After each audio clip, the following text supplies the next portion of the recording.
Welcome to day 4 of the 93rd Australian Athletics Championships here from the Queensland Sport and Athletics Centre. I tell you what, boys, warm and windy today. Conditions maybe not an ideal scenario for athletics. I'm Mossy, he's Lynchy, and over here we have Ollie. Ollie, you won't go any further than starting to look at the men's long jump. Yeah, the men's long jump should be an absolutely fascinating battle. You've got Henry Frayne, jumped all right in Melbourne, but he's got something to prove tonight. Angus Gould, he's one to watch. He smoked them all in Melbourne, and Robbie Crowther opened the season with 8:03. Can he build on that? That's going to be an absolute cracker.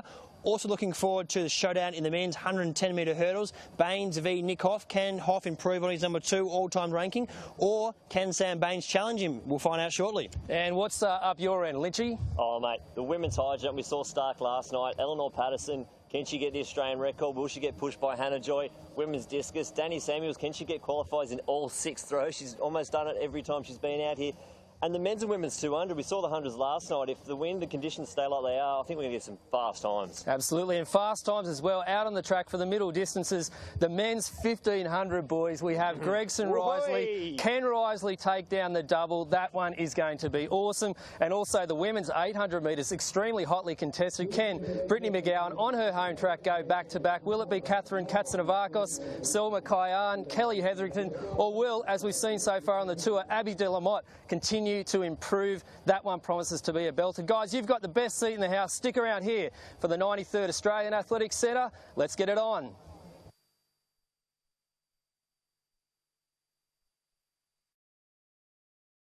Yes, there it is. The wonderful scene here of the QE2 Stadium as part of the greater Queensland and Athletics Centre precinct. Just such an awesome sight to see. The infield looking amazing as always after day 4 of the 93rd Australian Athletics Championships. I'm Silas Mossy Moss, and sitting right next to me for the day's action is none other than your legendary play-by-play commentator, Ollie Worm. Mossy, thank you for the introduction, mate. Good to be here. Fascinating day ahead of us. We've gone through some of that in the preview, and conditions down there look pretty nice. Lynchy's down trackside. Lynchy, how are you, buddy? Mate, I'm good. It is very, very warm trackside.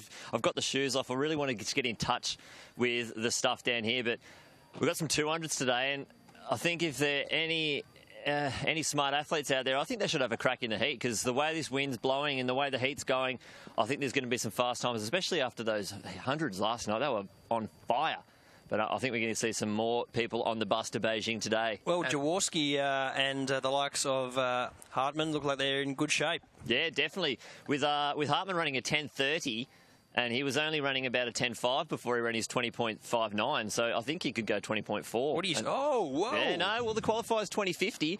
We can get a few boys, a few extra boys in the sprints there. Well, let's just go through a couple of the people we are putting on the bus to Beijing. Last night, Alana Boyd absolutely smashed them out there with a 4.60.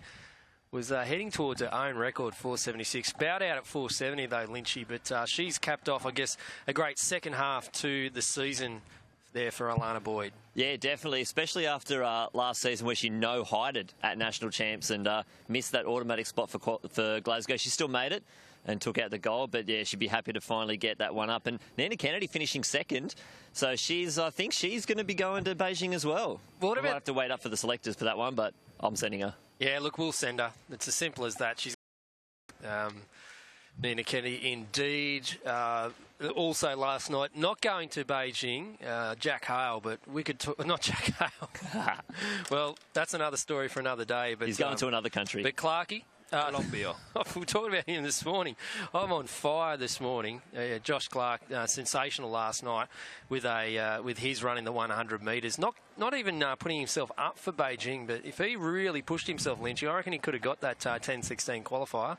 Yeah, well, if it wasn't for that false start from the Japanese athlete on the inside, Josh destroyed the field. He was out well ahead of Trey Williams, who's known for his blistering starts, and you could just imagine what would have happened then. The fastest time done here by an Australian is 10.08 by Josh Ross in 2007, and that's actually the fastest time in Australia by an Australian, so I think he could have taken that down. Do you think that we'll see Clark go sub-10 in the future? Yes. What that's about... 100% yes. Okay, let's go even further. Jack Hale? He's still a bit younger, but I think he'll break Chervais' record this year at Columbia. Wow. 10:29.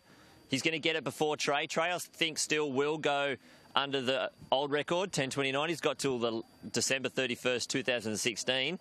But Jack Hale's got a little bit longer, and I think he's a little bit ahead of the game.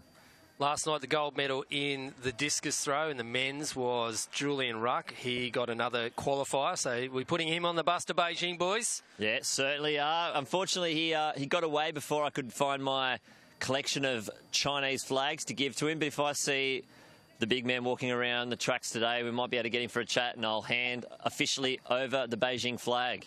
Melissa Breen, very impressive last night, taking out the women's 100 metres. She was dominant. Toa Whistle gave her a good run for her money, but Melissa Breen done everything she can this season in good form and puts her name in contention to go to China. And I think by the time those championships come, sounds like her and Maddie B really been working towards that. And let's hope she can PB at the championship. Absolutely. It was a great win, and we'll see her again in the 200 tonight and this afternoon in the heats and later on in the evening. And that one promises to be a ripper as well. We talked a little bit about it in the prelude. But, yeah, for mine, that's going to be it's a little hidden gem here in day 4. What do you reckon, Lynchy? Yeah, well, 23:20, that's the qualifier for Beijing. And Ella Nelson, she's so close to it after that awesome run she did at Sydney Track Classic. Mel Breen's got a PB under that, so I think we could get 2 over the line here again. Ella's trying to defend her title and Mel's trying to win another one. I think we could see it happen. Jeff Risley, very impressive. We saw that showdown between him and Alex Rowe, and Alex Rowe led most of the way, and then at the right time, Jeff Risley got out, swamped him, and he's in good form. And can he make it the double this weekend, Lynchy? Yeah, it's going to be tough though, because Gregson's running himself into a bit of shape. I think if the plan goes, Risley will get there, but it's going to be tough. You saw Risley, Gregson, and Josh Wright, first 3 over the line last year, and those boys all won their heats. Depending what kind of race it's going to be, I think it's going to come down to the kick, that last 200. If the boys are within a few metres of each other, it's going to be a killer last 100. Well, there's plenty of other athletes we'd like to talk about that are on the bus to Beijing, but here we go. It is the first of the action today on the track. It's the women's 200-metre ambulant. Emily Davidson from Queensland in lane 3. In lane 4 from Queensland is Bridget Judge Myers. In lane 5 from Queensland, Brianna Coop. Tamsin Colley from New South Wales in lane 6. Rachel Dodds from Queensland out of lane 7. And on the outside from the ACT, it is Erin Walters from the TF35. Yeah, good little field assembled here. Wasn't it great to hear from Evan O'Hanlon, one of the legends of the Paralympic sport yesterday? Great to get an insight from him and give us a bit of a rundown on some of the athletes he's training with. You saw Scotty Reardon take the win, 12:24. He hit that time a fair bit throughout the season. But it was great to hear about Evan and also his coffee shop in the heart of Canberra. So if you are there, get into his store, Superfine Cafe. And we've got some of the javelin on the runway at the moment, the combined event javelin. And I can tell you that Cheech, the cameraman, is looking resplendent today. He's our lead cameraman. Who is this man, Cheech, we speak of? Should we even worry about getting a photo of Cheech? You leave it up to everyone to get who he is. And we finally got Robbo. He's behind that cameraman there. Well done, Robbo. Great to have you on the stream for the first time in this 93rd Australian Athletics Championship. Whoa, who's that? Hang on. Is that Cheech, the cameraman? Is that him? The myth, the man, the legend. There he is. Give us a wave, Cheech. Oh. Cheech, the cameraman. Who does he think he is? He is a BPA live man through and through, has been there for quite some time. So Cheech, the cameraman, for everyone at home, would like to know what he looks like. There he is. He's a very, very strapping young man indeed, and completely on the market. Whoa! Big Cheech. He certainly is. And looking forward to seeing our first Trek event of the day. We're bringing you from the live stream, and we'll bring you the action throughout the afternoon. The last event of the program is the women's 400-metre hurdles final, which is at 4:08 p.m. this afternoon, Brisbane time. So looking forward to that. And the athletes going into their blocks for the women's 200-metre ambulant Heat 1.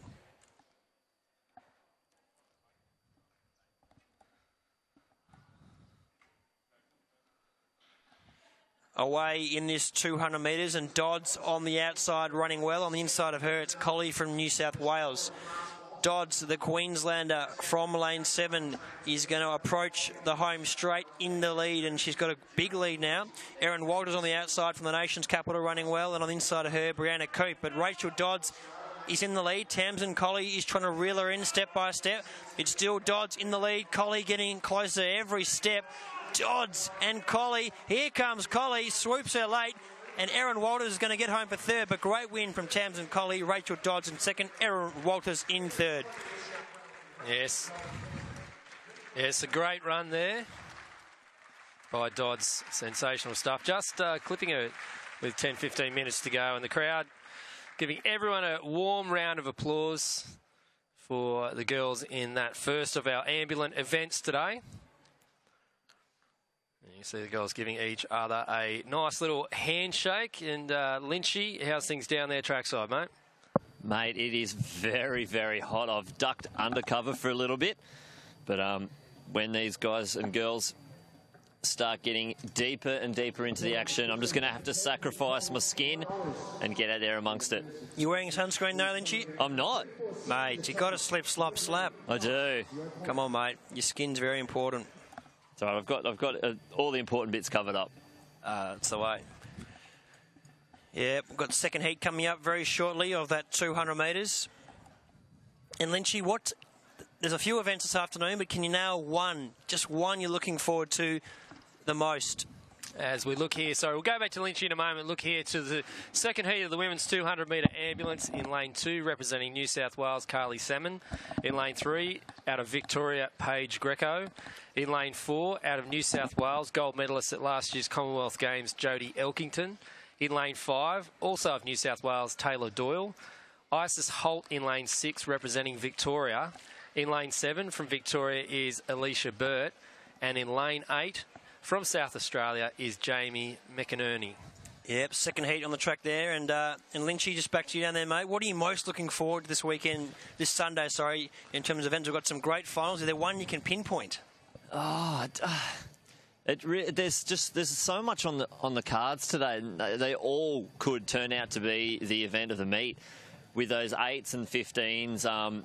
And if we see someone drop the hammer in the 200 heats, that could be the final of the day. Can Loz go under the time again? Tristan Thomas is back in those hurdles. Can he get a qualifier? Oh, man, women's high. Could Eleanor Patterson break the Australian record? We saw Stark go 2:28. Can Hannah Joy get the 1:94 and find a way over to Beijing as well?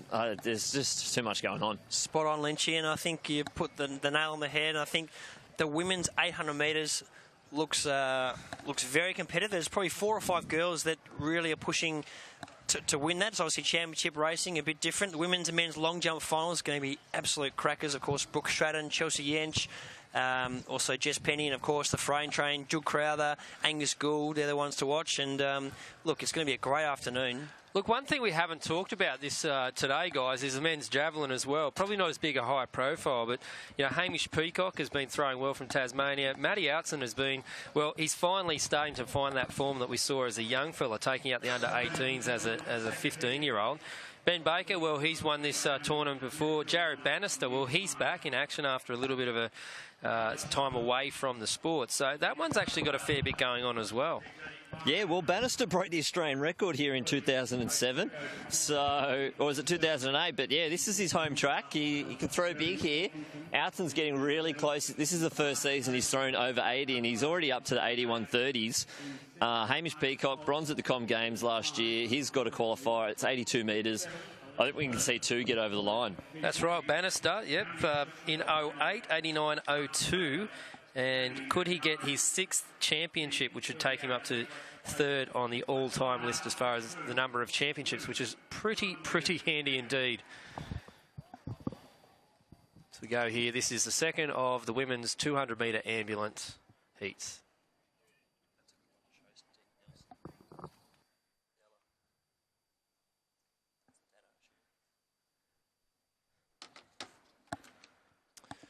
So ready for our second heat on the track now.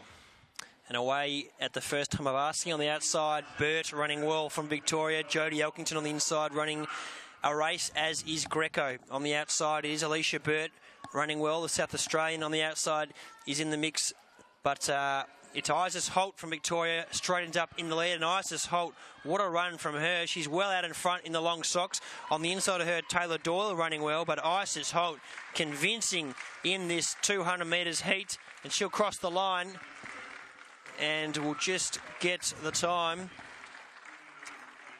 The cameraman is currently in front of the clock, 29:49.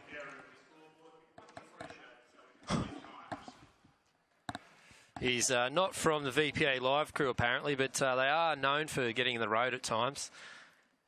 Not. But, the girls there having a little bit of a congratulation again. And down trackside, Lynchy. Looks like the wind's just eased off a little. So, Lynchy, as I said there, mate, down trackside there, has the wind settled down a little bit? Yeah, it's definitely a tailwind, that's for sure, as the sun sort of ducked behind the clouds a little bit, but it's the weather's staying nice and warm, and it's a fast track. We saw last night. I think we're going to see some super fast times from everyone. And you have some information, an unofficial world record there. Yeah, so we're just waiting on the wind and that official finishing time, but yeah, it could be a world record there for Isis Holt. I'm sure Nick Wall, if he was around, we'd be able to hear him yell out world record, world record. He was doing that down at juniors, but we'll have to wait and see.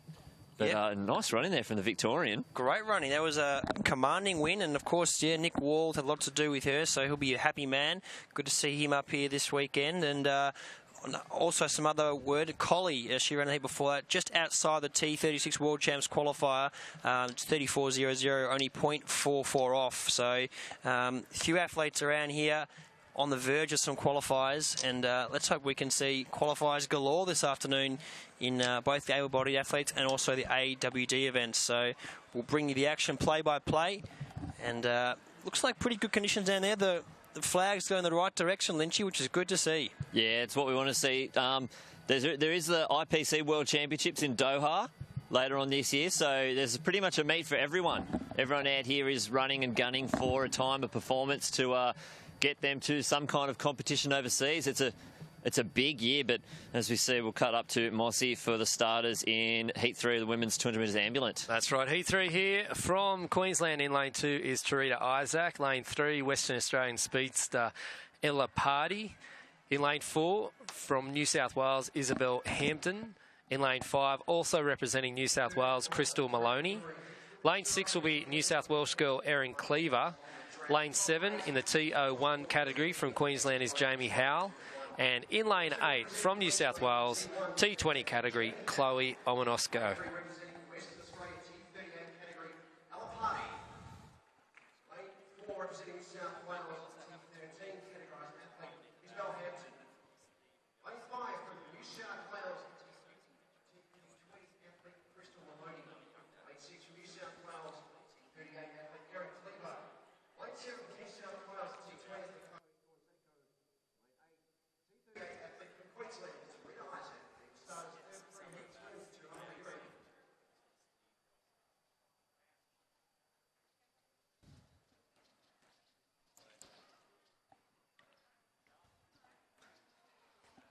So the athletes going into the blocks for our third heat, the women's 200 metres Ambulant. Ella Pardy had a good run yesterday. Hampton and Maloney, ones to watch here as they are in the starters' hands for our third heat of the day. Great conditions down for sprinting. Away cleanly and looks like off to a good start. It was Hampton running well. Iwan Konko running well and Howe running well. So as they come off the bend, looks like Hampton running very well. On the inside of her, it's Ella Pardy and Isaac. Hampton is in the lead, and Ella Pardy now gets to the lead. The West Australian storming away, and Ella Pardy convincing victory in this 200 metres, 27.57 unofficially in our third heat of the women's 200 metres Ambulant. Yes, there's always a dominant display by Ella Pardy there. She's always out in front. And you can see there, just buckled over. It's a pretty harsh event for some of the girls here. And just a tweet from Brett Watton on the Summer of Aths, one of our employees at Athletics Australia. He said that Collie was outside the T36 World Champs qualifier by only 0.44. So that was very good.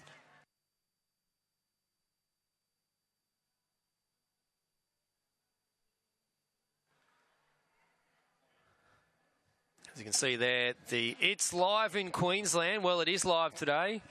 And sensational stuff. Queensland has really turned it on for the 93rd Australian Athletics Championships. And tell you what, there's so much action going on up here. And Brisbane, the Sunshine Coast, I was up there a couple of weeks ago. Brilliant stuff. And also down in the Gold Coast where the 2018 Commonwealth Games, well, it'll be party time down there at the Gold Coast.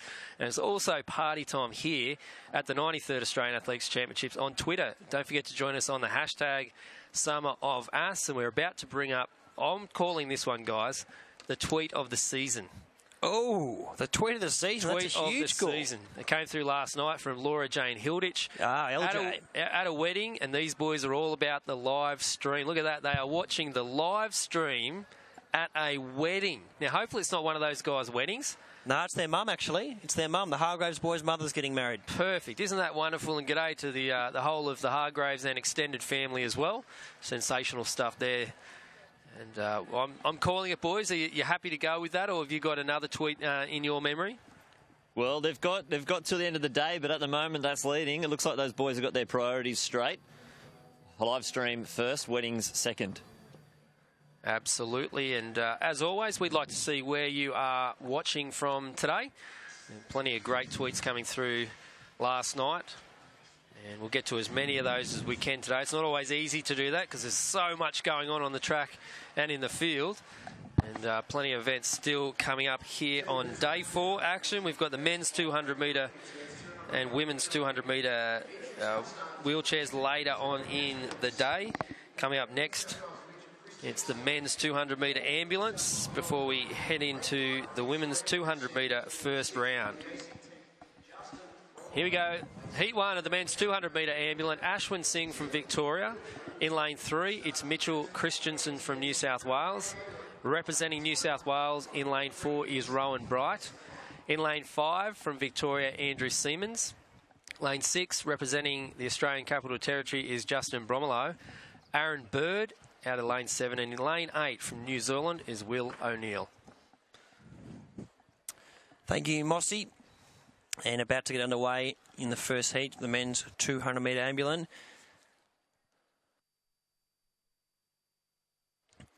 As mentioned, ideal conditions down there for sprinting. We saw some quick sprinting last night, and let's hope we can see it today, particularly in this 200 metre events. Got a few heats coming up, and they're away at the first time of asking. Looks like Siemens on the outside running very well. Andrew Siemens from Victoria comes around off the bend, and Justin Bromelo running well from the ACT. Straightening up, Andrew Siemens from Victoria has got a big lead and really starts to lengthen out. On the outside, Bromelo is running a good race. On the outside of him, Aaron Bird, but no doubt about our winner, Andrew Siemens. Great run, 24.04 unofficially, and he was in a league of his own down there. Big Andrew Siemens from Victoria. And great to see all the athletes out here getting over the line and taking advantage of the good conditions. That's young Rowan Bright from South Australia. We've seen him throughout the tour. Always got a smile on his face. Maybe not so much right now. It's great to have him and all our other competitors here in the men's 200 metre ambulant. We've got a couple of heats still to go. And they'll be coming back later on in the day to look for championship glory. And just keeping you up to date with everything that's going on this afternoon. We've got finals in the discus throw at 12:40. Long jump before that at 12:20. The men's long jump, cannot wait for that, and they've got the tailwind. It looks like they're set up, and we are looking right over the men's long jump. Cannot wait to bring you the results of that. Frayne, Crowther, Gould going head to head. That should be an absolute fascinating encounter. Can Angus Gould scalp them all again? And look who's appeared on our Twitter feed. Who is this guy? Nick Bromley. The Brom Dog. G'day, man. How you going? Hashtag banter. He says extreme banter, and he's starting a new hashtag banter. I He's like forgotten it. about me. Am I just chopped liver? Yeah, pretty much. Yeah. Mate, you're full of banter. You're the king of banter. I'll take that crown. Thank you. Well, technically, he's forgotten me as well. Yeah, He's going Mossy and Robbo. Yeah, that's true. It's just Mossy today. Yeah. As we see here, our lineup for the men's 200 metres. Lane 2, it's Burrows from Queensland, Lakers from South Australia, Davidson from South Australia. They've got a number of contingents over here, the South Aussies. Nathan Woods in lane 5. Lane 6 will be Matthew Gill from Queensland, Jess Dibley from New South Wales, and Terry Price on the outside from Western Australia. Great place, Adelaide. The city of churches, beautiful to visit. Lovely wineries up in the Barossa and the McLaren Vale, and of course we saw the Adelaide Track Classic. That was a great event to attend and saw some pretty good performances over there, and the tour has been fantastic, really, going from town to town, Lynchy. And in your opinion, what would you say the best meet's been so far, mate? Oh, just the ones that I've been at, really. Yep, agreed. No, I enjoyed Sydney. I think having the junior champs at the same time as the Sydney Track Classic, it really just brings this kind of buzz that you don't get anywhere else. But the one I missed being at the most was Canberra. Oof. Oh, Canberra was a cracking event. For sure. We saw the Bowden family this morning, Neil and Kerry, and great ambassadors in the nation's capital. But that meet was superb. The conditions were great. The athletes got around it, and also the locals got around it, which made it a really good event to attend. And the results shone. And no doubt there's going to be some great results today. So getting ready for our second heat of the men's 200-metre ambulant. And just heating up, still in the morning, but as the afternoon is upon us, we've got some great events unfolding. And the crowd as well starting to build here in Brisbane. And no doubt all looking to get around the action. And we're away in this heat. Looks like Guild running well from Queensland. On the outside is Terry Price straightening up. It is Matthew Guild from Queensland. On the inside of him is Nathan Woods. Matthew Guild still in the lead. Nathan Woods trying to go with him. Terry Price. Guild trying to hold on, and I think he'll just hold on in this 200 metres. 24.01 unofficially for the man from Queensland. A good victory in that 200 metres. They're coming left, right and centre to try overtake him, but he held on for a good victory. Yes, well, one heat left to go in the men's 200-metre ambulance there. And great to see one of the Clan Davidsons represented. Brilliant stuff there. How'd you see that one, Lynchy? 1.7 tailwind. Oh, that's perfect. Oh, yes. That is perfect. I think some of these people should have a dig at the qualifier in this heat. You don't know what it's going to be later on. It could be a storm or in Queensland. But it is beautiful one day, perfect the next, as they say. So a couple of things here, boys, from Brett Watton here. Davidson set a world record in the long jump on day 1. And he was just running in lane 4 then. And it looks like, boys, we may have, let's not go overboard here, but, well, it's going to pop up in my feed in just a second. We may have even better than that. Yeah, Brett Watton just getting around the live stream and informing us with some stats. So just Holt later before was if a wind is legal, looks like it was a world record for Holt. It's unofficial at the moment, but look at that, a world record. We'll take that, won't we? Certainly will. And we did hear the announcers announce an unofficial world record, so we won't jump to any conclusions yet. Still waiting on that win reading, see how that all unfolds. But if it is, Isis Holt, congratulations, and we'll try to bring you that. And Nick Wall, no doubt, will be up here shortly to give us a bit of an insight, so we'll see if we can get him in the box. You see there for the men's 200-metre ambulant heat 3, this is the final one. Campbell, Stanley, Pascoe, Hum, Foster, Malone and Cole. Now, Nicholas Hum, well, he's put everything out there so far on this in this event here in the 93rd Australian Athletics Championship. We saw him fall to the ground, just absolutely exhausted on day 2. So I wonder how he'll go here today. And our New Zealand competitor, Liam Maloney, as well, from the T43 category. So they're the ones to watch. Hum in particular in lane 5. Yeah, Alberto Campbell. He had a good run yesterday. Interesting to see how he goes. And Nicholas Hum another class athlete. So looks like a few athletes to watch here.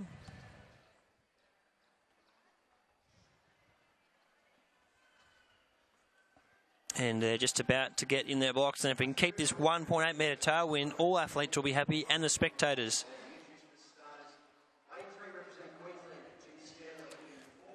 And the boys just being introduced. Shortly after this, we've got the women's 200 metre first round coming up shortly, as well as the men's 200 metre first round, and of course the men's long jump kicking off at 12:20 Brisbane time. So few events just popping up shortly, some mouth-watering events, and we'll see those boys warming up shortly for the men's long jump and women's 200 metres. No doubt they'll be having a crack in the heat, taking advantage of these conditions.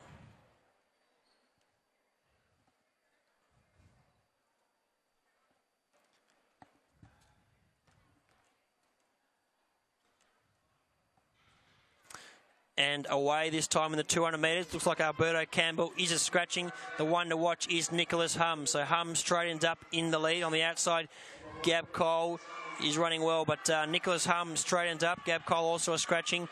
Nicholas Hum from Victoria running very well. On the outside of him, Liam Maloney trying to come at him, but Nicholas Hum is going to hold on comfortably. 23:11 unofficially in that Heat 3 at the men's 200 metre ambulant. Yeah, brilliant stuff there by Hum once again. He's already run a qualifier for the IPC World Champs in the long jump. So he's very much one of our up-and-coming stars. And a nice little run there, Lynchy. Great run from Maloney as well, the New Zealander coming over. He's in the T43 class. You can see him on screen. But a great run from Maloney. Yeah, good finish there. Right, pushing Hum all the way to the line, but Hum just too quick at the start and just too strong off that bend. Now, guys, strap yourself in, guys, here, because the women's 200 metres not too far away, and also that men's long jump. We're moments away, half an hour to the start of that. Don't go anywhere here on the live stream, because it is starting to heat up here on the final day's action of the 93rd Australian Athletics Championships. Here with Silas Moss here, Ollie Worm and Matt Lynch trackside. You can see the guys there sort of middle to top of this right-hand side, just getting ready for the 200 metres. It's the girls. Nice and hot out there. Lynchy, you've run plenty of races in your time, mate. Do you reckon they probably deserve a bit of shade over there? Yeah, they're hopefully not going to be out there too long. Wouldn't mind seeing a tent over the back, but this hot weather, I know my career as a sprinter, I wanted the heat. The hotter the better. Would you want the heat, though, to be sitting there, say, if you're in the second or third heat, literally, would you, obviously you prefer to be in the first one, or it doesn't bother you? It doesn't bother you. Yeah, you're out there, you're not really thinking about how hot it is. You're only going to be out there for a little bit.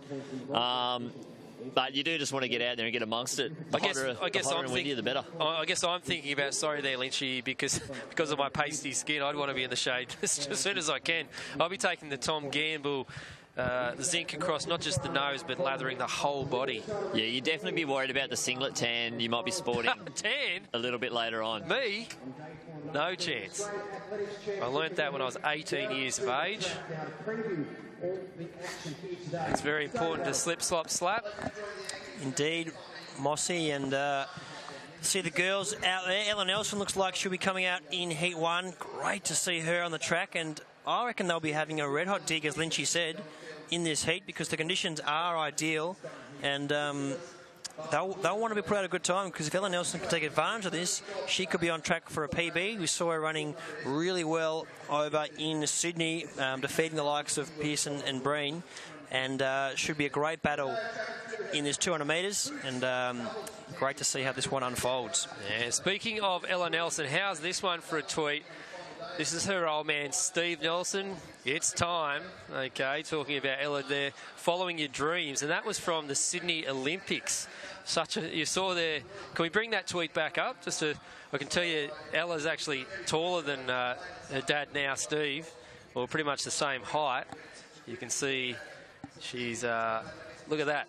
Yeah, she would have been 6 years old then. Yeah, 6 years of age. And that, of course, is the Sydney Olympic Stadium Australia. Wow. Were you guys there? Did you get a chance? I was there. I was 2 rows back from the sideline for Kathy Freeman's 400 metres. Wow. What about you, Ollie? I was at home. I remember watching the broadcast, watching it. It was a great championship to watch, great telecast. And, unfortunately, I wasn't there, being in Melbourne myself. But, yeah, great memories. And, of course, Kathy Freeman, the Sydney Olympics, who could forget that? It was probably one of the all-time great Australian sporting moments. I was actually working for a company as a roadie, and I helped bump in and bump out the set of the opening ceremony. Here we go, the women's 200-metre heat 1. Kang, Tia, Wern, Wilson, Nelson, Jenkins, Attenborough and Bartholomew. Of course, the favourite here will be defending national champion Ella Nelson, who ran a 23.24 last weekend. Don't rule out Christine Wern as well. And Crystal Attenborough from the Northern Territory, one of our Territorians, she can run pretty well as well. No doubt about it. It should be a great battle, this. The girls lining up. Yeah, Christine Wern has been competitive. We saw her over the 100 metres last night. But not too many Northern Territory athletes competing here. Don't see that NT too often, but great to see them have representation here. And the crowd just getting a bit of a debrief for the day. And looking forward to the day unfolding. That flag looks perfect for the 200 metres. Well, Attenborough's PB into a headwind is 23.47 at her best, but that was a long time ago, back in 2006. So she hasn't run over the 200 this season, ran a 54.74 in Brisbane here in the 400. So it'll be interesting to see where she's at, but undoubtedly Ella Nelson, she'll be not just the favourite, but she will win this one here, the first of the heats in the women's 200 metres. You can see Nelson there with the pink shoes on. Just going to the right of screen now. She is finding form at the right time of the season. Lynchy, any predictions for the minor placings in this one? Look for Liz Jenkins. She's been running some pretty good 200s. But it's interesting to see Crystal Attenborough go over the 400 metres. So she might have a bit of strength. She was pretty much a stalwart in the 4x1s back in the day when she did that PB around 2006. So we might see her come home strong. Not sure how many heats there are out there. So it'll be interesting to see what the qualifiers are. And might even have B finals. So there could be a couple of extra finals. No semis. They won't run semis for the 200 in one day. So 5 heats for this one, Lynchy. Plenty of girls come out. 5 heats. Meters. So that's going to be first over the line is the only one that gets automatic. Tough. So the girls are going to be digging. There's no time for switching off.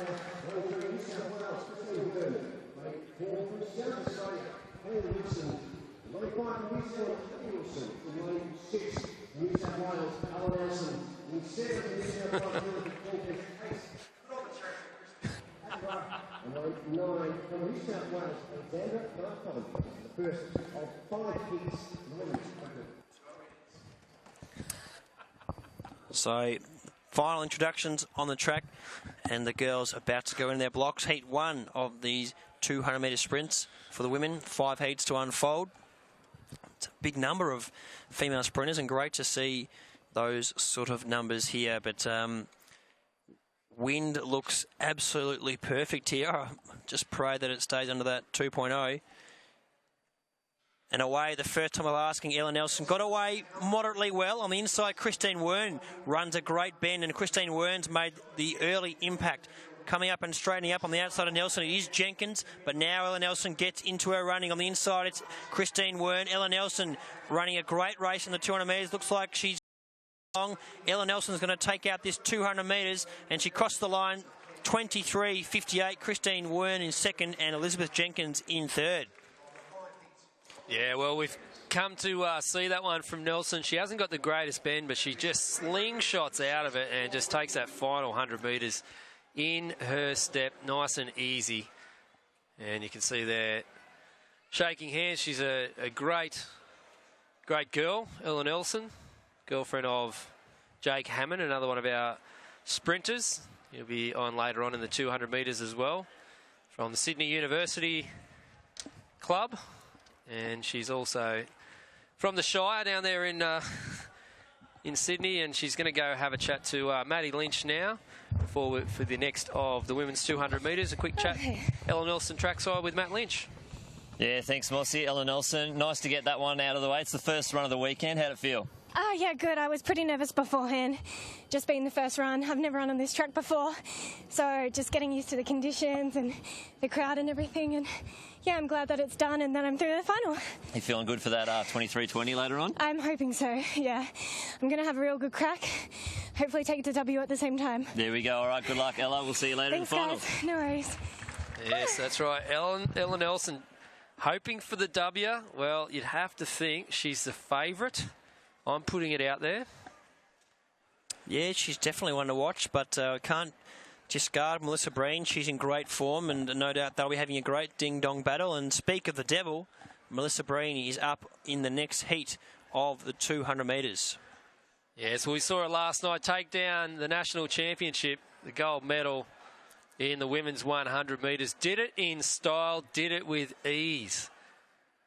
And here, just to give you some information, 23:20 is the qualifier for the 200 metres. Only one female in Australia has run it this year, and that's Sally Pearson. And 9 competitors now in Heat 2 of the women's 200 metres. Higginbottom, Hodge, Chambers, Ruby, Breen, O'Sullivan, Power, Bunavicius, Hubbard. And this one is a belter with Ruby and Breen. Yeah, got the battle, the Australian 400 metre champion versus the Australian 100 metre champion. So they're meeting at their non-preferred event, you'd say 200 metres. Interesting to see how this one unfolds, and they're probably the ones to watch in this second heat of the women's 200 metres. Yeah, especially with probably if with 5 heats, only first across the line getting automatic. This is where we could start seeing some very, very fast times. Yeah, let's hope. Solid running from Ella Nelson in the first heat.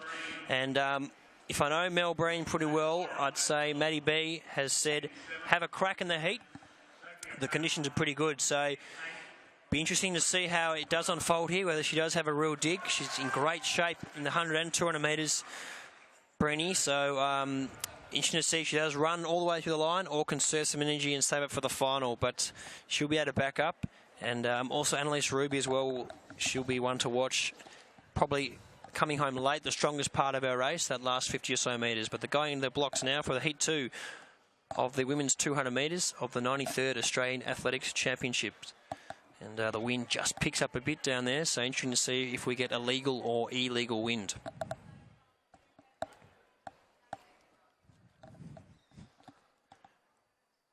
Away in this 200 metres, and Breen was away very cleanly around that bend, leaves Ruby behind, but look at Melissa Breen go, and she's going to straighten up in the lead, looking very strong. Melissa Breen in the league of her own. In second place, Annalise Ruby, and the rest is a blanket, but Melissa Breen's in the lead. She's going to hold on and take this second heat. Annalise Ruby's coming at her, but Melissa Breen holds on, 23:51 from a fast finishing Annalise Ruby. Breenie looking extremely impressive in that 200 metres. Yes, well, that is, boys, that's the 4th fastest time this season. Plus 0.5 metre tailwind for those at home. Not Breenie's fastest. She ran a 23:39 in Sydney in that very, very quick final at the Sydney Track Classic. But Breen very happy with that, coming off the back of the 100. She would have found it pretty hard to sleep last night, and that's a very, very convincing win. And Annalise Ruby, well, she'll be through to the finals as well, which will happen later on. And Lynchy's going to grab a hold of our national 100 metre champion, and now one of the favourites for the 200 metres as well. And one thing we want to find out here, Lynchy, is how much sleep Melissa Breen actually got.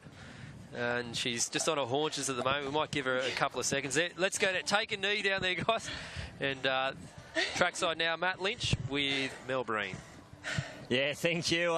Tough workout there, Mel. Looks like you really worked that first 100 to make sure you got off the bend in the lead. Yeah, that was the plan going in. I've been probably a little bit lazy in the first 100 in the last few weeks, so that was really the aim going in for today. It's just obviously last night was pretty awesome. I didn't really get much sleep. Yeah, we were just saying that before, but I got something to give you as well. We didn't get a chance to give you one last night. Oh, thank you. That's yours to keep because you are on the bus to Beijing for the 100. And, yeah, I am. Maybe the 200. Maybe. It's something I've always looked at, obviously wanting to do more twos. Definitely help my ones, so yeah, the final will be a good one. Excellent. Well, good luck and we'll see you a bit later. Thanks very much. There she is, our national 100-metre champion, and will she back it up in the 200-metre this evening? I'll tell you what, she has got every opportunity to do that. And the next heat is coming up. You can see Toya Weasel there. She's giving a wave to the crowd. And here is the start lineup for the Heat 3 of the women's 200 metres. Turner, Sargent, Figueroa, Weasel, Vanderwall, Jones, Pastanatsky and Longo. This one's got some very familiar names across athletics. Turner, Sargent, Weasel and Vanderwall as well. And you'd have to think Toya Weasel, the Queen of the Pacific in lane 5, would have to be the favourite here for the third of the women's 200-metre heats. Yep, she'll be one to watch as they go into their blocks. And for those at home, the men's long jumpers out on the runway now, getting their run-ups sorted, getting their markers, so not too long till that unfolds.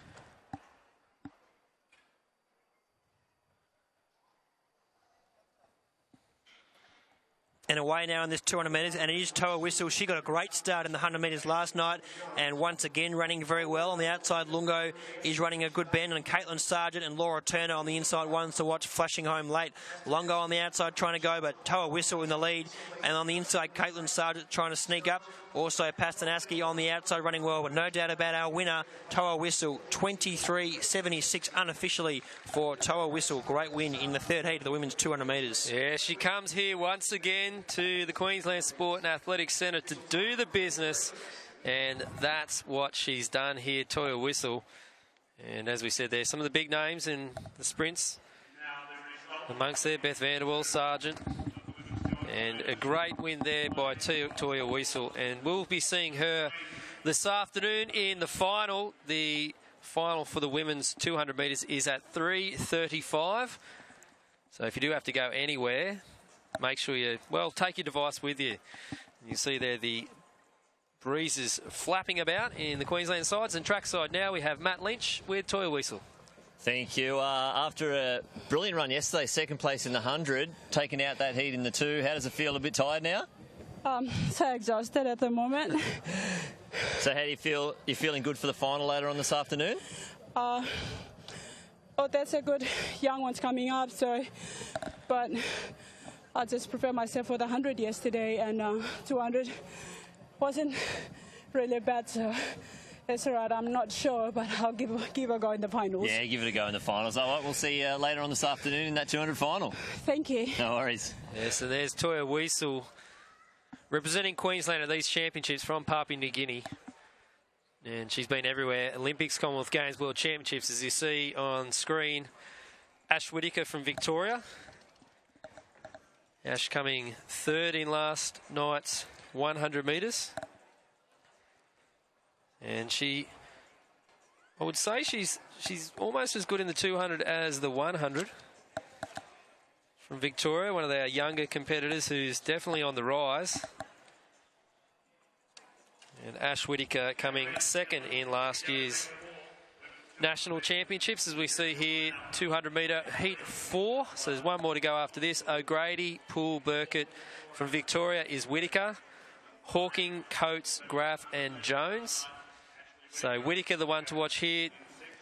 Young Maddie Coates from Victoria as well. Well, she probably won't be in the mix at the end, but she's another star coming up. And Eloise Graff from New South Wales. They're the ones for mine to watch. Yeah, should be a great battle. Don't write off Maddie Coates. She's got a sub 24 seconds PB to her name. Probably not in that shape at the moment, but Ash Whittaker definitely the one to watch here. She's certainly looking good, and great run in the 100 metres. She's had a great breakthrough season, so looking forward to seeing how that unfolds. And men's long jump just getting closer and closer.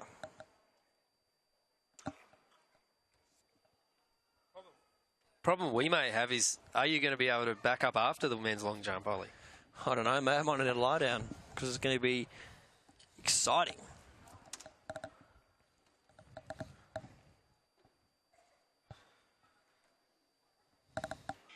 Away in this 200-metre finals, and Ash Whitaker gets away very well. Look at the bend she's running, leaves her competitors behind, and Ash Whitaker is going to straighten up in the lead. On the outside of her, Louise Jones, New Zealander, running well, and Maddie Coates, she'll get into her running very shortly. But Ash Whitaker is in a world of her own. Look at Maddie Coates reel her in step by step with her long strides, but too late because Ash Whitaker takes this one out. 23.46.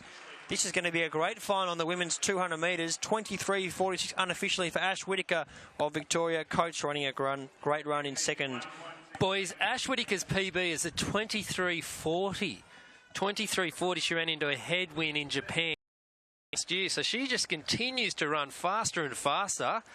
That's sensational for Ash. She had a little bit more in the tank there, Ollie. No doubt about it. She's definitely one to watch in the final.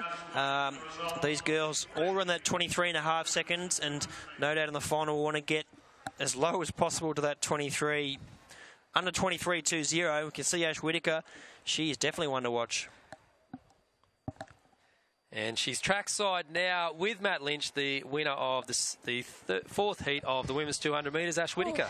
Thank you, Ash. She said she's a bit tired. How's that run? Looks like you went to the line trying to use the conditions. Yeah, I mean, it's not often that you get good conditions, and I know I'm in good form, so I thought may as well just have a good run. We had to come first in our heat, so I really wanted to make sure that I did. Yeah, no, it's a tough gig. How's the body holding up after the hundreds? I mean, just general soreness, but probably as good as it can be. Yeah, I suppose everyone else is in the same boat, really. Yeah, exactly. All right, well, I'll let you go and warm down, and we'll see you back here this afternoon. Thank you. No worries. Thanks. Yeah, Matt Lynch trackside there with the winner, Ash Whitaker. So she'll be going straight through to the final. So the rest of the girls will be waiting nervously to see if they will be running in the final tonight.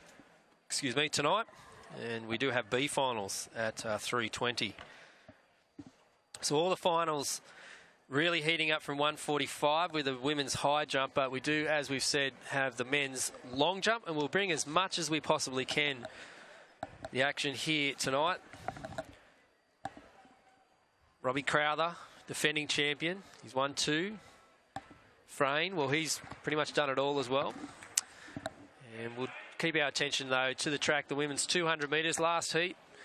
Montagna Chambers, Brennan, Pekin, Pollard, Hobbs, Butler, and Phoebe Rose Turton. And Lindsay Pekin ran in the 400 metre final last night. Monica Brennan, she will be hard to beat here, and Hayley Butler in lane 8, another one to watch. Yeah, another good heat, the 5th and final heat of the women's 200 metres, and once again, some girls really competitive this one. Monica Brennan, Hayley Butler, Lindsay Pekin stepping down from her preferred distance of 400 metres. So there's Robbie Crowther on the runway completing his warm-ups. We'll bring you that men's long jump. Crowther one to watch. Frayne about to have a warm-up jump as well. Both wearing the Adidas 3-stripe kits, the outlandish purple. They're definitely noticed, and I'm sure that's what Adidas is after. Great brand, the Adidas gear, and Henry Frayne just about to have his final run through. And to our good friends at Adidas there at home, Ollie could do with a pair of Adidas shoes. Yeah, I certainly could. He wants undies. I've actually got a pair of shoes from Frayne, but I've got the women's 200 metres coming up now, the 5th heat.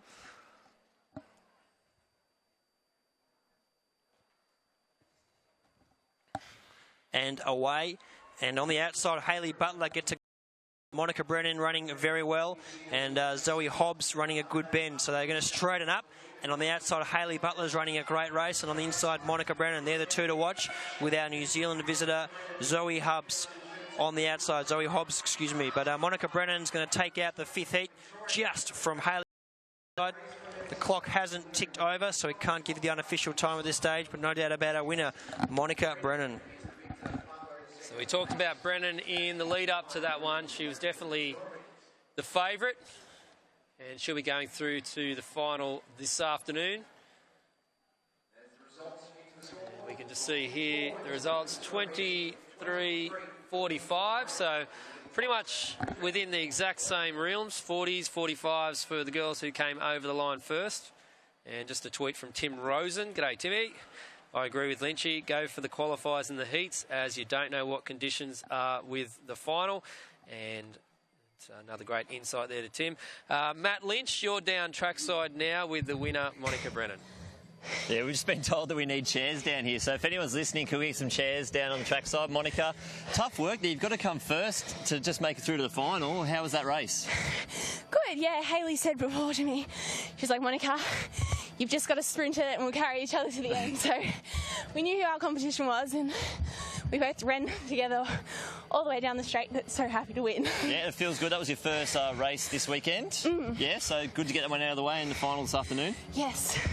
Yeah, you sit around all week, and especially knowing you're running on the last day of competition, it's really hard to keep your mind in that athletic sort of zone, but so excited just to run. Excellent. We'll see you out here this other. Good luck. Thank you. Yeah, great running from Monica Brennan down there. And that concludes the heats of the women's 200 metres.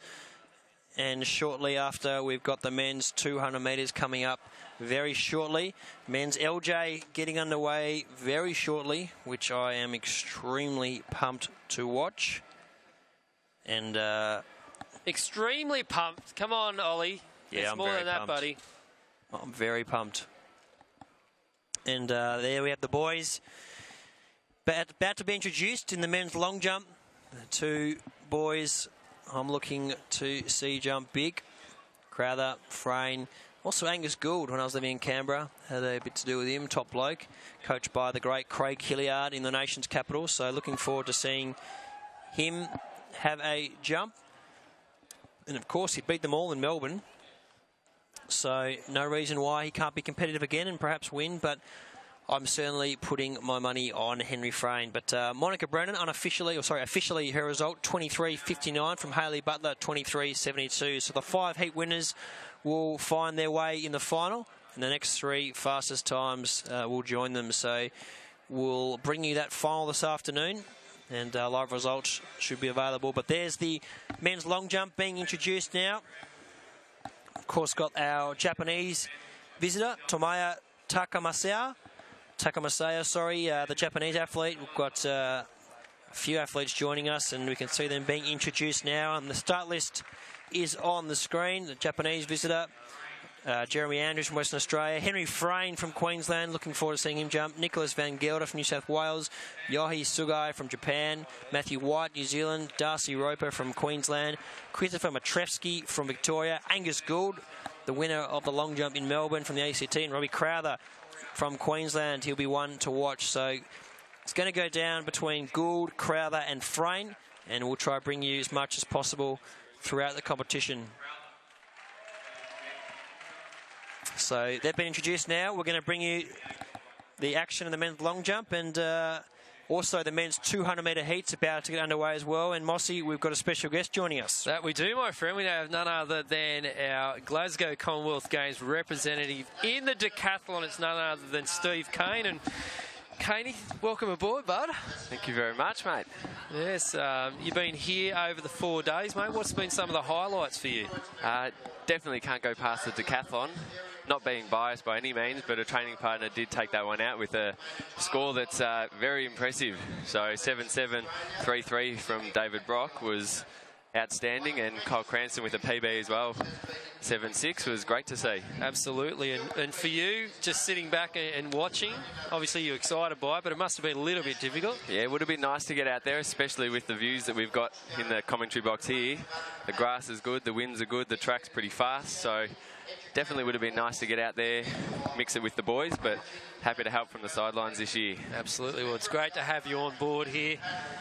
And as we said, the men's long jump underway. The 200 metres not too far off. Looking forward to that one as well. And have you had a look at today's program? And is there anything that you got your hands together and rubbing them and saying, I can't wait for that? I actually got up early this morning to watch a couple of the young heptathletes going around. So keen to see them finish off well with an 800 for the girls and a 1500 for the boys. But yeah, definitely this long jump. I think Wormy's almost as keen as I am to see how far these boys go today. No doubt about it, mate. And tell us a bit about yourself, how you got into the sport of decathlon, mate. 10 events is tough. Yeah, it's not easy, and we did kind of fall into it, just as little athletics through Camberwell, Malvern. I think you might know the place. Yeah, mate, I competed there as well. Yeah. I think I broke your, shot put record. Shot put? Yeah, shot put. Well, you've always been a big boy. But you've got everything else, mate.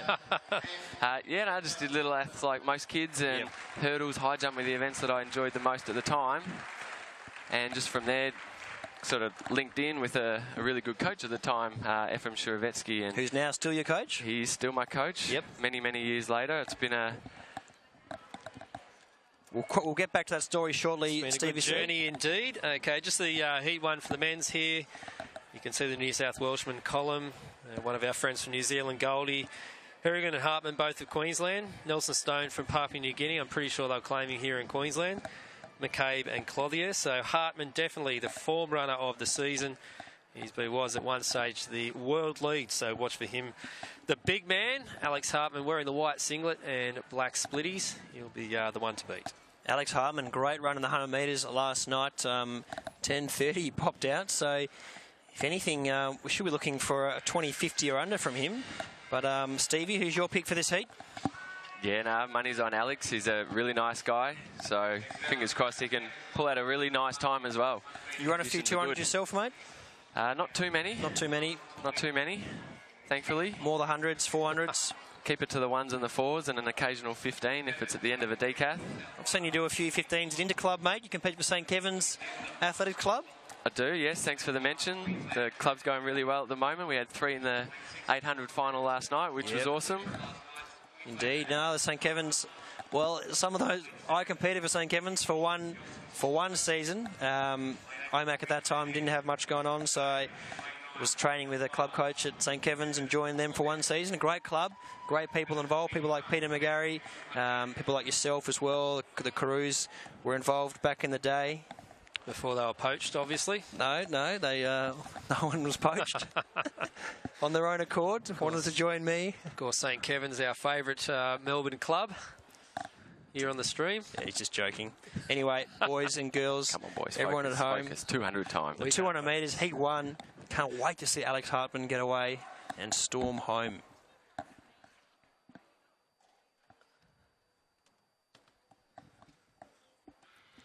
And away in this 200 metres, and looks like Hartman is off away early on. On the outside of him running well, it's McCabe, but Hartman's going to straighten up. On the inside of him running well is Harrigan. Hartman straightens up with McCabe on the outside, challenging him, and on the inside of Hartman, Harrigan. So still Hartman in the lead. McCabe's right in contention as well. The clock's about to tick over. 20:81 unofficially the win for Alex Hartman. Great win. Yes, well, that's actually the second fastest time this season. He had the season lead with 20:59. So fantastic stuff there by Alex Hartman. And I tell you what, last night I remember on the stream, Lynch will be able to throw it out there. I want you to have a chat to Alex and see what he thinks of Craig Burns's nice little comment about him being a nice kid and a boy. What do you reckon, Lynchy? Have you got something for us, mate? And get him out of the chair. Come on, guys. No, he's asked for a chair. We've had a few requests after the 200, but, mate, you're awesome running last night in the 1, 10:30. Dropped a PB and looked like you eased up towards the end there. In the 200 today? Yeah. Yeah, just a little bit. There's no point in going all the way out. I mean, just got to make it through the final and give it all then. Yeah, well, last night we spoke to Craig Burns and he said, Alex Hartman, he's just a boy, but I'm a man because I run 4s and he's going to take out the 200 today. What do you got to say to that? He's got no chance, mate. He's not no chance. Whoa! No chance. It's there. The Queensland boys. Hashtag banter. Yeah. Always keen for a bit of banter, but bit of a rivalry going now. So. Yeah. And have you got that eye on the 20.5 to get you over there? Just going for the win today. If the time comes, it comes. So all right, we'll see what happens. I'll let you go warm down, and we might talk to you later this afternoon. Champion, can't wait. Somebody hold Ollie back. Somebody hold Ollie back, because on the runway we have, who is it? Tell us. Come on. It's Henry Frayne. Oh, of course it is. Henry Frayne on the runway in the men's long jump. Now he's got to nail the first jump. Something interesting about Henry Frayne. He actually is a OMAC member that went to Melbourne Grammar. He did, yes. Very rare. No, it's not, mate. A few of us.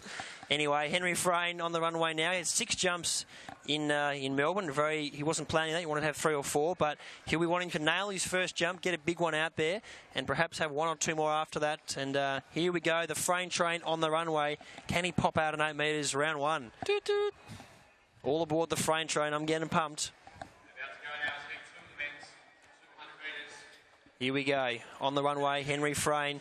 Nice wind behind him. Can we see the white flag? Yes, we'll see the white flag. And that looks big from Frayne. Oh, yes. Yes, the white flag, round 1. What an opener by Frayne. Yes! Seeking his first championship after he's won back in 2010. So it's been a while, but I'll tell you what, Henry Frayne, what a great opener. He'll be very happy to see the white flag go up. And here we go, the starting lineup for the men's 200-metre Heat 2. Our Fijian legend, Tambuka Thoro, in lane 3. Nolan, Johns, Barnes, Long, Scafidi, Boylett, Grimm. Boylett has shown a lot of form over the 200 metres. Probably not his best season so far. Watch out for Johns in lane 5 and Tambuka Thoro from Fiji on the inside. There we go. Henry Frayne's first jump, 7.88. He'll be very happy that, hitting the board. Well, actually, he was a bit behind the board on that first jump, but he's happy to get the white flag on his first jump, and now he can really work on nailing a big one after that. But here we go, the second heat of the men's 200 metres. And Tambuka Thoro, the one to watch from Fiji. Away in this 200 metres, and on the inside it was that man from Fiji, Benube Tambuka Thoro, running very well. On the outside of him, it's Nick Boylett straightening up. Looks like Boylett may well be in the lead. Will Johns on the inside running well, and the Fijian Benube in calculations. James Grimm on the outside, don't write him off. It's Boylett, and on the inside, Tambuka Thoro, great win, 21.03 in the men's 200 metres, Heat 2. Great stuff there by the Fijian flyer, Tambuka Thoro. And I do want to put an apology out to Nick Boylett. He's actually been the second fastest this season over the 200 metres. But he was there amongst it as well. That was a really close contested heat. And sensational stuff there, Caney. Yeah, but what was the surname of the guy that won again there? Tambuka Thoro. Tambuka Thoro. Don't need to go there, mate. It's not even hard, is it? It's tough. Hard enough. Thank you, Stevie. Thank you, Steve Cain. No, great run by him in the 200 metres. Will Johns. He's one for watch for the store gift as well. A bit of money. His progress over the last few years. Yep. And just from that first heat, 20.74, and watch the Adidas replay, Steve Cain, and good run on the inside, Boylett on the outside, but spread across the track at this stage, Stevie C. Yeah, just liking the form of that Vic boy in the middle there. Yep. An old Caulfield man. Yep. May well be on the move club-wise. Well, we'll keep tuned for that. Stay tuned. Unbelievable. But yes, doing the business there, the Fijian flyer. And up on the runway in the men's long jump, it's our Japanese competitor, Sugai.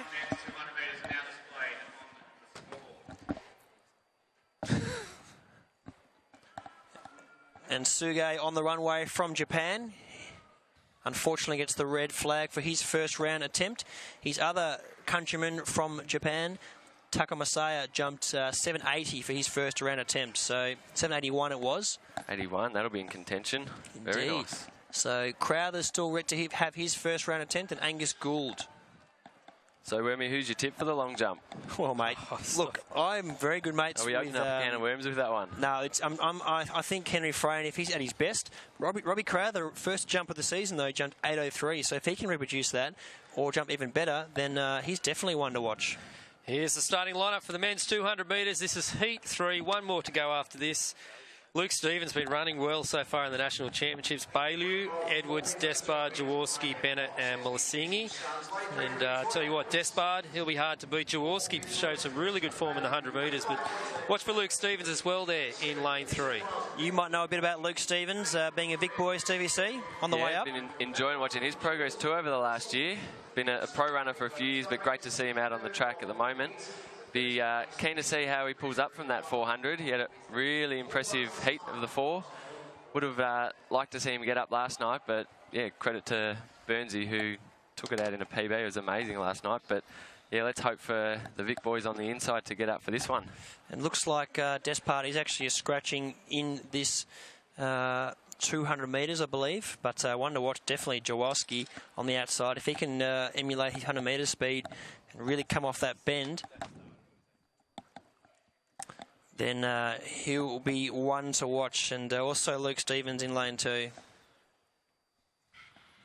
So away in this 200 metres on the outside, Jaworski running very well. Bailey and Stevens on the inside with Bennett on the outside. They're going to straighten up now, and it looks like Jaworski's in the lead. On the outside of him, Jackson Bennett running well, and Luke Stevens, look at him go. Luke Stevens on the inside's running a great race, and he's going to take this one out. Luke Stevens crossed the line, 21-28 unofficially for Luke Stevens from Western Athletics in Victoria, taking the more fancy, perhaps, Jaworski on the outside. And what did you make of that, Stevie C? Good win from the youngster. If he was doing the 400 rounds just to warm up for that 200. Yeah, no doubt about it. Runs a great 2 and a great 4. So, not long till Robbie Crowther's about to have a jump. And we're going to go trackside now with Lynchy, with the winner of that heat in the men's 200 metres, Luke Stevens. Yeah, down here, another athlete wanting to take a seat, but you've done 3 400s already over the last 3 days, and now you've locked yourself in for an extra 200. How's the body holding up? Not too bad, actually. I'm staying down the Gold Coast, so... Oh, jeez. Be going... Bit of travel as well. Yeah, be going down to the beach every day. Just getting the salts back into the legs. You know, just getting the muscles ready. So, but it's been a great experience so far for me. And is this your first national championship? Yeah, it is, actually. So you've already locked yourself in for 2 finals. Yeah, it's a good achievement. Just got pipped last night for 3rd in the 400, but I couldn't be happier. You know, all the boys last night did such a terrific job, and I expect that from everyone here in the 200 today. All right, well, mate, I'll let you go and probably don't go to the beach now, but go and recover, and we'll see you for the final. Thanks, mate. You see there, Lynchy looking fantastic in the tidies. Got out of the shorts, which is fantastic, and long jump continues to go. We've got one more heat in the men's 200 metres. The women's discus not too far away as well. The girls are just warming up as we speak. So it's all starting to heat up here in the final day of the Australian Athletics Championship. And Mossy, looks like Boylett did actually get up in that 200 metre heat, 20.93 over the Fijian around 20.94. So good win by Nick Boylett. Was a very close finish. And can't wait for that final this afternoon, Steve Cain. Yeah, it'll be definitely a tight one. I think we can definitely need at least a sub-21. Hopefully the conditions hold up for some quick times and we can see a few more PBs. Yeah, let's hope, mate. And Angus Gould on the runway now in the men's long jump. Had a big jump last week, 7.87. He jumped, took all the more fancied athletes perhaps, and let's see what he can pump out round 1. Frayne, the leader so far, was 7.88 in his first round attempt.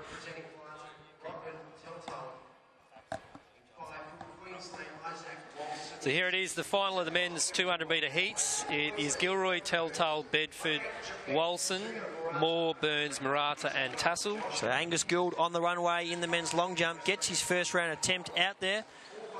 And great jumping from Angus Gould, gets the white flag for his first round attempt. So always a relief for those long jumpers who do first round attempt white flag. So that sets them up and don't have to spend 5 jumps searching for that white flag like Henry Frayne last week.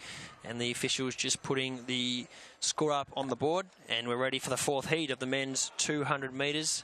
And only a 7.25 for Angus Gould, round 1. Ones to watch here, Burns. And don't rule out Kevin Moore.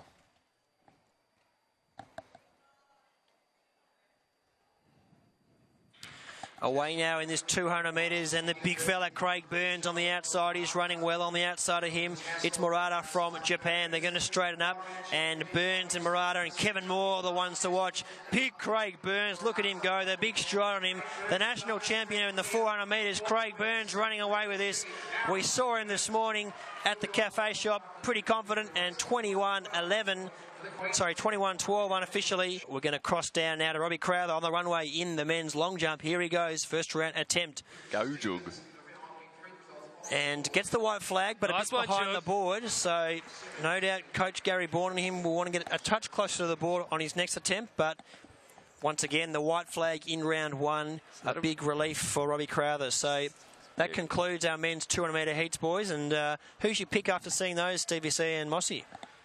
What about you, Mossy? I'll let you go first. I've been a Hartman man all season. I think he's got a little bit more in the tank as well. He'd be looking to go that 20-50. It'd be a massive one if he does. That's the world qualifier. But yeah, I'd take Hartman.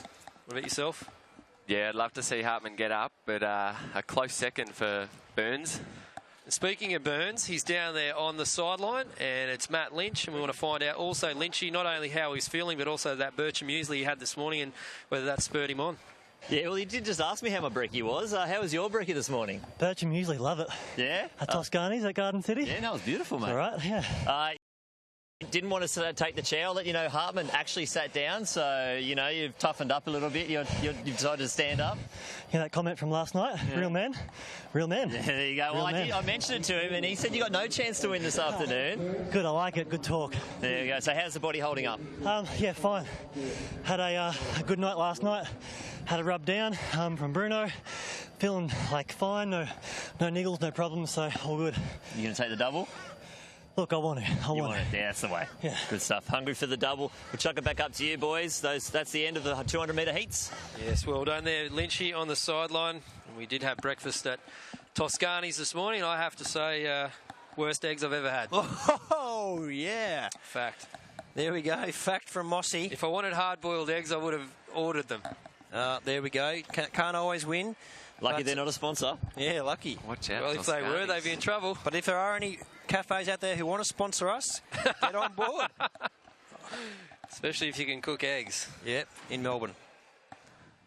So Thomas Solomon on the runway in the men's long jump, of course, part of that powerful Gary Bourne training group. And here he is, just running through.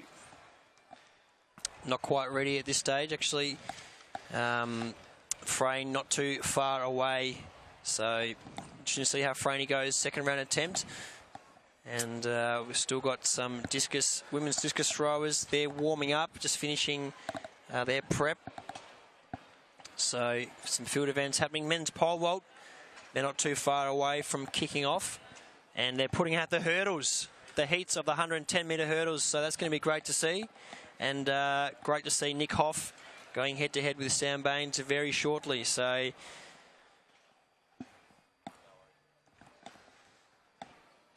Steve Cain with us here providing special comments. Caney, top 5 last year at Glasgow.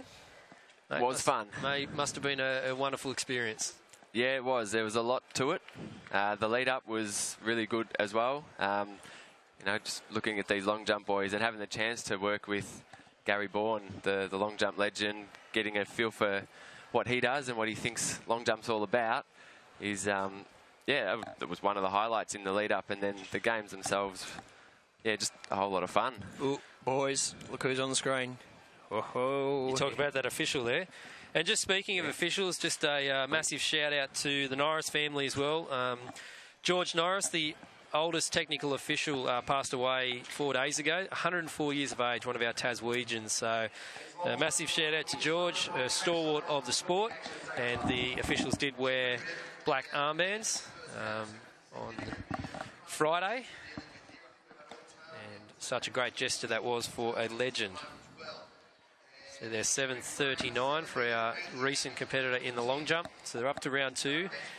Henry Frayne on the runway. Of course, Frayne, the champion back in 2010, silver in the world indoors. He's got it in him, that's for sure, and that showdown between him and Robbie Crowther will be an absolute beauty, though we've talked about that, and Angus Gould got the biscuits last week, so he's your leader so far, Henry Frayne. Here he goes. All aboard the Frayne train. Let's go, Frayney. 8-metre jump coming up. Here we go. Yes, on the board. Oh, there it is. Gets the white. Oh, no. Flag. Oh, wow. That would have been close to it, I'm telling you. Tell you what. Tell me. I thought that was a white flag, but promising from the Frayne train. They're just having a look at the plasticine. Just a toe on it, looks like. And just analysing to see.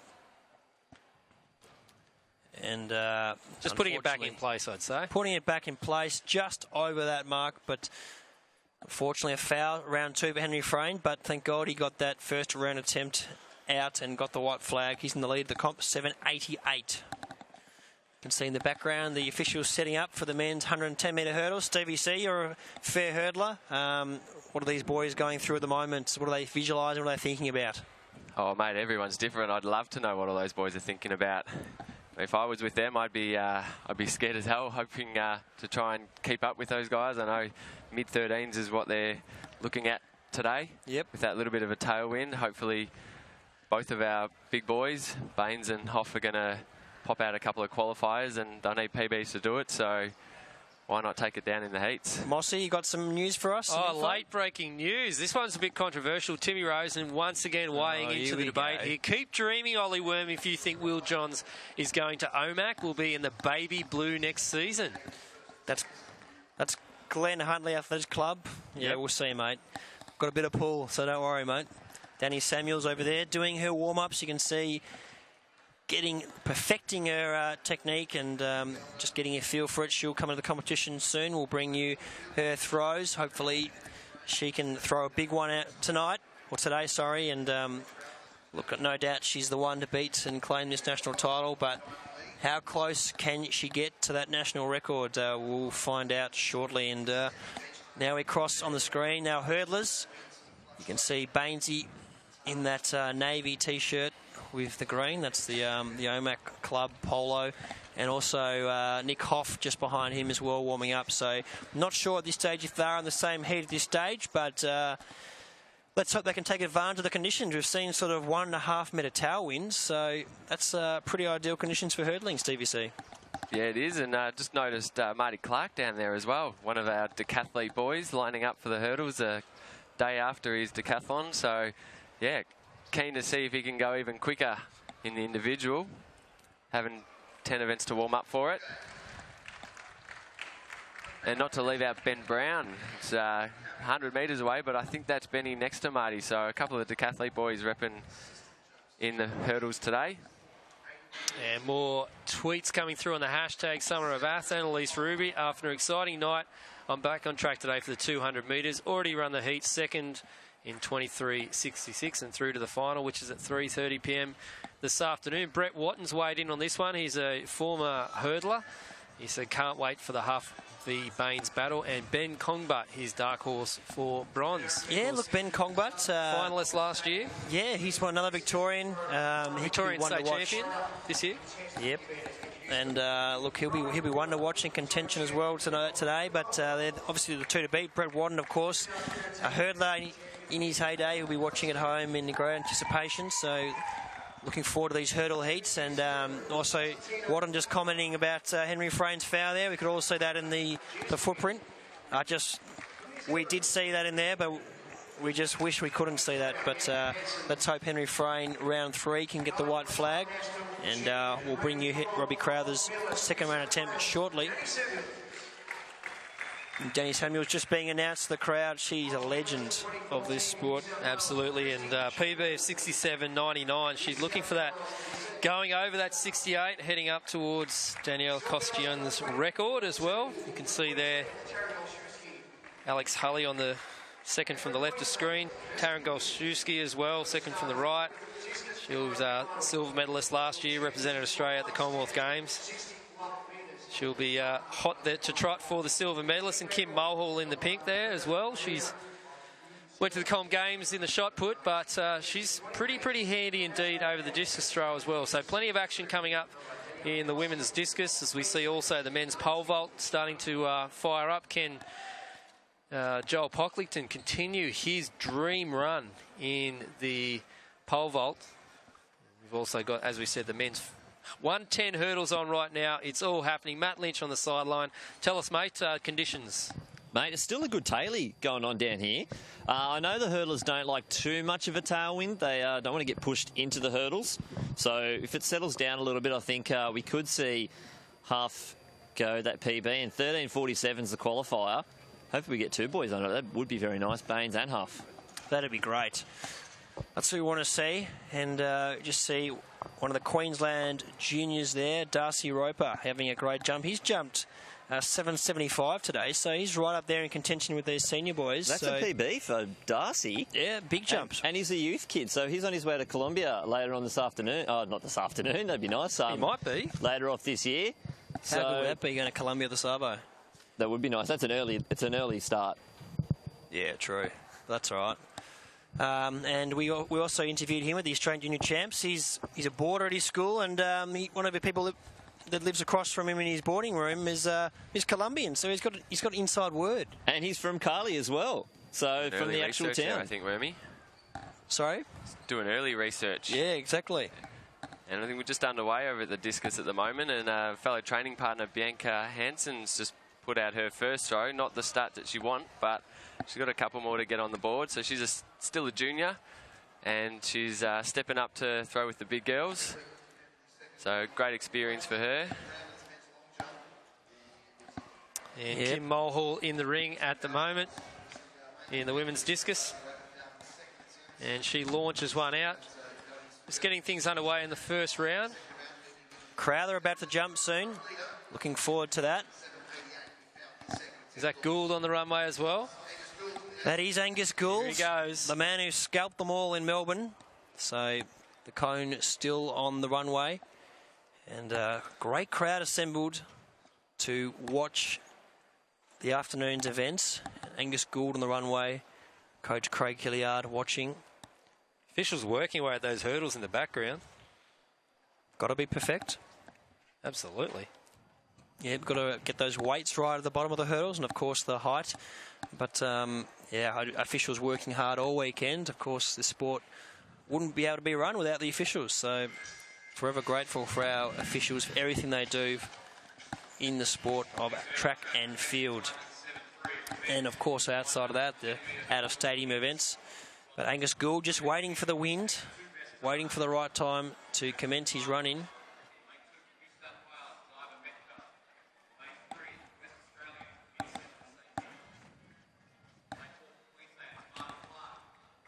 Here he goes, Angus Gould on the runway. Well behind the board, so he definitely got the white flag, but unfortunately probably just a bit too much behind the board for Angus Gould in his second round attempt in the men's long jump. Yeah, similar takeoff to his first one there, Wormy. He was a little bit behind the board on his first, so might need to adjust the run up for that third jump, get on the board and put a jump out that perhaps rattles the big Adidas boys. So the boys going into their blocks for the first heat of the 100-metre, 10-metre hurdles. And obviously the one to watch here is Nick Hoff, also Conway, and Hawkins as well, a New Zealander. He's a very good athlete, so watch for him on the outside. But they're in their blocks now, ready to go. Hoff, the man to watch, number 2 all time.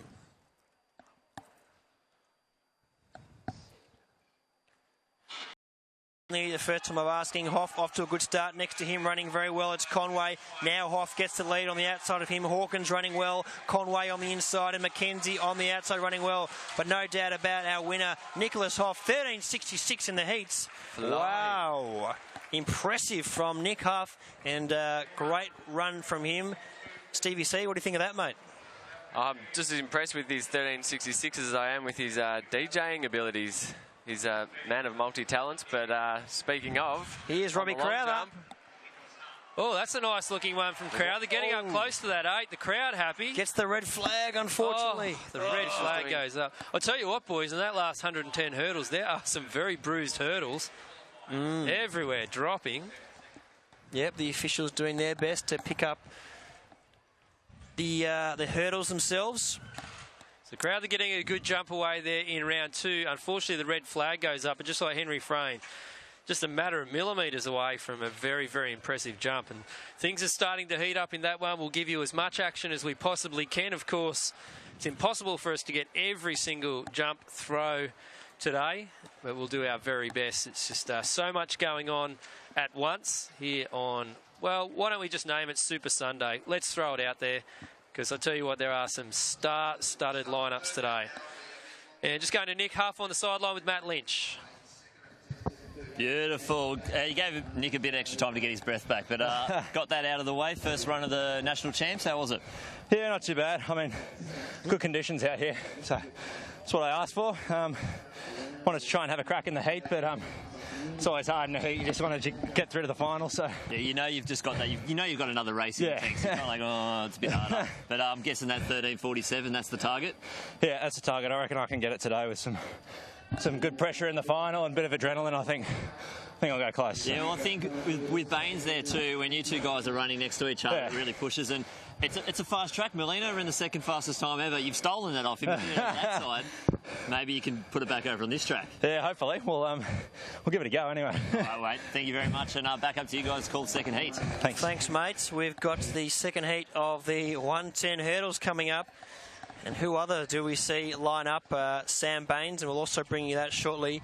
Henry Frayne about to have a jump in the men's LJ round 3, 7.88, his first round attempt. Got the red flag in the second round, and I'd love to see a white flag and a big 8 metres in front of that for the third round. This is another one here. I'll tell you what, this is the Brett Watton Hour of Power on Twitter. He says, Ollie Worm, Silas Miles, hopefully I haven't had my heyday. Was planning on joining OMAC next season. Yes, we could always use with more athletes.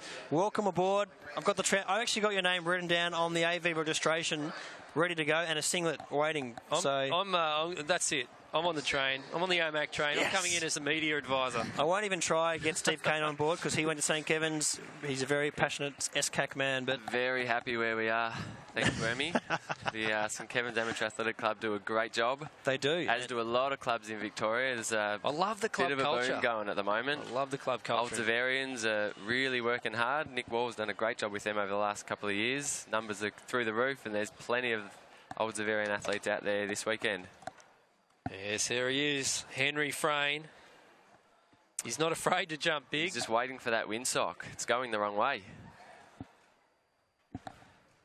Decides to go anyway. Here we go on the runway, the Frayne train. Gets the white flag. Looks like. We'll just wait. Unfortunately not.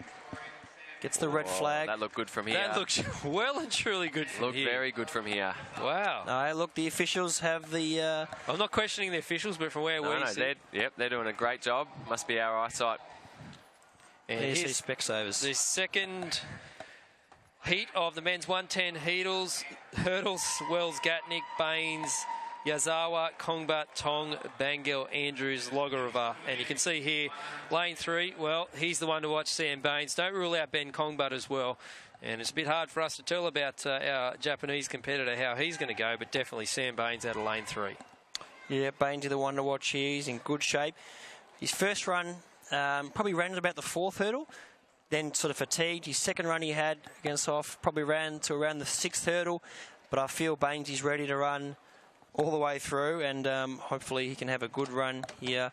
So we'll bring you the action.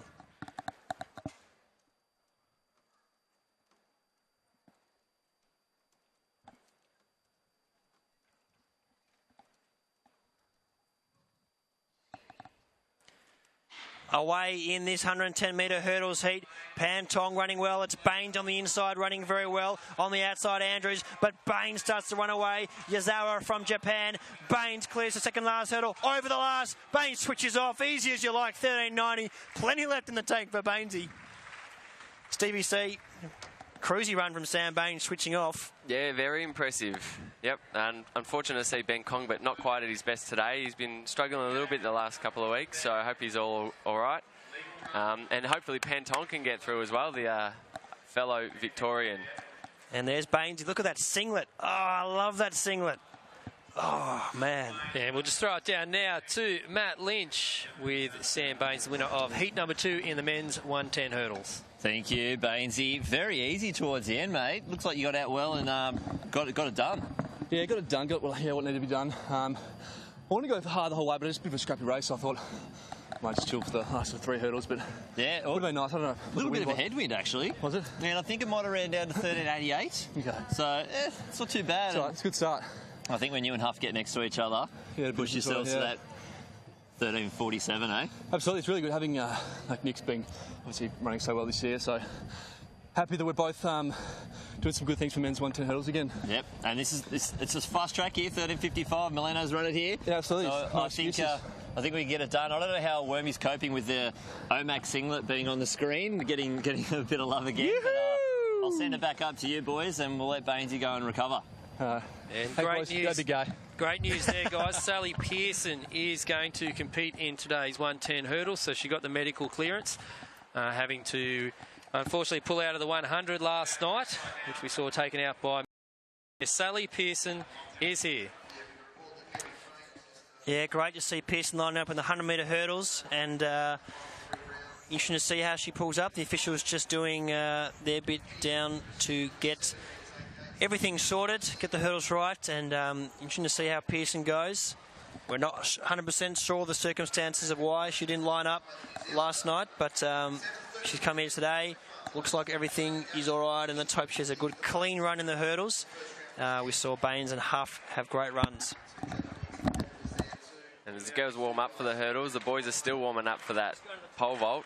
And unfortunately, I think Joel Pocklington's not competing today, but hopefully one of his fellow club members and training partners, perhaps even Blake Lucas, can get up for the win. He's been in really good form, and hopefully he can pop out.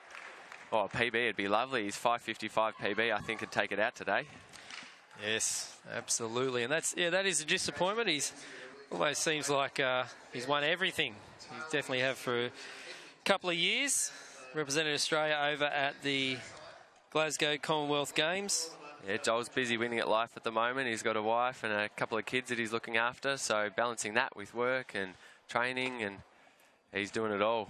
Speaking of wife, mate, popped the question just recently, got the answer you're after? I did, yes, and she did give us a yes. Congratulations. So, yep, very exciting.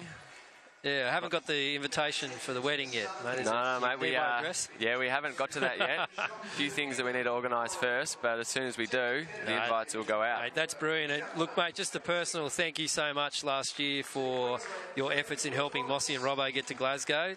We really appreciate it. You know, you're right behind us, giving a good shout out at the after party.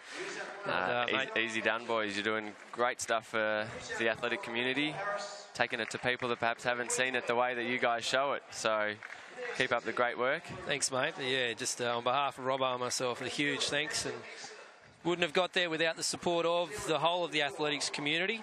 And here's our first heat of the women's 100-metre hurdles. Well, there's only one girl that's going to win this one, I can guarantee you. But from top to bottom, Ito, Pearson, Gill, Hunt, Kiriyama, Taddeo, Costa, Clay and Kosso. So Taddeo's one to watch as well from Kiama in New South Wales in lane 6, but Sally Pearson in lane 2. Switching off. Smoking. 1390, switching off. In the OMAC colours.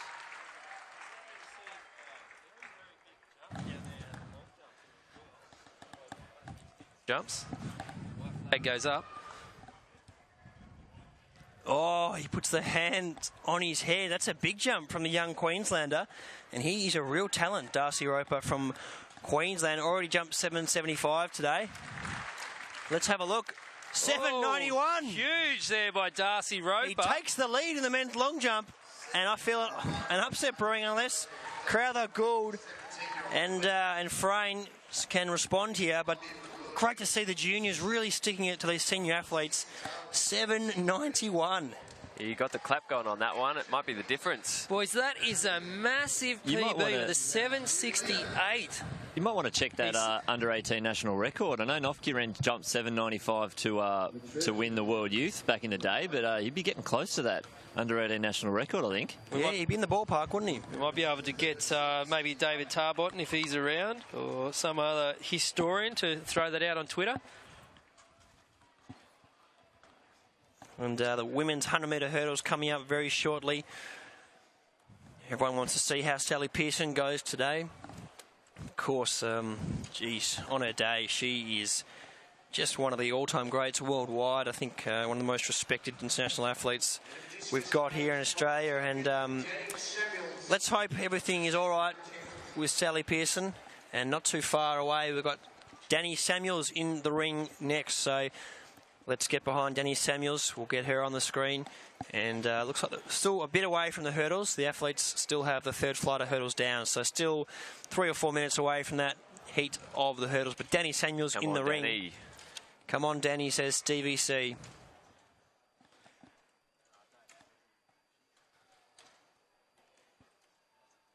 Gets a big one out.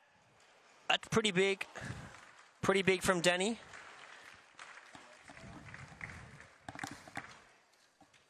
And we'll have a look, see how big that throw is.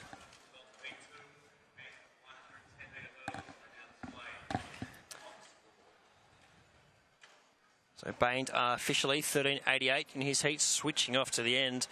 Looking slick. Angus Gould on the runway in the men's long jump. Gets the white flag. 59.59 for Danny Samuels. 59.59. A solid throw for Danny. It's just popped that one a little bit high. There's a bit of a headwind here today, but she'll definitely want to improve on that as she goes through. Discus throwers, they love a little bit of a headwind.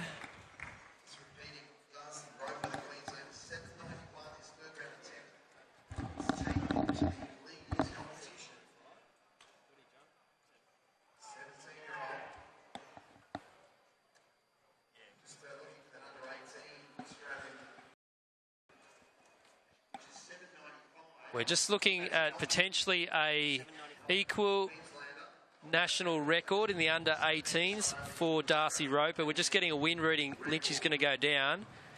Equal record 7.95 set by Chris Nofke back in 1988. Was over in Marrakesh. And Robbie Crowther respond after that big 7.91. Here comes Jug. Come on, Jug. They won't want to lose to this young Queenslander, and he's in the lead. Roper 7.91 at this stage. Can Jug respond? Come on, Jug.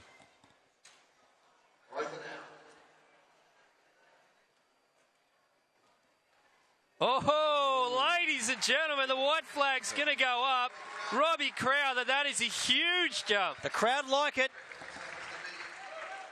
And it's going to be the 790s, I think. At least. Robbie's playing cool. He's playing calm. Is it going to be enough? Geez, looks big from here. Doesn't seem too phased. Just having a look at his reaction. Oh. Whoa! Massive jump there by Crowther. That's a season lead. He did an 8.03 windy in Hunter, but there we go. Now Robbie Crowther is the leader in the long jump. Whoa, boys, it's happening. It's happening here, and geez, now Henry Frain's got to respond. He's opening at 7.88. We've got a battle brewing on our hands here. This is what we want to see, these guys going head-to-head, and great to see the young Queenslander throwing into calculations. Personally, I thought it was going to be a three-way battle beforehand, Gould, Frain and Crowther, but great to see a young 17-year-old coming and popping out of 7.91 CBC. 17, that's what they just announced. So, look, it's great to see. And long jump, when we see some great athletes jumping head-to-head, Australia had the likes of Mitch Watt, Fabrice Lapierre, Nofke, Henry Frain, Robbie Crowther. Gee, I'm sure I've missed someone, but just in those past few years. Henry Smith on the way through as well. Yeah, Henry Smith. There's some great guys edging towards some stardom. And well, let's hope we see Mitch Watt back as soon as possible. You know, Nofke, not sure what's happening with him at this stage. And Frain, you just never know when he's going to pop a big one out. But Robbie Crowther's back, and great to see him jumping well. Back down the front straight to track. Women's 100-metre hurdles. Heat 1. As we introduce to start this lane 1 Japan. Hurry. Lane 2, the reigning Commonwealth Olympic champion. Please welcome from Queensland, Shelley Pearson. Lane 3, New South Wales with Robbie Gill. In 4, New South Wales. Lane 5, Japan. Chi Kiriyama. 6. Here we go. These hurdle girls have been patient. They've been out there for quite a while. I'm not sure what the technical difficulties have been with those hurdles, but looks like they're about to get underway. You see here Pearson there, Rasvinda Gill, the young New South Wales girl. Just to the left of her. Ito, haven't seen her run this season, but definitely Pearson. Look at that focus. Have you seen a more dogged competitor on the tour, Stevie? Definitely not. Very keen to see how quick she can go today. she's not here to qualify for a final. She's here to fly as fast as she can. She's got nothing to lose. And everything to gain.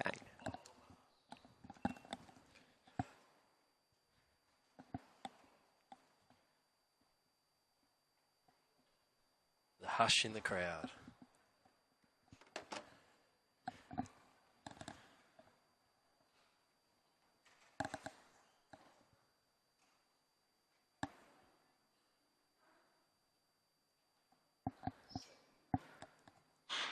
And away in this 100-metre hurdles.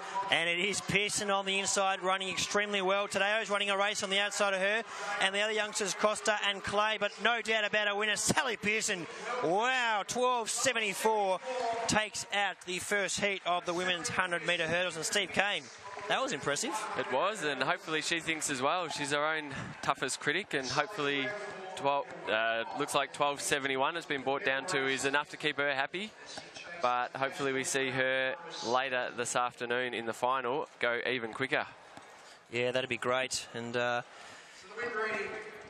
win reading 12.71 minus 0.7 for Sally Pearson. So good to see her out on the track. Unfortunately, didn't get to see her in the final of the 100 metres last night, but great to have her on. And hopefully after the 100-metre hurdles final, we can hear from Sally Pearson. She's just gone off to do her warm down and get ready for that final. But we'll do everything we can to get her on the screen for the final. And Mossy, Adidas replay. Yeah, you can see here, typical start by Sally straight, getting the jump and first hurdle. But Tadeo on the sort of outside over here runs well. She's sort of pushed as well by Ito on the inside, but those two going straight through. And Sally Pearson, yes, 12.74. She's running so fast she almost missed the scoreboard on the left-hand side. Not really familiar with running on the inside lanes, but a great victory there by Sally Pearson, and we'll see her once again. I'm just going to lay it out there, lay down Mazaire in to take out the national championship here. We still have a heat to go. But she'll be winning that one for sure.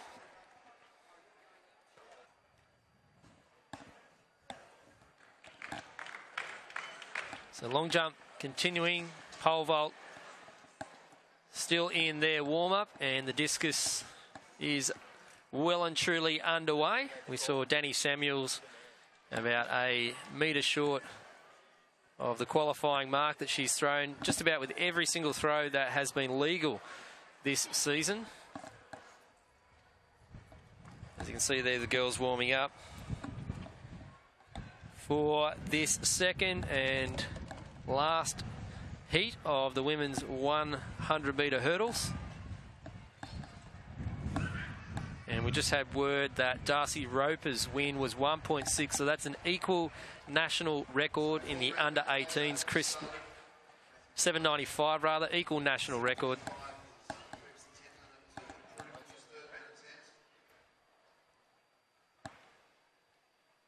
We'll just get back to you on that one. Oh, look at Shelley. Shelley is going head-to-head, giving some... there we go, giving a training partner some... he jumped 7.91. Here we go, the women's 100-metre hurdles. Donnie, Jenica, McLean, Takahashi, Nelson, Morrison, Bean, Takshi, Pollard and Seymour. Definitely that dancing diva, Michelle Jenica, is in lane 2. And just make an apology out there, Darcy Roper, 7.91. So it wasn't an equal national record. So that one by Chris Knopfig still stands, 7.95. But it may well go down tonight. And we can see... I can see that Angus Gould is on the runway. Danny Samuel's not too far away in the discus as well. But there she is. Lynchy, what are you predicting in this heat, mate? Oh, mate, I hope that if that tailwind turns around, I'm looking forward to a 12.99 from Jenica. But being out there as well, she's been running well. She's got a 13.18 to her name, and as she does her dance, that's definitely going to bring all the boys to the yard.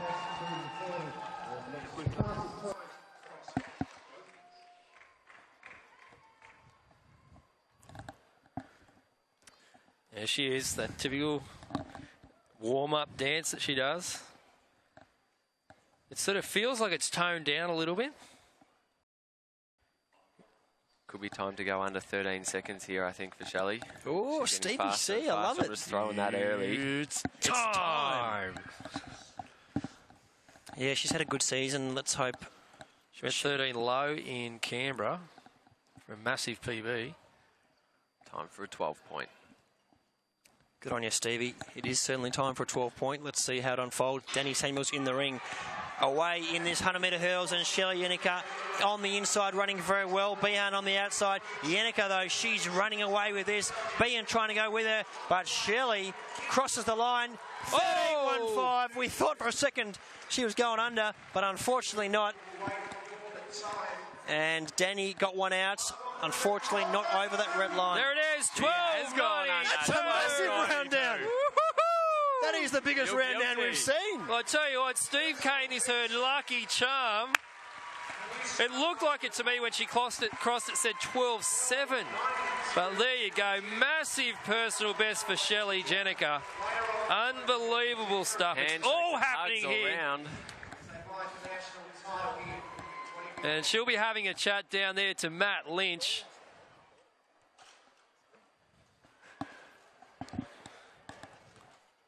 That was quick.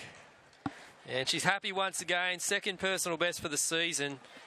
And Michelle Jenica just continues to impress here. And we've still got a final tonight too, boys. Oh, mate, it's all happening here. And Lynchy, you've got the woman that we all want to hear from right now. Yeah, Shelley, first time under 13. Sally Pearson did her first sub-13 here as well. It's the place to do it, and that's the World Champs qualifier. Yeah, I'm on Clyde now, mine at the moment. Struggling to breathe. Really put my all into that race. Hopefully I've saved a bit for the final, but it felt awesome, and I knew in the heats I wasn't sure if I was going to cruise or if I was going to push it.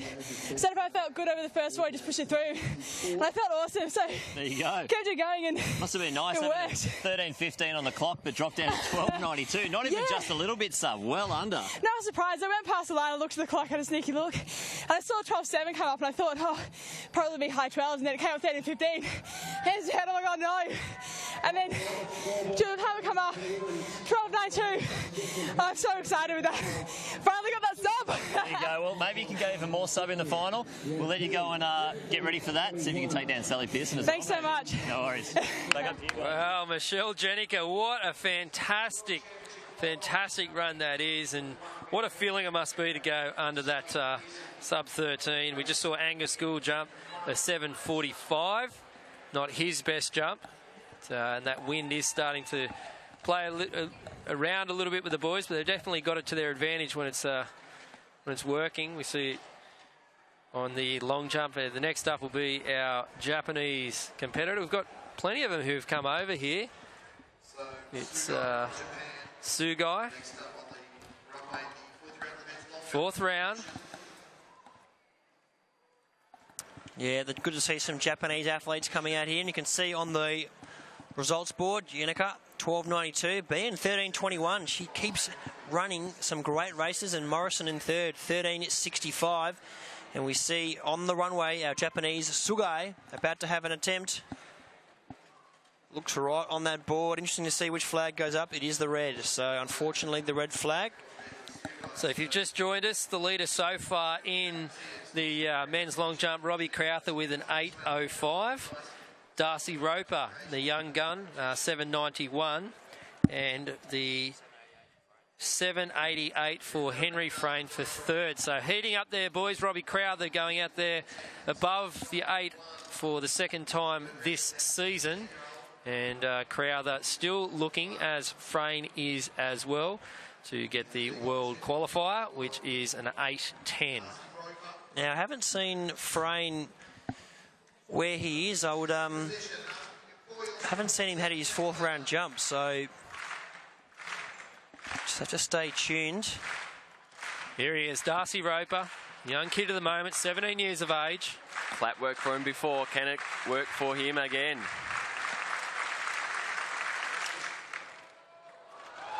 See, well, he looks reasonably happy with that. The white flag goes up, not near that last one, though.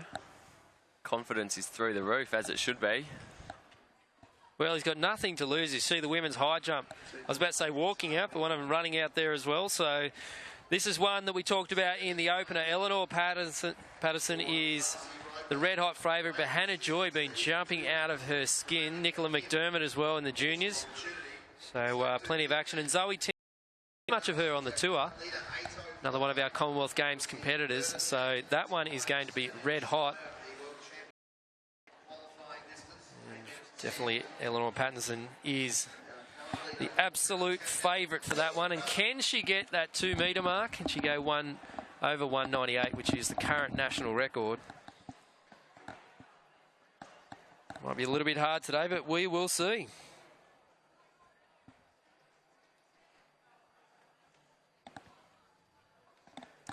On the runway, Jug Crowther, can he improve on that 8.05? He'll be looking for 8.10.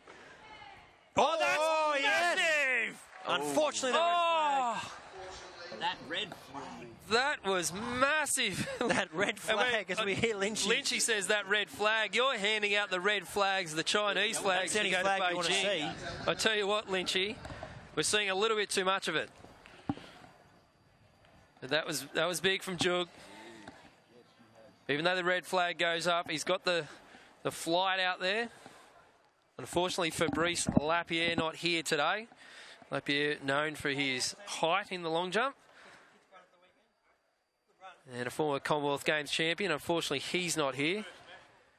It's the leader so far, Robbie Crowther. The boy from Bluff up in central Queensland. So it's all happening here at the 93rd Australian Athletics Championship. Still got the men's pole vault warming up. The women's discus is underway. So the boys, the long jump are just down, and some of the athletes obviously are eliminated. But just waiting to see where Henry Frayne is. I haven't seen his 4th round jump. Can't see him sort of lurking around down there. So we'll try to keep you posted as much as we can.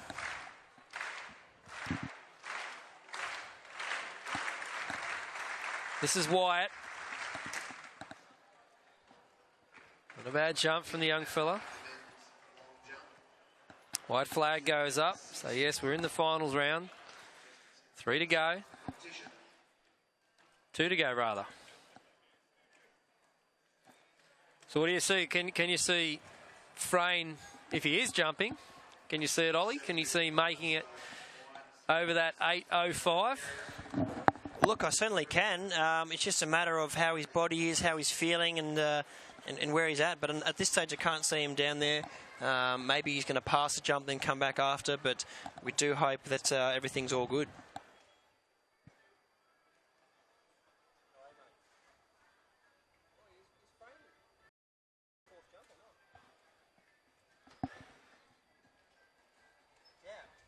So Henry Frayne has pulled out. We have just got some confirmation over the airways that Henry Frayne won't be competing. So at this stage, Robbie Crowther will be the favourite, undoubtedly. So Frayne, yes, his last 3 jumps he has forfeited. So whatever the issue is, we hope he's all right. Look, his first jump, 788, put one out there, so would have been happy with that. But for whatever reason, whether it's his body or something else, we do hope Henry's all right. He's got a big campaign ahead of him. Hopefully he can get things right and get a red flag, the Chinese flag, and go to China. Van Gelder, New South Welshman.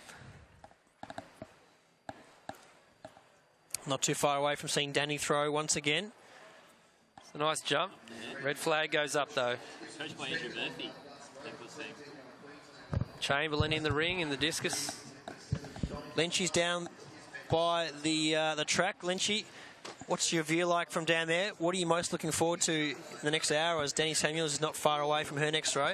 Mate, it's really starting to heat up down here. The wind did start spinning around a little bit, but I think it's going to stay pleasant. Very pleasant sprinting conditions. Not too hot. I think it's cooled down a little bit, but no, nice and pleasant as we see Danny get into the circle.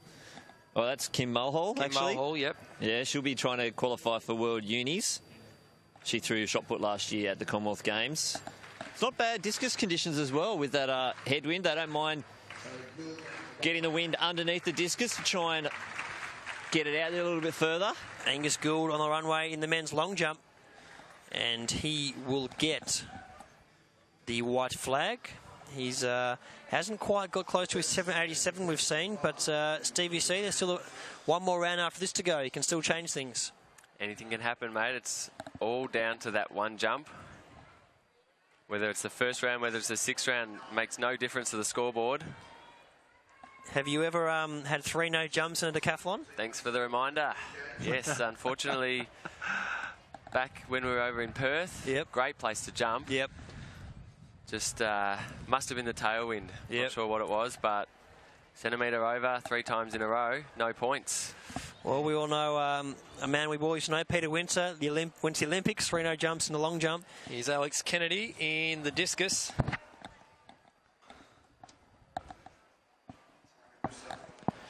And on the runway, another one of our Japanese athletes, Taka Masaya, having a jump, an orthodox takeoff in the long jump. Probably not his best jump, but he's popped out at 781 in his first round attempt. And the women's high jumpers just warming up down there. Men's pole vault still finalising their warm-ups. So we do have a bit of a break on the track, I guess you could say, at the moment. So there's some field events to turn our attention to. Great to focus on the field at the moment, and we'll bring you as much as we can. Know a lot of family and friends watching at home from all around the country. We've got some finals coming up shortly. The 200 metre wheelchair, 200 metres ambulant. So there'll be the next track events coming up in this afternoon. Of course, also got some combined event, 800 metres, which Steve let us in on.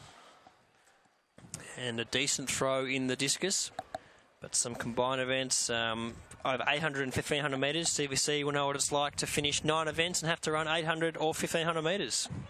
Yeah, actually chatting to a couple of those athletes. Some are definitely looking forward to their final event. The boys have got a 1,500 metres in their heptathlon, the under-16 fellas, and one of the local Vic boys, Jacko's, looking forward to that. That's one of his stronger events, so hopefully he can pump out a really good time. And I know a couple of these girls in the 800 as well, having done 6 events already. Some are looking forward to the 8 as a stronger event, whilst Sugai on the runway in the long jump. Sorry, Stevie. No, you're right, mate. Most of them don't really look forward to that final event. It's very different to the other 6. 6 power events, and then all of a sudden you have to run around the track more than once. Yeah, no doubt, mate. It's certainly not ideal.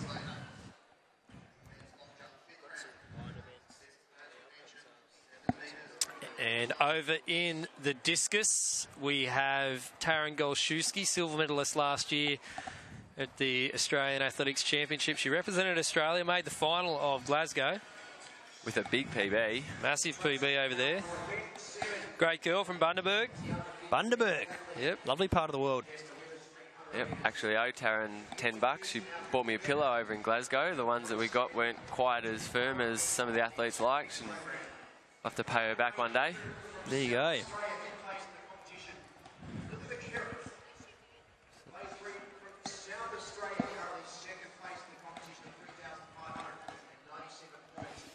And Stevie, tell us about a bit of a typical training day for yourself. Typical training day.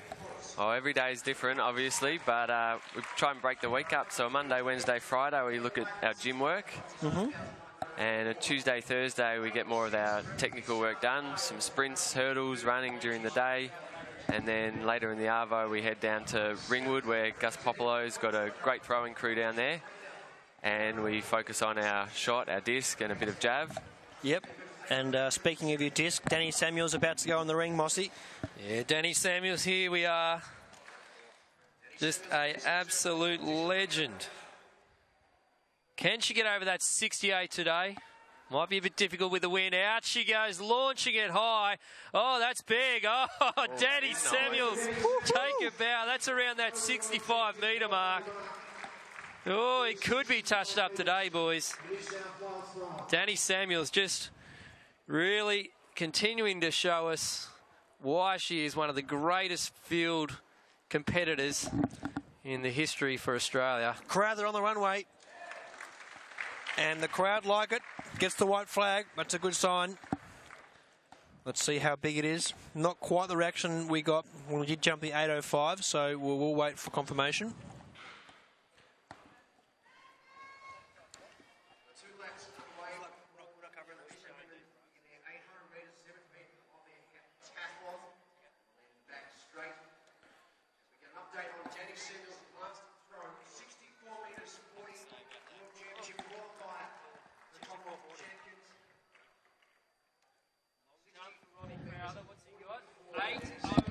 .801, Robbie Crowther at long jump, 8:01, so that's his second over 8 for today. He needs to jump an 8:10 to book his ticket on that bus to Beijing.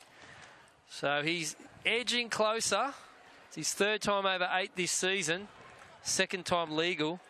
64.40 for Danny Samuels and her discus throw we saw. That was well over the qualifiers, so good to see Danny popping a big one out. And as we watch these girls warming up for the high jump, we've actually got a heptathlon under 15,800 metres going.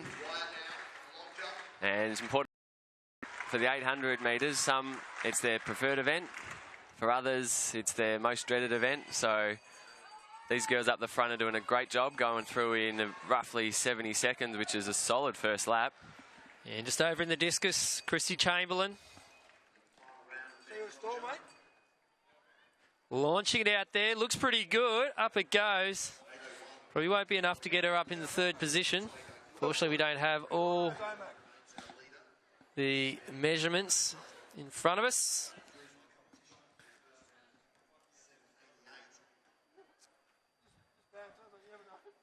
And you see there those girls in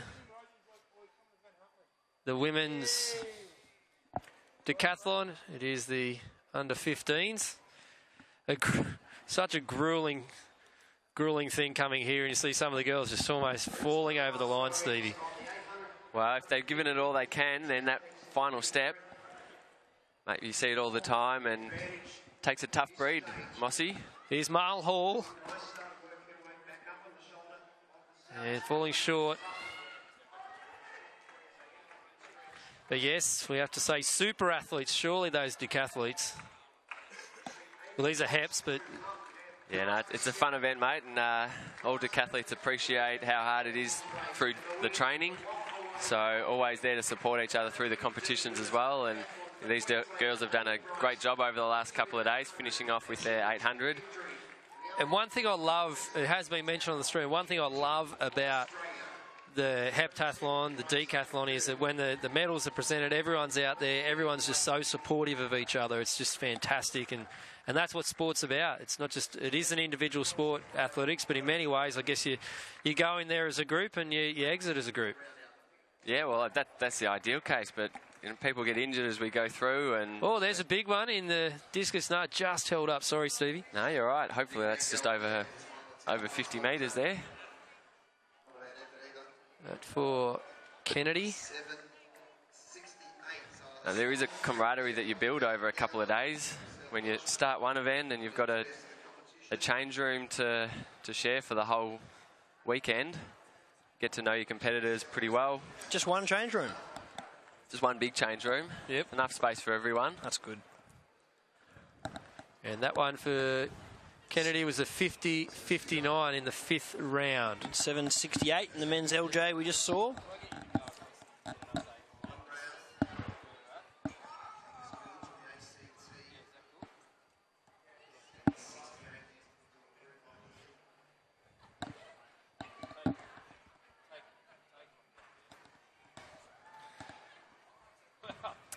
Angus Gould on the runway in the men's long jump. This is his 6th round attempt.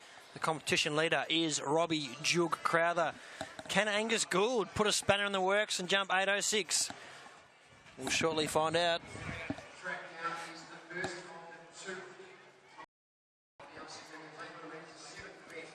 And just a tad behind the board for Angus Gould, so not his best jump, Stevie C. No, not the best jump that he's had today, but that won't affect his placing at the moment. Final round, hopefully we can see a couple more big jumps. See, just to get Denna Thou going really flat there in the discus. And just another one of our tweets on the hashtag Summer of Aths. It's from, it says here, the Awesomeness Bot. Righto, good work. It says, great hurdling, Michelle Jenica. The biggest round down in the history of Aths, from a 13.15 down to a 12.92. It was massive, wasn't it? Second week in a row we've seen massive round downs. Yeah, good work to the guys and girls on photo finish. Done a great job there.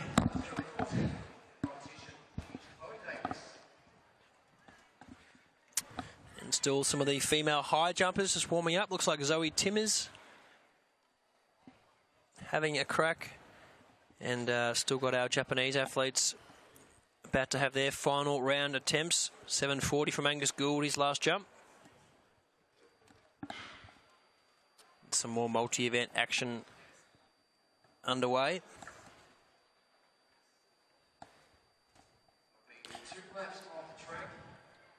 And just got a text from Henry Frayne, unfortunately pulled out after 3. His hammy wasn't 100%, so we do hope everything is heals as quickly as possible, Henry. And you get back on track as soon as possible, and he's got some time ahead of him to go overseas and get a qualifier out. But good to see his training partner, Henry Frayne, Robbie Crowther, get a big one out. And another red flag down to the long jump. That red flag's getting a workout today, unfortunately.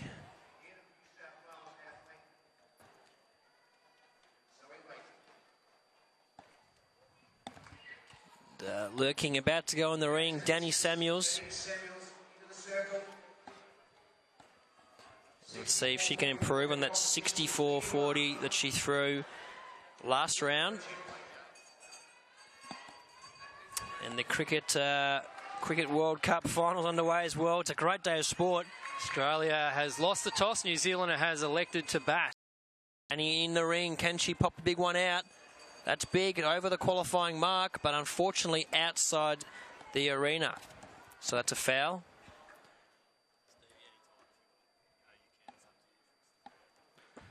And as we spoke a little bit earlier, Steve Cain popped the question. He's going to be a married man. And, mate, the coffees came, but they must have missed out from me, Daniel, yeah? Yeah, no, she saw you working hard, so couldn't quite get the question to yourself. But, yeah, she's a lovely lady, and look forward to bringing her down to the athletics track over many more years. Sensational stuff there. So, still at men's long jump. Robbie Crowther is the leader. And Lynchy, and we'll go down to Lynchy. He has some results in the women's discus. Yeah, so we're just getting close to that round. Danny Samuels at the moment taking the lead, 64.44. In second place, Taryn Golszewski, 55.85. And the third Australian at the moment, Alex Kennedy, 52.63. So they're your top three. So just repeating those, Samuel 64.44, Golszewski 55.85, and Kennedy 52.63 with 1 round to go. And this looks like Darcy Roper on the runway. Roper, can he crack 8 metres, Lynchy? Mate, I really hope so. He's getting the crowd behind him. The wind's picked up, so let's hope if it stays just a nice 2.0, 1.9, and mate, let's get this Queenslander over that 7.95 or that 8. Come on, Darcy! The Roper on the runway. Oh. And white flag goes up. Gets the white flag. And it's a tough angle. It is, and Henry Frayne just put on Facebook, unfortunately have had to pull out mid-comp with a hamstring injury. Good luck to the rest of the boys. Hopefully Jug gets 8.10 and maybe a sneaky 8 metres from Darcy to keep him honest. So Robbie Crowther about to have his final attempt. Can he get the 8.10? I think the whole crowd here wants to see it in Robbie Crowther. It would be a massive relief if he could jump 8.10. Come on, Jug. Come on, Juggy. This is the one, bud. This is the one. Final jump for Rob Jug Crowther. He will be the champion here. That will be his 3rd championship 2 years in a row. 2 years in a row. Come on, Jug. He's getting the clap going. He likes to for the final round. There's a light little tailwind too. That's going to help him. On the runway, Robbie Crowther, his 6th and final jump. 8.05 he's jumped so far. Can he jump 8.10? The crowd's getting behind him. The wind seems pretty nice. Here goes Robbie Crowther. Get out of your seats at home, folks. Here goes Crowther. Robbie Crowther on the runway. Has he got it? Oh, red flag, unfortunately. He finishes the comp 8.05. He is your national champion. Put your hands together in your lounge room. Robbie Crowther. 8.05. Agonisingly short of that 8.10, but he's got time up his sleeve to do it. Great to see him getting around the young man, Darcy Roper, who's jumped 7.91. Big PB for him, and that's great signs heading over to Columbia shortly, boys. Certainly is, certainly is. And Kennedy just throwing out in the discus. She's currently in 3rd position. That's her final throw. Just waiting to see from the officials. 2 New Zealanders are ahead of some of the Aussie girls, but we're giving... So 2 Kiwis, Taryn.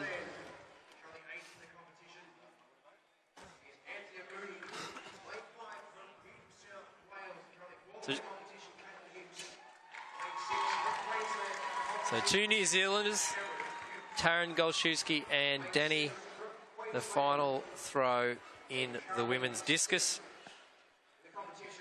Men's pole vault has got underway. Unfortunately, the officials are denying us. I can't see the scoreboard.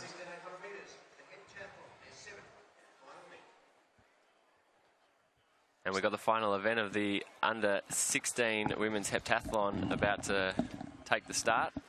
800 metres. Heat 1 earlier was won by Meredith Rule. 2:29 she ran, and we've got 9 athletes in this heat to finish off the under-16 girls. Yeah, Stevie, what's your PB for the 2-lapper? 2-lapper. Oh, geez, it's been a while. 2:02, I think. 2:02. There you go. Just nabbed you. 2 flat 0.7 I've got. So, but head to head, how do we go? Head to head, I think. Head to head. You've got me. We've had one race, haven't we? I think we've had one. We have, Stevie. Yep. No, you've got me, mate.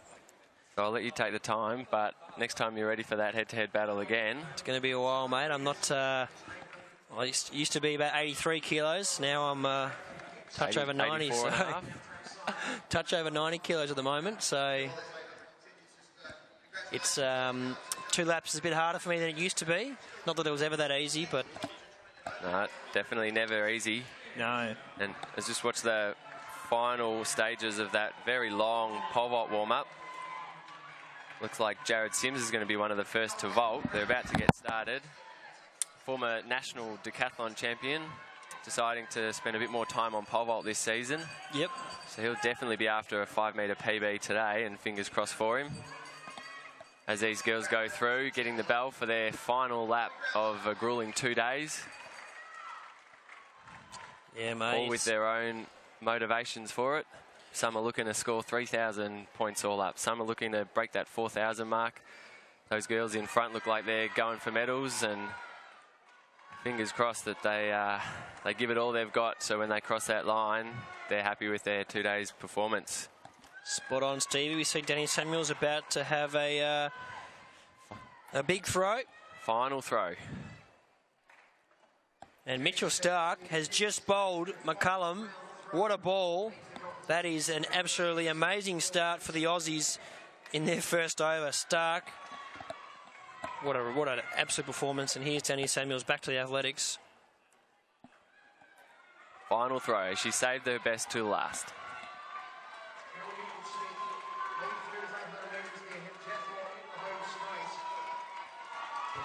Oh, it's out there. Very nice. Oh, I think that could be touching up that 64.44. It's not too bad. As she's booked herself on the bus to Beijing, that is for certain. And New Zealand are 1 for 1. Stark gets a wicket on the 5th ball of the game. Bowled McCullum. He's a big danger for the Kiwis, and that's a A great start for the Aussies. Devastating for New Zealand to see what there. Danny's final throw was. Jared Sims over in the pole vault at his opening height. 64.40. 64.40. Just a touch under that 64.44 we've seen from Danny. So 4 centimetres off her best of the day, but pretty consistent getting it out there.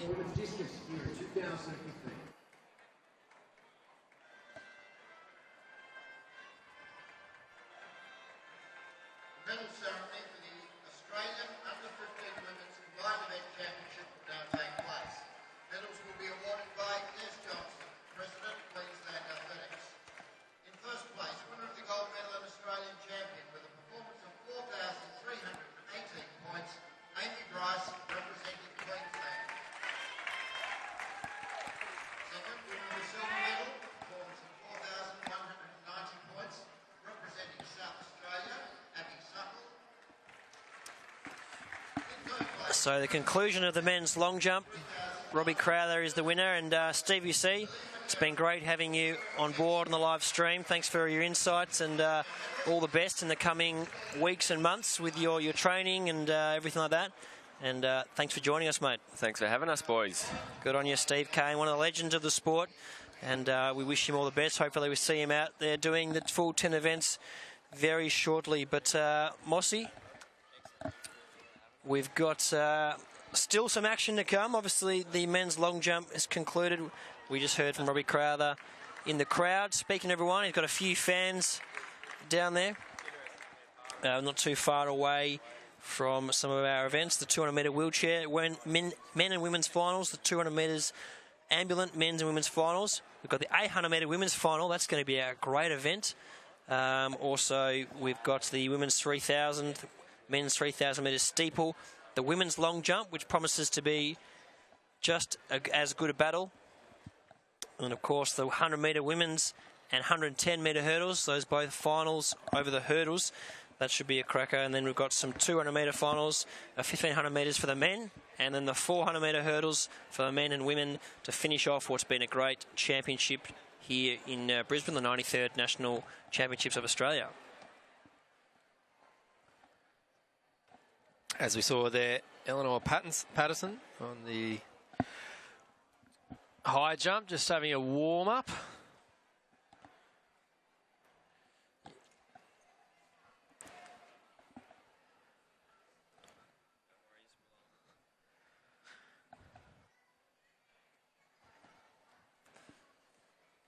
So for those at home, do get on board on social media. Let us know where you're watching it. Send us as many photos. Don't forget hashtag SummerOfAths.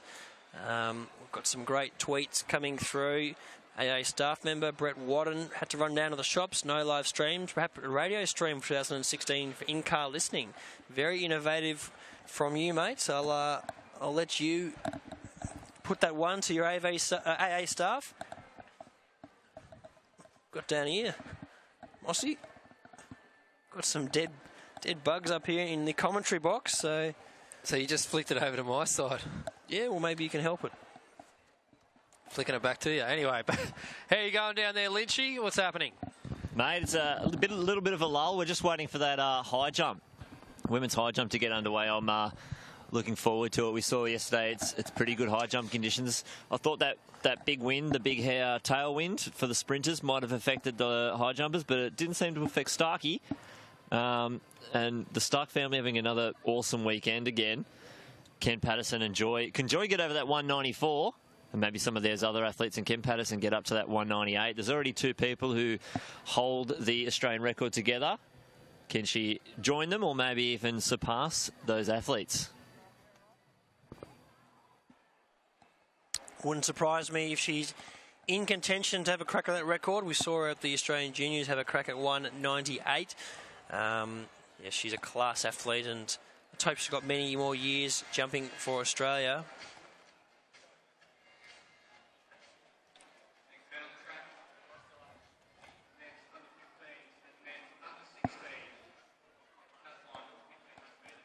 And 1,500 metres for these decathletes to finish off their championships. And not too far from what's going to be a great afternoon to cap off a superb weekend of the sport of athletics. And, of course, Australia-wide, some great sports on, particularly the Cricket World Cup final. Of course, we want to see the Aussies get up in that, and no better start to get probably their most influential batsman out early on. So there are some of the decathletes finishing their probably most dreaded event, the 1,500 metres. No doubt they'll be relieved to finish that, and no doubt recovery tonight will be important for those guys. Wanting to back up as soon as possible and get back into some training, but still some great finals to come. The women's hurdles finals, great to see. It will be great to see Yenica having a challenging against Sally Pearson, who both went under 13 seconds. And of course the men's 110 metre hurdles finals, Baines and Huff. And those 200 finals where you could blow a blanket over about 4 or 5 athletes. But away in this multi event. And these guys with a few laps to run. And out in the lead, it's Carter from New South Wales. And just behind him is Willie of Victoria. Sitting nicely in third behind him, it's Wood. And these boys are probably not their focus of their training, the aerobic capacity stuff and the distance work, but no doubt a big part of their pre-season work. And this is where it can come in handy tonight. So, well, as Steve Cain mentioned, though, some of the guys that may even be, I guess, their stronger point from growing up, the 1,500 metres. At this stage, it makes it really tough. And you see these boys out in front, especially the Victorian now coming around, taking over, coming out of the final bend. So he's had to do a bit extra work, and as he strides out, he looks good. Looks very good. New South Wales lad, Carter, just trying to tack on. But Willie is out in front there. And looks like...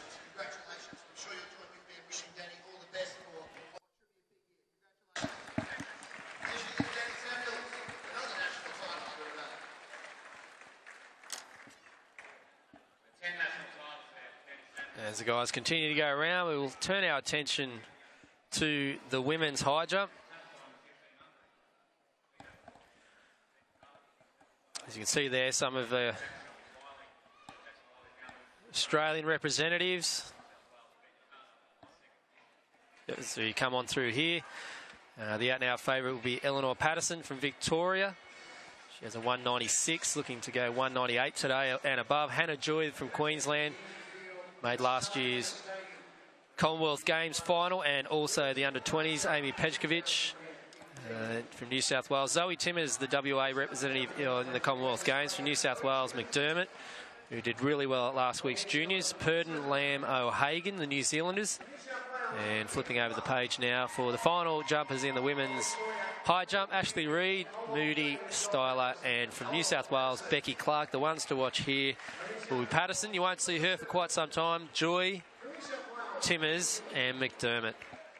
Yeah, that's going to be a great final. We can see the girls out being introduced.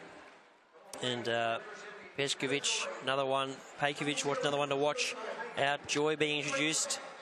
And Eleanor Patterson, what a talent she is. And let's hope we can get towards 198. The meet record's 196, so that's a good shot of going if these girls can get close to that, particularly Eleanor Patterson. Well, Eleanor Patterson, she's the one that just comes to do the business, very much like Josh Clark. It just comes out, no fuss, no joy. She doesn't get too fired up. Like you'll see Hannah Joy, she'll get the double fist pump, tuck the elbows in. But, definitely Eleanor Patterson, such a lovely competitor, and you know that Australian record at 198 at some stage in the next year, I think will go tumbling. What do you reckon, Lynchy? Very soon. Could go today. Ooh. Conditions for high jumping down there, mate? Well, like I said before, I thought might have been a bit tough last night for the boys, but didn't seem to bother them too much. And Patterson, a consummate professional. Let's just hope people start getting amongst this hill down here. I know that it fills up around Melbourne and Sydney. Maybe these Queenslanders can get down on the little grassy knoll out here and really get behind these female high jumpers. And of course, that Australian record is a joint record that is held by Vanessa Brown-Ward and Alison Inverarity. It's a 198 and Patterson's PB 196. So could well tumble today if the conditions are right for Eleanor. As I said, she won't be jumping for quite some time. And men's pole vault still going. Their bars at the moment at 480. Well done to Willie in the men's 15 on the ground. 10 events in 2 days. He is absolutely spent. And Carter finishing just behind him. But the decathlon, not easy. 10 events over 2 days, particularly finishing with that 1,500 metres is no easy feat. So well done to these boys. They'll sleep well tonight. Need a big feed after this, no doubt. Then on to recovery and start their base training soon enough, or they might have some further competitions ahead of them. So the women's high jump, the bar's going to start at 1.65 metres. So obviously at those heights we won't see the likes of Eleanor Patterson for some time, but that'll go up step by step. And the men's 200 metre final's not too far away. The final start list is Hartman, McCabe, Hoylett, the Fijian, Benuve will be in there, Will Johns, Luke Stevens, Benjamin Dworski and Craig Burns. So no particular order. They're the athletes that will line up in that final. And that should be a cracking final this afternoon. And in terms of the women's, the people who made it through their heats, Ella Nelson, Christine Wern, Melissa Breen, Annalise Ruby, Toa Whistle, Ashley Whitaker, Monica Brennan and Hayley Butler. So that is a crazy final. Sure is, Lynchy. Sure is a crazy final, and we'll be bringing you the action later this afternoon. Do we have the B final start lists at all? No, not at the stage, mate. Just the top 8 that make it through. But from that, you can see Jenkins, Coates, Sargent, Hobbs, Louise Jones, Crystal Attenborough, Larissa Pastanaki and Sophie Figuera are the 8 that should make up the B final. Cool. I don't mind a B final. I like it. Gives these athletes another chance to get out there and have another crack. Yeah, it's great to have the B finals. Obviously, a lot of these athletes have come over here in Australia and to Brisbane, and great for them to have another run. So those B finals taking place for those who didn't make the A final. But, of course, that A final is where the action's at. And those guys, Alex Hartman in the men's final looking very hard to beat. In the women's final, of course, Melissa Breen, Whitaker, Ella Nelson. And I'm guessing that's going to be a great final. I reckon those girls can push each other through for 23-20. Seems pretty consistent weather down here. Like I said before, very pleasant. It's a nice day in Brisbane today. Very nice. Great day here.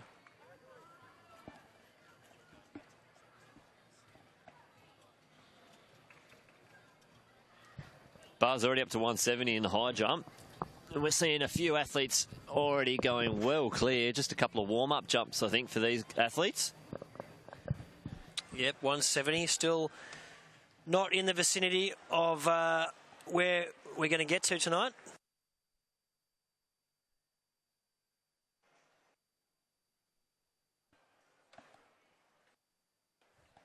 Got some of our wheelchair athletes on the track. The women's 200 metre wheelchair final up very shortly.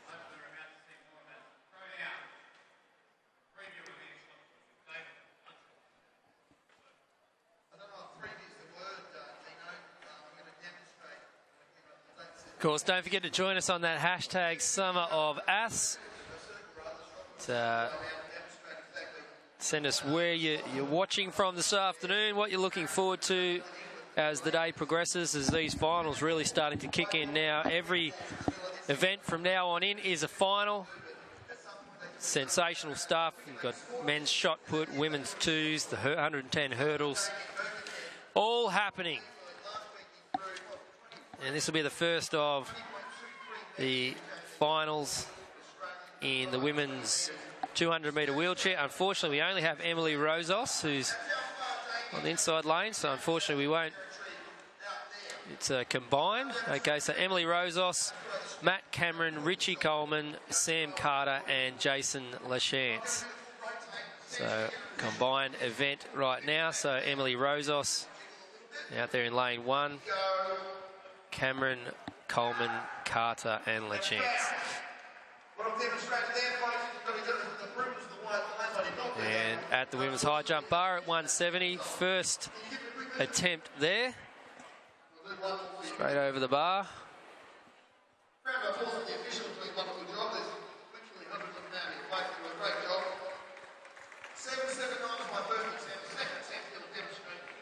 And that's Reed getting the red flag.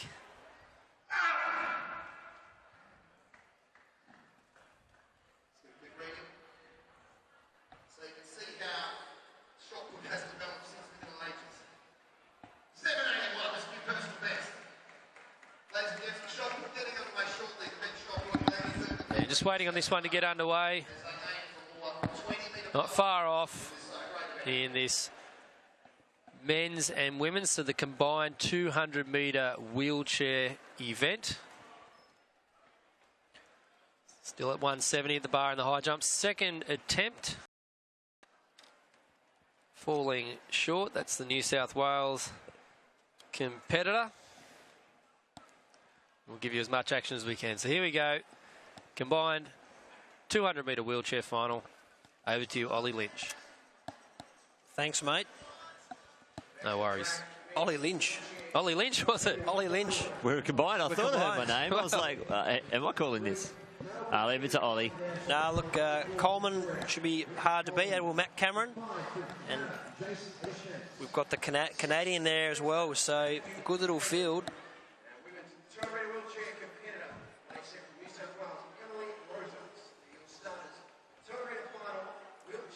So from the inside, it's Lachance. Sorry, Coleman, Lachance. On the outside of him is Cameron. On the outside is Rosos. Favourite for the women's is Rosos.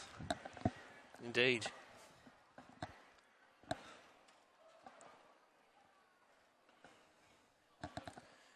they're in the starters' hands. About to get underway, and they are away. On the outside, Matt Cameron does get a good start. And looks like those two, Coleman and Cameron, are going to go head-to-head. So around the bend, Matt Cameron has got off to a great start and starting to use up momentum as he enters the home stretch. Matt Cameron in the lead, Coleman in hot pursuit. Can he reel him in? Not looking likely at this stage. Still Cameron in the lead. Trying to get to him, but looks like a good win to Matthew Cameron in front of his home crowd. 27.63 unofficially.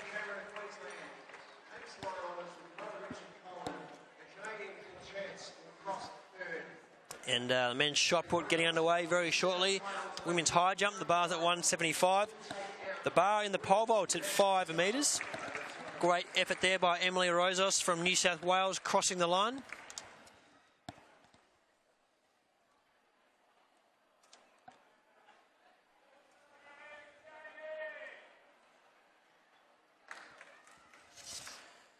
And we can see Zoe Timmers about to have an attempt at 175. And she's clear quite comfortably at 175, and the boys about to get their podiums. So their medals down on the podium. Robbie Crowther is going to take the gold medal. And I think Henry Frain's going to front for the medal ceremony. Unfortunately, he's just spoke to him. We're very disappointed about his hamstring, obviously. So let's hope Henry is not too bad. Here it's just some neural pain, however.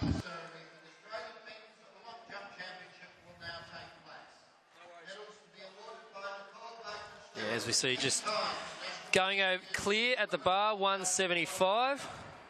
In first place, the winner of the gold medal, an Australian champion, with a performance of 8.05 metres, representing Queensland.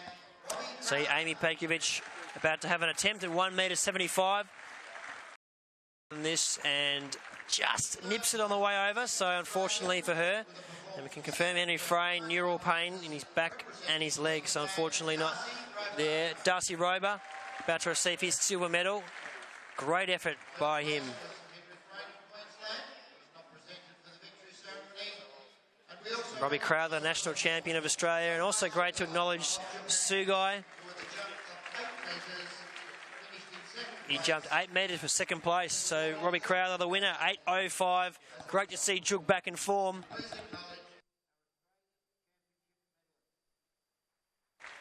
And Robbie Jug Crowther, one of the all-time greats, done a lot.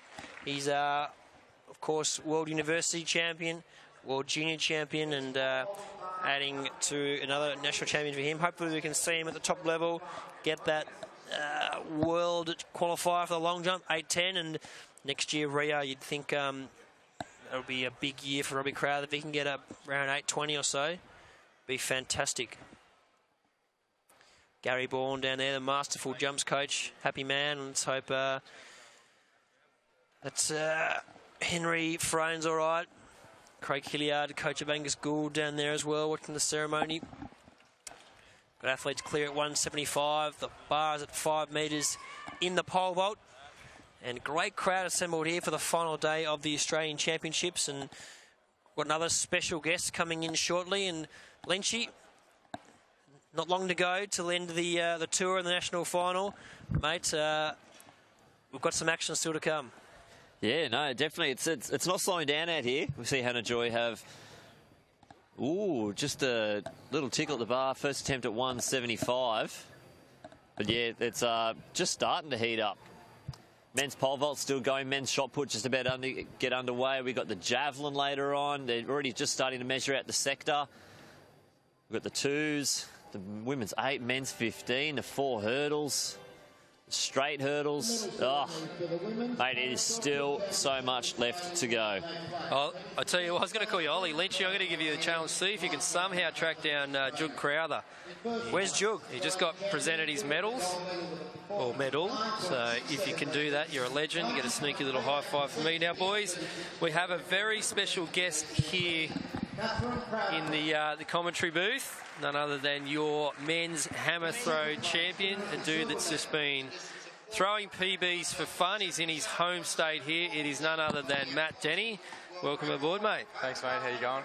Going pretty well, bud. It's as I said there, it's been a really good season for you. As I said, PBs just throwing for fun, mate, and taking out your first senior title in your home state, it must be pretty special. Yeah, no, it was pretty good. Like, I've been sick all week and whatnot, so like just come out and get the win was what the plan was and whatnot. So I came out and actually ended up executing. So I was just happy with how everything went. And discus yesterday wasn't that great. Just the atmosphere and stuff was pretty down and quiet, so I just couldn't get up and fire. But to get two medals again, like I did 2 years ago, and the Open Championships was just great, and to finally get my get a national championships and be the youngest hammer thrower ever to do that.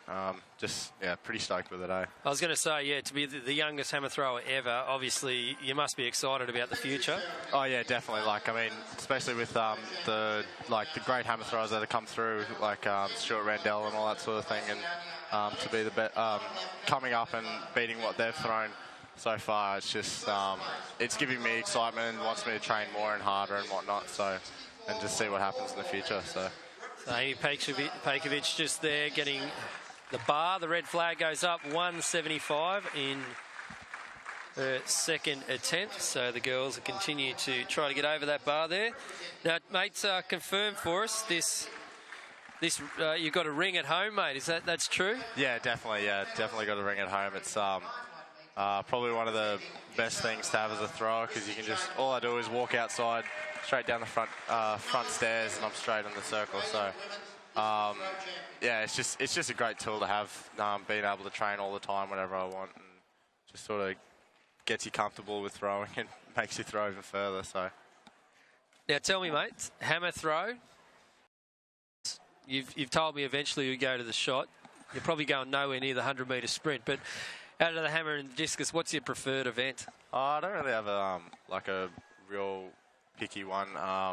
It usually ends up being one goes better than the other in comps, but lately it's starting to actually all fire together. I always have a one period in the season / year where everything just fires together, and I just throw massive distances no matter what I do. So I'm pretty keen to hopefully get that again this year. But yeah, no, I've never really had a favourite. I've loved both events. I just love watching it fly. fly out over 70 metres and 60 metres and stuff, and just like I love watching shot, and I like doing shot, but I just can't I don't like the wrist injury, and I don't know, I just don't like the feel of it. Just only going 18, 19 metres just doesn't really do it for me, you know? Yeah, I wouldn't get out of bed for anything less than 20. Now, just interesting, Hannah Joy in the high jump, she missed her second attempt at 175. So Hannah Joy, one of the favourites for the competition, is another competitor. Second attempt at 175. Again, that's Reed. She clips the flag for her. So this would be massive, massive news if Hannah Joy does not progress through here at the 93rd Australian Athletics Championships. So we'll be keeping a very, very close eye on that one as we go now to a 200-metre event. It is the Ambulant Women's. Indeed, the 200-metre final. Ambulant Women, the ones to watch here. Ella Party in lane 5 and Isis now away in this 200 metres, and it looks like Ella Party is running a great race around that bend. Ella Party is going to straighten up in front. Also running well is Cleaver. So Ella Party with a huge lead, the West Australian. Don't forget the results will be adjusted after this, but Ella Party, she strides away with this victory, and she's going to be a convincing winner, but we will stay tuned. 27.72, the unofficial time. We'll stay tuned and see how the likes of Isis Holt have gone there, and how they'll actually go in terms of the final standings. Back to you, Mossy. Well, and we're going to go down trackside with Lynchy, who's got a couple of long jumpers, including that champion, the Jug Star. Yeah, mate, you requested Jug to get on the stream, and I found Darcy Roper as well, but Jug, we'll start with you. You've got the mic already, 8:05. Yeah, so close, mate. Yeah, so close. Mate, it was frustrating. Darcy, a young fellow who's pushing us with that 791, and I'm glad I got one on the board and come out with an 8:05, and to get another 8 metres on the fifth jump was also good. But, yeah. So where to next? You're so close. You maybe head over to Japan. Yeah, we're not too sure yet. We've got to figure out what Gary wants to do, and hopefully do a world challenge maybe in Beijing in the Bird's Nest. Sounds good. That might be good, and you get a feel for it. And to crack that 8:10, it's always frustrating chasing. Yeah. It would have been good to get it done now, but we'll see what happens. And I've got to get a scan on my knee next week and see what I can do, because it's a bit frustrating. It's a comp game, so we'll see what happens. Oh, and Darcy, we'll toss it over to you. 791, mate. 4 centimetres off that under 18 Australian record. How's it feel? Oh, amazing. Like, crazy. Came out there, giving these older blokes a run for the money. So, I was really, really happy with it. Hey, like, unbelievable. 22. And, well, that record, Chris Nofke, he did it while winning the World Youth Champs. Really? Yeah, in 2005. So maybe you could repeat the feat and maybe just go 8. What did you jump to win the World Juniors? 8 metres flat. Ooh. Yeah, so there's a bit of competition there, and I hope he can do it. There you go, mate. And yeah, so when you're boarding at school, one of the guys across the rooms, Colombian, from Cali. Yeah, from Cali. His parents, live there. So getting that inside information, getting all the goss. And he tells me, he goes, we're sitting down at dinner, and he looks at me real serious, and he goes, don't go out at night. And I was just like, don't tell me that, man. I was like, God damn. Yeah, I want the good stuff. So no, I'm looking. Well, it's the world capital of salsa dancing, so maybe do a couple of dancing classes. I need to practice that. Yeah. No, that's all right. Well, I'll let you guys go and celebrate, maybe go and relax, and I'll toss it back up to the boys up top.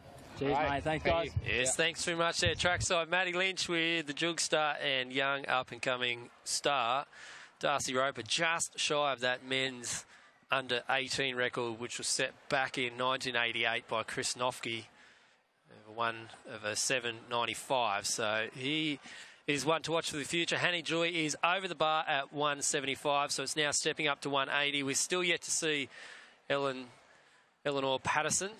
But, what about you, Matt? Ever done the high jump, mate? No, mate. I've been too heavy to get up on it. Can't get up in the air for too long. No, don't put yourself down there, bud. So, mate, hammer throw, the record for national championships is 12. Have you got it in you, mate? You're going to go the next decade plus? I'll give it a go. Yep. I tell you what, that's a lot of championships. It is a lot of championships. It is. It was Dick Leffler from Victoria. So 12 championships. Stuart Rendell with 10 and Sean Carlin from South Australia with 9. So you're on your way, mate. that's for sure. And you broke Timmy Drysen's run of championships as well. Yeah, no, I was a bit disappointed this season because he wasn't competing. He's just had surgery on his ankle and knee, I think, so he's going to be out for a bit. But hopefully he comes back and keeps competing until 2018, and hopefully we can both make Com Games and take it out there. I know Ned Weatherly's definitely going to be coming up soon when he starts to progress more into the open weights. He's definitely going to be coming up and trying to push me, so which is good. I think our field events in Australia is just really kicking up lately, and especially in the throws. Starting to get more hammer throwers, and tell you what, Queensland's turned into the throwing state, I reckon. What was that, mate? I couldn't quite hear you there. No, you're breaking up, buddy. We can't. Yeah, what is it about up here to the great chuckers at the moment are all Queenslanders? I don't know what it is, but I'm glad Danny's come up now. I think that's going to be good for us all, and hopefully we can be able to train together all, like Benny Harradine and Julian and Danny and all of us. And like Danny's such a great role model for our sport and whatnot. She's always gave back to the sport, and she's always good with the kids and stuff. I know every girl wants to get her autograph after she competes, and I think bringing it up to the Queensland, I think it's definitely going to give the likes of us a big kick. As we turn our attention to the track for the men's 200-metre ambulant final, we can see here Siemens, Price, Davidson, Foster, Guild from Queensland. Hum, he just keeps going. Woods and Maloney as well. So Nicholas Hum just looking for another championship here. And he'll be flying out there. But also watch for Foster and Davidson, who has been running massive times this weekend, going close to world records. And he'll be another one to watch as well. Yep, quality field assembled for this final. Very impressed with Nicholas Hum this weekend. He's been really on song, and he'll be one to watch in this final. Of course, we're in the home straight. A couple more hours to go. Got some of these finals coming up. Also got the women's 800-metre final not too far away. And Hannah Joy in the high jump, bars at 180. But some great finals action coming up, and you can watch it all here on the live stream as the athletes go into their blocks.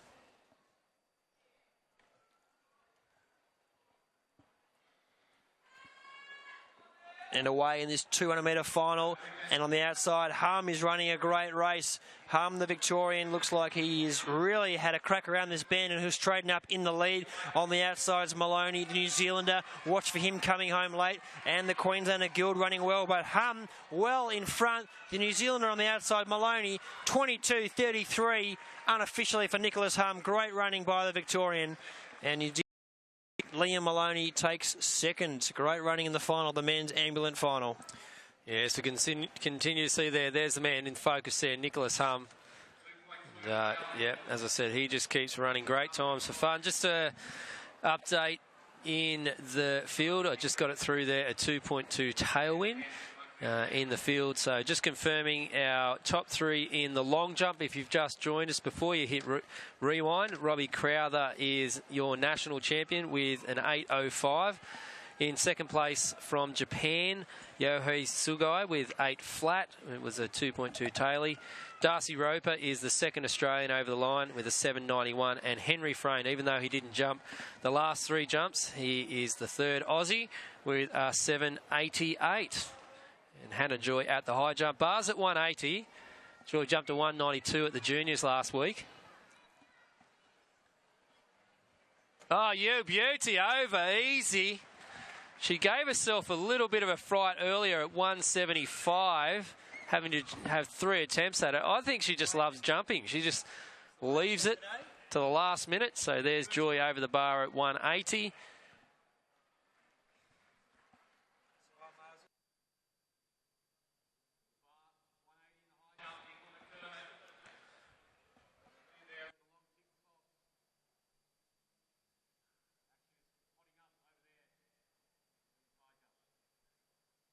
And just a bit of confirmation, the lineup for the women's 100-metre hurdle: Sally Pearson, Michelle Jenica, Brianna Bean, Abby Tadeo, Irie Ito from Japan, Fiona Morrison, the New Zealander, Elizabeth Clay and Rochelle Costa, the New Zealander. So if you just joined us, Michelle Jenica Big Birkenhead in the PB at a 12.92. Birkenhead there, falling short of the 20, and his warm-up attempt. Good catch there from the official there. One hand, one bounce. Wasn't it? Pretty handy. That's a 7.26 kilo shot. What he forgot to do, though, was to have a shot at the stumps. Yeah, you know, just get him out of the crease. It's going to be a good competition, though. Jacko Gill, that's in the circle now, the Kiwi. He's, tell you what, he's got a history as a junior. He's got every world junior record. He threw 24 metres with a 5 kilo shot put. Mate, and he's got some awesome YouTube videos going as well. And I think his PB at the moment is about 20-40 at the moment. So, and Damo's just got over 20 last week in Melbourne. So, hopefully they both push each other, because I think Damo's in form to get world champs qualifier today. And Birkenhead has won the last 2 national championships with the 1920. 2013 and last year in a 1904, as Matt just alluded, broke that elusive 20 mark. And his coach, which you saw him just talking there, Scott Martin, well, he is the only man in Australia ever to go above 21 with a 21.26 he set back in 08. And just further confirmation now, the men's 110 metre hurdles. Huff, Baines, Hawkins, Yazawa from Japan, Jack Conway, Pan Tong from Hong Kong, Terrell McKenzie from Western Australia, and Ivor Metcalf from New South Wales. So very interestingly there, Ben Kongbat failed to go through. We thought he might be a smoky for the bronze, but Ben Kongbat not going through today. So definitely the ones to watch there will be Hoff and Baines. And I know that Ollie Worm here has been talking up Sam. I think he's a really good chance, mate. He's a very good chance. I mean, obviously Nick Huff is the man in form. He's the man to beat. But I think Sam Baines can give him a real run for his money. It'd be great to see both the boys get a qualifier. The conditions here today, and they both look good in qualifying. But look, Nick Huff is definitely the favourite for the final. But I'm, very close with Bainesy, and I'd love to see him get up. But we'll see how it unfolds. Should be a cracking final, and all the boys in the final are in contention. So we see the boys being introduced for the shot put. Tell us a bit about some of these guys, Matt. Well, Damo's up now. Damo Birkenhead. He's the nicest bloke you'll ever meet. So quiet. Nicer than you. Yeah, definitely. So he's definitely the favourite there. What about some of the other guys? We've got Shane Carstairs. Shane's been in it for a while. Lachlan Miller. He actually didn't do juniors this year, but he's been one of my main competition in discus and shot lately. Got Toddy Hodgetts at the end there. He's the world record holder in his class. 16.5 metres, I think. Pretty handy, that's for sure. As we saw there, the women's 800 metres coming out onto the track, and well, it could be anyone's. Britt McGowan goes in as the favourite, but we saw Catherine Katsanavakis running a very, very handy heat to make her way through. Abby Delamotte steaming home in Sydney. And we've also got a number of competitors there. Selma Kayan as well, she'll be up there. Just a wealth of talent in that women's 800 metres, which is not too far away. And Lynchy, you have a look at those girls. Anyone in particular looking nervous or super focused? No, Lynchy's not down there. And we see our bar in the high jump is at 185.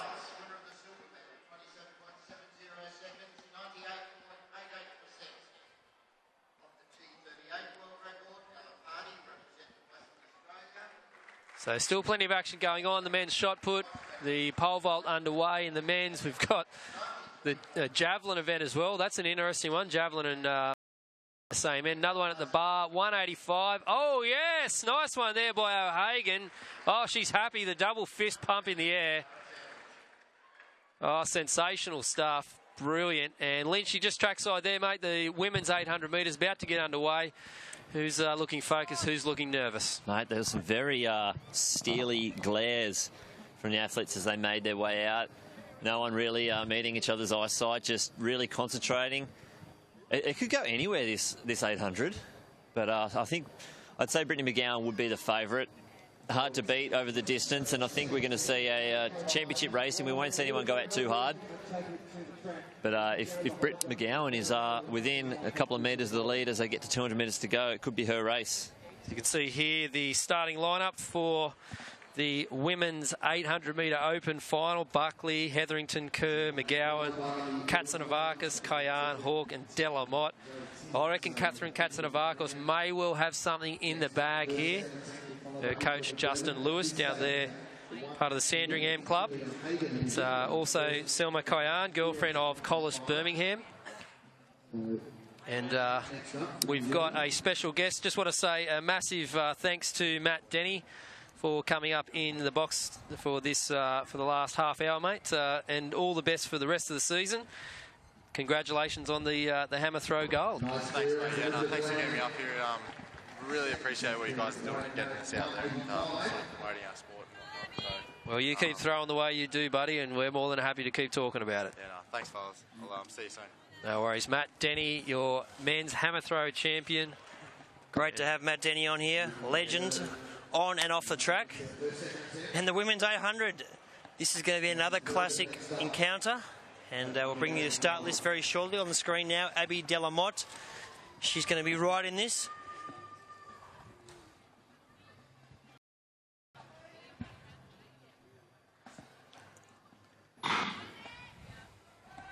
You see there, well, we're just joining now by the legendary Benita Willis. Mates, what are you thinking? Looking at these girls, where are we? What are we going to see? I think it's going to be a really good race, but certainly I would think that Brittany might take it out. I think people like Kelly Hetherington are just going to sit in there. Selma as well, Catherine. Oh, it's going to be a brilliant race, I think. I'd love it to be really fast at the start. It looks like Kelly Hetherington may be a late scratching. Yeah, I heard she might have been a bit sick around the time of the heat, so, oh yeah, she's not there. Okay. So Kelly Hetherington, her name was up on the start list, but she will not be competing here, former champion in this event. Brittany McGowan, you can see her there with the 5 on her hip. She is the defending champion. Catherine Katsanavakis looked sensational in the heats. And as I said, the other one to look out for, Selma Kayan and Abby Delamotte as well. So what's going through their minds right now, B? And you just want to focus and you want to try to relax as much as you can because you know you're going to be hurting. 800s are probably one of the toughest races, and you know that last 100 in the 800, you just got to hold it together. So I think they're just doing a few little stretches and just getting ready for a good start. But I think this is going to be a brilliant race and good weather. It's nice and hot, but that's good for 800. Not too much wind, and these girls are all ready to run. Oh, look, I tell you what, I'm excited here. The women's 8, we've got the men's 1500 not too far away. Oh, it's heating up here on Super Sunday at the 93rd Australian Athletics Championship. Over to Ollie Worm. Here we are in the women's 800-metre finals from the inside. Buckley, Kerr, McGowan, Katsanavakis, Kayan, Hulk, and on the outside is Delamotte. So down the back straight, they're going to straighten up. And it looks like on the inside, McGowan's going to make her way across. Also, Delamotte on the outside is going to cross in the lead. Selma Kayan just behind her, and Kayan's going to slip up on the inside as well as Georgie Buckley, the Victorian. So they go through 200 metres, and Georgie Buckley from lane 2 is going to lead them through the 200 metres. On the outside of her, it's Selma Kayan. Just behind her, Abby Delamotte. And just behind her, we've got Brittany McGowan tucked away on the inside, Katsanavakis, and the group is tucked up nice and tight. Bonita, how do you see it panning out from here? Oh, it's very slow. You can see how close everyone's running together, and this is when people might fall over, so you've got to be really careful about your positioning. But this is going to come down to who can sprint the best in the last 300, and certainly it's going to be a sprinter's race today, and these girls obviously all back their sprint, so it'll be an interesting race. I think it's going to be a close finish, though. 62.47 they went through the 400 metres, so still Kayan in the lead, Delamotte in second, McGowan's in third, and trying to make her way around is Kerr. So they go down the back straight with less than 300 metres to go. It's still Selma Kayan in the lead. Delamotte stalking her all the way, and McGowan just about to make her move. Katsanavakis is poised. Delamotte sticks her body in front. Now McGowan makes a very decisive And with 200 metres to go, it's Brittany McGowan. She's made the move, and is this the winning move in the 800-metre final? Delamotte's going to go with her. Kayan looks like she might not be able to stick with him, and Katsnavikos is in fourth. 150 to go, and McGowan's in the lead. Delamotte's trying to go with her. They straighten up, and the home crowd getting behind McGowan. Delamotte sits in second, but they're not going to get to McGowan. What a win by Brittany McGowan in the lead. Delamotte's going to take second and Selma Kayan in third, but well done to the national champion, Brittany McGowan, 2:03.50 unofficially. She made that move around that bend, Benita, and that was a decisive move. Oh, and you know, when you make a move like that and run very fast in 10 metres and get a gap, that's a massively decisive move. And no one really thought that she was going to do it right then, and just didn't quite get on behind her, and didn't get any benefit from sitting on Brittany. A fantastic run, and I think Brittany's shown that she's just been unbeatable. And to come out here and win nationals in a slow race, tactical race, I think it's showing a lot more than we saw last year, and we saw her win last year as well. So she came back defending her title and just ran brilliant. Really happy for her. Just a quick one, guys. Nicola McDermott over the bar at 185. She remains in the competition. That was her final jump at that level, and she's going to progress through. Her PB is 188. So we're waiting for Eleanor Patterson to enter the competition. But yeah, that was a great 800 metres. Lynchy, how did you see that one from ground level? Mate, just absolutely dominant kick. Like we said before, if she was around that lead pack with about 200 metres to go, she was going to take it. And you just see here, just turned it on in an instant. And really sneaking up. She was right just tucked in behind in the blind spot there of those runners. And I think she might have caught them by surprise. Delamotte trying to go with her early, but obviously not part of Delamotte's race plan to try and catch McGowan. And she just sprung it on them, and they weren't able to respond. Yeah, we saw a great final. We can see the Adidas replay. McGowan, what a run. You see just, you know, in the top of the 100 there, it was quite close, and Brittany just ran away. And it's very hard to run away from a field when you're in front and they're slightly catching you and then run away again from them. It was brilliant. No doubt about it. We've got some distance action ahead of us. The 3,000 metre steeplechase not too far away, and we've just seen the women's long jumpers being introduced to the crowd. The men's jab not too far away, and of course the women's 3,000 metre final. So don't leave your seats. We've got a great couple of hours ahead of us.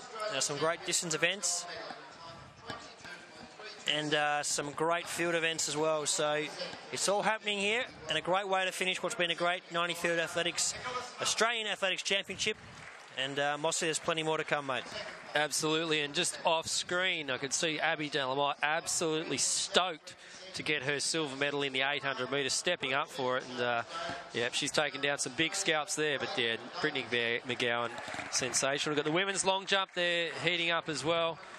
The princess of the pit there at the top, Brooke Stratton. Well, she's jumping for fun. She's already on the plane, you'd have to think, over to Beijing. She needs a win tonight, but she's jumped the qualifier, 670. Chelsea Yench. Margaret Gahan. Well, we haven't seen Margaret. I haven't seen her since she was in the 4x100 over at Glasgow. She represented in the long jump as well. So did Jess Penny. Karina Minko been jumping well. Na Anang from Queensland. Curacao from New Zealand, and New Zealanders Rira Nui. And over the page, Talisa Scott, Kiriyama, another one of our Japanese competitors. Zavialova, McKilrick and Turner, and undoubtedly the princess of the pick, Brooke Stratton. She'll be the one that we will believe will become the national champion once again. But don't rule out Chelsea Yench and Jess Penny. And as I said, we haven't seen Margaret Gahan, so could that be it? First attempt at 188 in the high jump.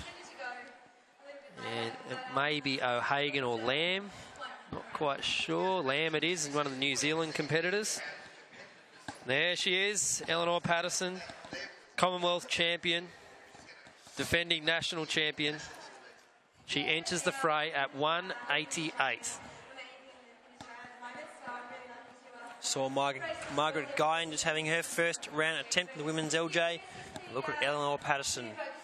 What an athlete and what a season she's having.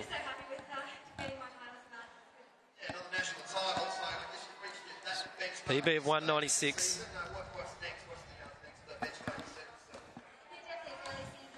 Here she goes. Eleanor Patterson, 188. Oh, easy. Easy does it, Eleanor Patterson. The nerves there would be a little bit higher, but she's been able to calm those and going over at 188. So Eleanor Patterson progresses through. And great stuff over there as we've got the women's long jump on the runway. About to get going is Scott, Talissa Scott. No, we stay at the high jump. 188, the bar goes down for Nicola McDermott. So she'll have 2 more attempts at that.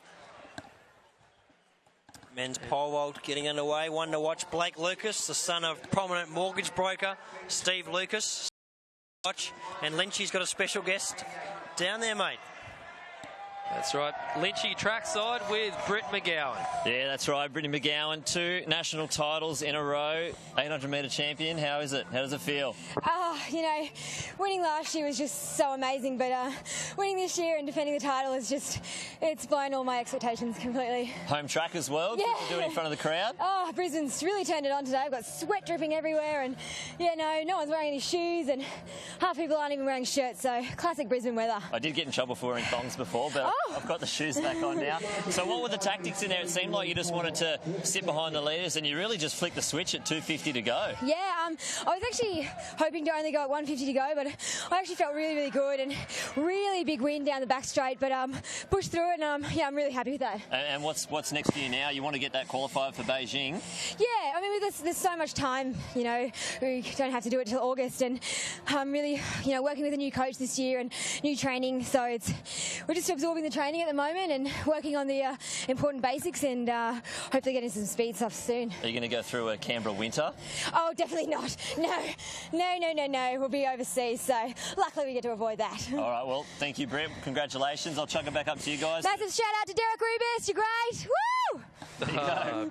Britt McGowan with the shout out there. One of the characters of Australian athletics, and the bar over at the pole vault is at 520.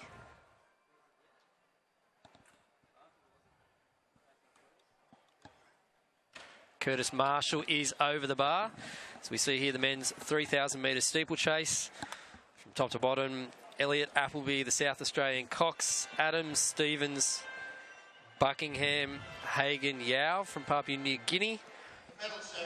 And flipping over the page here. In 3, 2, 1, there it is. Kiaje, O'Brien, Crook, Earl, Potter and Jones. We haven't seen much of the boys in the 3,000 metre steeplechase, but they'll be out there for a national title. No James Niparis. Yeah, James would be over in China for that cross-country. Yep, at the cross. Yeah, distance races, we've got some people away at World Cross Country, and I think it gives the younger guys and girls a bit of a go here, and really trying to get these national medals in the 3K steeplechase. So, yeah, there's plenty of events on here for distance runners all weekend, but I think that age group between 18 and 24 is really hard for distance runners to kind of break through. Well, athletes of any age, really, and I think these events have really helped bring together the ones that maybe just missed out on World Cross, juniors or seniors, or coming here for a national, a go at a top 10 or top 5 or a medal at the national titles. Now, look, the World Cross Country Championships, we've seen Nicola McDermott, she's going to have her second attempt at 188. Was held. Joy and Timmers are out. So there we go. Hannah Joy and Zoe Timmers from Western Australia are out of the competition. So we've got New Zealander Lamb, Patterson, McDermott, still amongst the fold. As we see there, the boys in the men's 3,000 metre steeplechase. Lynchy, can you see any cords out, mate? Oh, I'm having a look. These guys obviously haven't got the memo. It's been one thing going around. No, I had some cords out during the week as well with my shorts that were obviously very popular with everyone involved in the live stream. But I can't see any at the moment. We might see, so I think we'll definitely see some cords out though in the men's 1,500 metre final. Did you get a chance to look at the World Cross results overnight, Benita, over there in Guian in China? Oh, I've had a bit of a look at them, but very dominated by African nations. I think I don't think a lot of the non-African nations are either sending full teams or as high up in the placings as they used to be. So I'm not really. Yeah, it's tough. I think something needs to be done, a bit of a restructuring of World Cross to make it a bit more. I don't know if it needs to be on every year or it just needs to be a bit more attractive for all nations to compete in. And the Australian contingent. Probably not our greatest performance over there.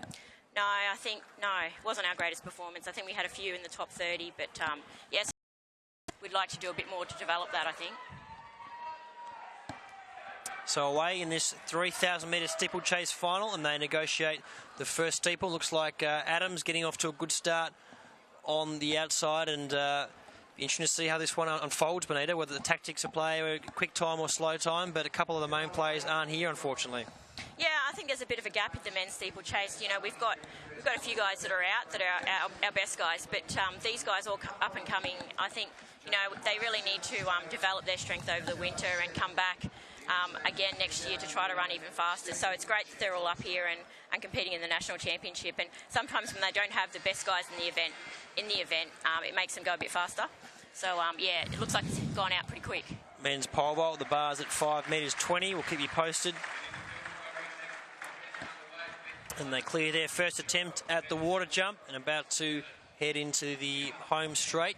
And after this, they'll have 7 laps to go. So out in front, Adams running well early on. Also, Stein looking good, positioned in second. And Outson is well placed. Sorry, apologies, that was from the javelin start list. So the steeplechase boys, Elliott and Cox and Appleby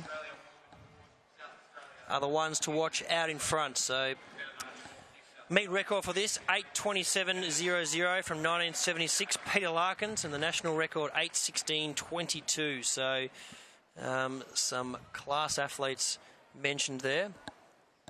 And Appleby looks good out in front, as does Jacob Cox, the South Australian. So Jackson Elliott currently in the lead from Queensland. Just a bit of an update in the cricket. Thanks very much to Dave Robbo. New Zealand won the toss, the batting 1 for 32 after 10 overs with Guptill 14, Williamson 11. I'm sure they're a bit further along, but Mitchell Starc bowled out McCullum. New Zealand were 1 for 1 after 5 balls, and it is a little bit behind the schedule, but there's something like 3 for 30. I'll give you an update in that, and wherever you're watching, you may well have a second screen there, obviously the big screen with the athletics today. So the athletes well placed, and Crook looking quite nice.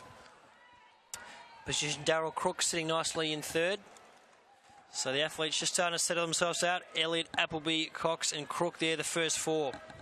Yeah, I see Jackson Elliott from Queensland. He's been dominating a lot of the races here, and I think it's really good for him to be running there from the front. He probably saw Brittany McGowan and the other Queenslander just win the 800, so I think that's probably given Jackson a bit of a lift, and I'm sure they're pretty good mates. Everyone in Queensland usually knows each other because there's, not a huge number of good distance runners that live here. So, yeah, I'd love to see Jackson just keep the pace going. I mean, they'd like to get it a bit faster, but he seems to be leading the whole way, which is it's quite hard because you see all the other guys just sitting on him, and in distance running, you want everyone to be sharing the pace. So if Jackson, I would, I'd love to see him win, but I'm probably a bit biased for the Queenslanders. But it'd be great if they shared the pace a bit.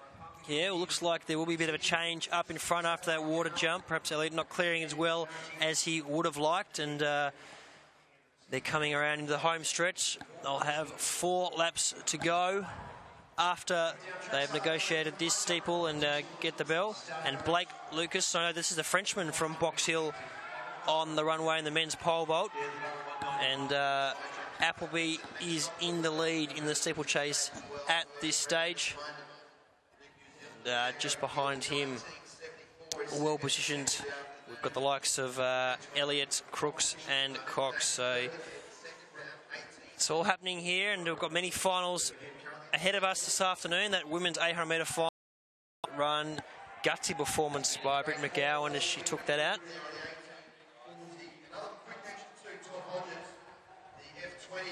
And a bit of chopping and changing out in front in this steeplechase event. So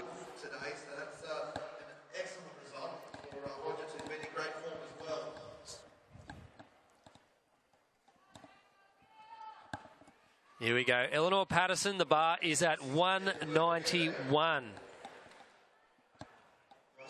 Oh, getting a little bit of a clip, but easy does it there for Eleanor Patterson. So she'll continue in this competition. As we've said a number of times, she's a red-hot favourite for the title.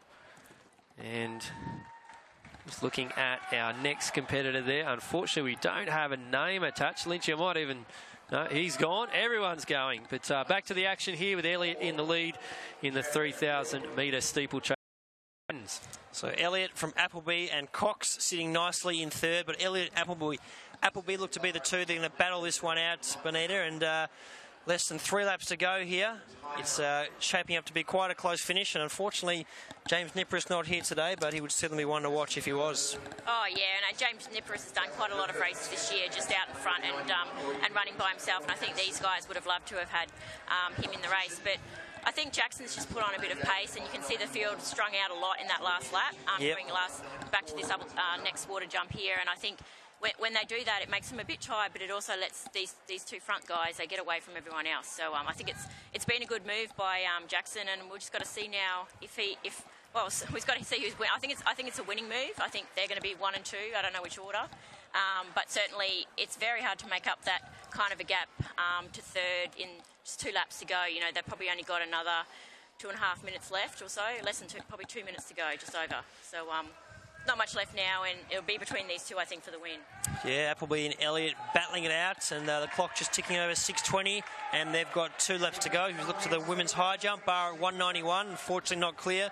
The pole vault, the height of the bar is 20. Women's long jump, Karina Minko about to kick off things in the second round. We'll update you with those results shortly, but Appleby and Elliot battling it out in this 3,000-metre steeplechase event. And we've still got some distance events. The women's 3,000-metre final this afternoon. Then it's all the, of course, the sprint events. And the men's 1,500-metre final, which should be a great final. So stay tuned. Yeah, it's good. It's going to be a good race. I think Appleby's probably just going to take the lead now. And I don't know. I mean, Jackson looks a little bit tired. If you can't go with him now, that could be quite a decisive move this far out from the finish. He's still got well over a lap to go, but certainly that was a very good last jump there. And I think, you know, he's got probably 5-10 metres now. So we've got a fall there as well. So he's right up. It's hard. Yeah, you've seen a lot of steeplechasers fall, and if you get back up, you should be all right. But Jackson Elliott just fell over the water jump. Yeah, so that helps Appleby extend his lead in the colours of the Knox Athletics Club. Of course, all the Knox fans will be hoping Jeff Risley can make it a double. Looking forward to that head-to-head battle with Ryan Gregson, but he gets the bell, and he's looking very good in front, Appleby, and Elliott's in second, and just behind him in third is Cox. Behind him is Darryl Crook, so near the ones who are going to battle it out, but looks like the Victorian Appleby from the Knox Athletic Club with 300 metres to go. You'd say he's home from here, Bonita. Oh, yeah. He'll win. It'll just be a matter of how much he'll win by, and running really well. He's looking awesome, and I think, you know, if you can kick on in these races, everyone's kicking on, but you've really got to be able to make the moves and get the gaps, and he did that with 600 to go, so certainly a decisive move, and you just got to hold on and finish as well as you can to really how good your time is. Yep, so Appleby's about to negotiate his final water jump for the last time, and no doubt a bit of relief as he's about to get into the home straight. The crowd's starting to get behind him, and the clock just ticks over 8:37. So less than 100 metres to go now. He's going to clear the final steeple, and it's going to be a national title to the Victorian Appleby. He clears the last one.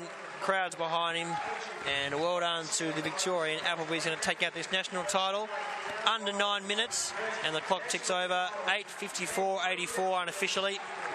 Looks like Elliott's going to storm home for second,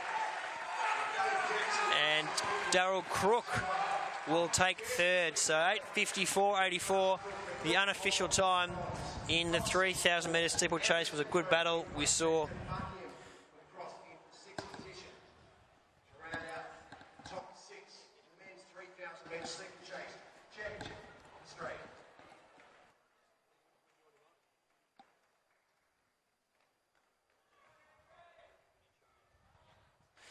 All right, so the conclusion of that 3,000 metre steeplechase, Matt Lynch has got a special guest. Lynchy, who have you got down there for us, mate? Yeah, I was just needed a well-earned toilet break. We've been drinking a bit of water in here, and I ran into Jin Soo-jung, who was in that awesome 100-metre final last night. How is the body holding up? Oh, body's fine. It's a little bit sore, but I'm glad I don't have to back it up in the 200 today like some of the boys are doing. The race was super quick, so I don't know. I couldn't back it up today in the 200, so I decided to just stick to the 100. So how does it feel? 10:34, mate. 10:34 would have almost won nearly every other championship for the last few years, and unfortunately, it gets you into the 5th place. I'm stoked to run 10:34. I've been working hard, and to cut down 0.13 from last season's PB is it's unbelievable. And hopefully, I've done enough to get the selection into the World University Games team. And I'm so stoked for the other boys. I mean, Josh Clark looks so good. I mean, if I could have babies, I'll have his babies.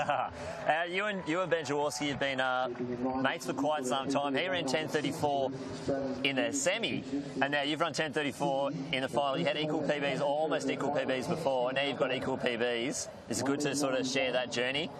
Oh, well, see, Ben and I went to primary school together and same high school. Now, we've been running through all that time together. It's good to have him along with me I get to the call room, I see a familiar face. He's always comfortable in there. I can always relax next to him. So it's good to have him along, and good to see him running back well again, because he took a year off after World Juniors, and he's coming back flying, and he ran 10:34 in the semis. I mean, I love the guy to death, but I can't let him have a better PB than me, so I had to pull one out in the final. So one last question. The men's 200-metre final's up very shortly. Jaworski, how do you think he's going to go? Will he sneak up for a medal? Oh, the tall mans from Queensland are going to be tough to beat. The Burns, Hartman, Boylet, but Ben, once he hits top speed, there's nothing stopping him. So hopefully, my prediction is he'll be trailing 4th up until the 199th metre, and he's going to dip all of them. Well, thank you, Jin, for those insights. Looks like Brooke Stratton's on the runway for her lunge jump. Jin, I'll let you go, and I'll chuck it back up to the boys. Thanks, Lynchy.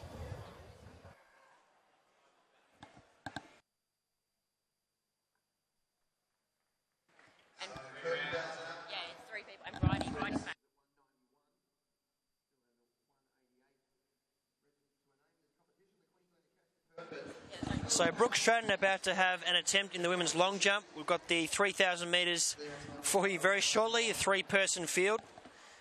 And Brooke Stratton, can she get over that 6 metres 70? And looks good. Out of the pit, gets the white flag. Good signs already. And the officials doing their thing. That'll be up there, guys. Might be around about a 6:40. Not a bad way to get things started here. And here we go. We have a start list for the women's 3,000 metres. Bear with me while I get through this one, guys. From New South Wales, Bridie Delaney, Natalie Archer from New South Wales, and Alexandra Patterson from Victoria. Delaney the one to beat, and fighting it out for the minor placings will be Archer and Patterson. I'm going to put a box trifecta on this one. Box trifecta. Oh, does it pay out when there's only 3 starters? No, it doesn't. No. Bridie Delaney ran last night. No third dividend. So backing up. No second dividend. Oh. Sorry, Benito. Yeah, so Bridie Delaney, one to watch. Yeah, she's won a fair few New South Wales State 3,000 metre championships. I think she might have this one in the bag. Coached by Scotty Westcott. As you see, Eleanor Patterson on the one-way. 660 for Brooke Stratton. Back to Eleanor Patterson. Yeah, first attempt at 194, so that's that World Champs qualifier. It's going up fast, isn't it? Oh, yeah. So she's already got a World Champs qualifier. Can we get a confirmation she's the only one left? So she is definitely on the bus to Beijing. Oh, well, she's I'd on, have anyway. to say there would be only New Zealanders left, so I'm putting her on the bus. I don't think they're even left in the comp. I could be wrong. Oh, well, there you go. I'm pretty sure that this would be a New Zealand record if any of those New Zealanders were up at this height, but here she comes. We've got a water bus. Here we go. First at 194, Eleanor Patterson hits the bar. So she's got 2 more attempts at that one. The red flag does go up to indicate she will be going on the bus to Beijing. She has 2 more attempts at that one at 194. So 3,000 metres about to be underway. We'll do our best to bring you the action from the field while that's happening. Chelsea Yench having a jump very shortly in the long jump. And away now in this 3,000 metres, and Bridie Delaney gets to the lead, Bonita, and she'll be the one.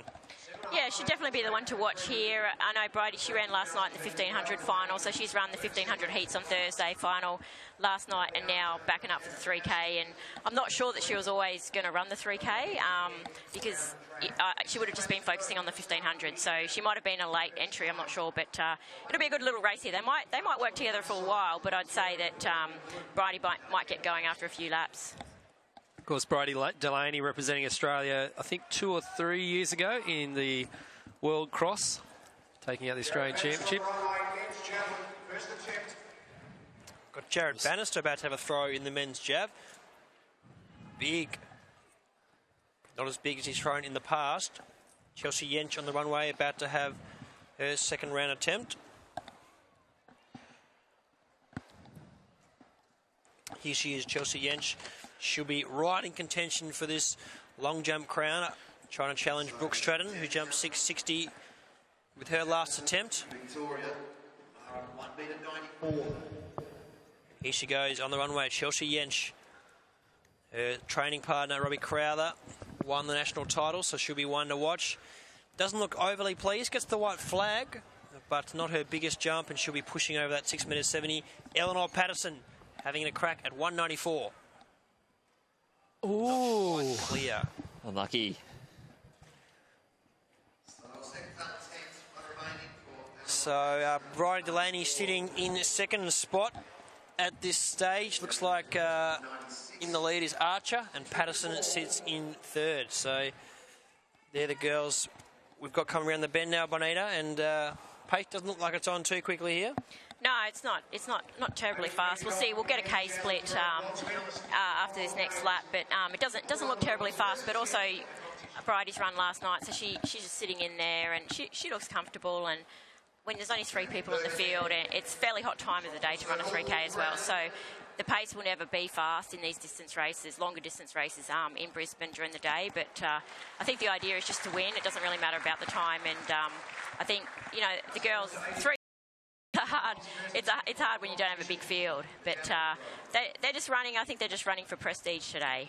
It's a national championship, and if you've got a 3K at a national championship, you want to do your best. And we've got a lot of these girls over at World Cross, as we just said before, and we've had a 3K steeple yesterday that Jen McKay's won convincingly. So there's been a lot of events for these distance girls without the World Cross girls being here. So I think it's just strung out all our talent here in Australia across a lot of events. But it's great to see these girls running and entering, and Bridie backing up as well. Yeah, and a man yesterday, Tudor Bitter, very well-respected coach, has coached a lot of our top athletes here in Australia. Winning a national athletics title means more than just times, distance or height. It means you are the best Aussie. Don't forget it. It's very special. So very wise words from Tudor Bitter, and spot on. Basically, you win the national title. It's something that no one can ever take away from you, and that's what these guys out here are vying for today as we're getting to the conclusion of the 4th day of the 93rd Australian Athletics Championships. Pole vault at the bar is currently at 5 metres 35, and Jess Penny on the runway in the women's long jump unfortunately gets the red flag. Now, Bonita, you set the record here for the 3,000 metres, 2003 over in England in Gateshead. Can you remember it at all? Oh yeah, yep. It's pretty cold. Surprise! Yeah, I think 8:38. So a lot of.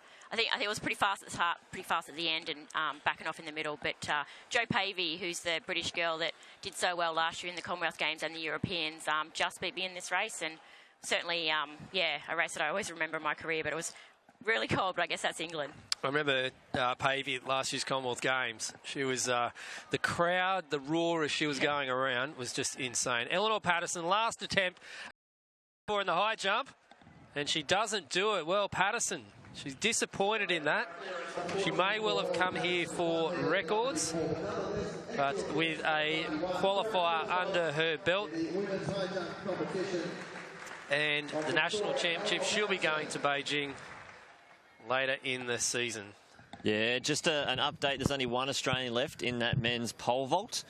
Curtis Marshall, youngster from South Australia. So he will win his first ever Open national title. So congratulations to Curtis Marshall. Yeah, the 3K, I think it's got to be a distance that you don't really run it that much, and we were talking about this yesterday, and I think it's always good to run one when you can, and it does really help if you're a 1500 runner or a 5K runner to do some middle of the range kind of races. And when we were over in Europe all those years ago, I feel really old now, we used to run a lot of them, and they're just not as commonly run over here.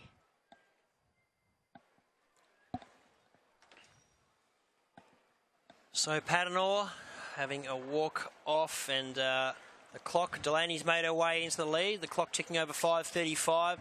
Men's pole vault, the height is at 5:35. We saw Brooke Stratton in the women's long jump pop out of 6:60. Unfortunately, Chelsea Yench with the red flag in the second round attempt. And Eleanor Patterson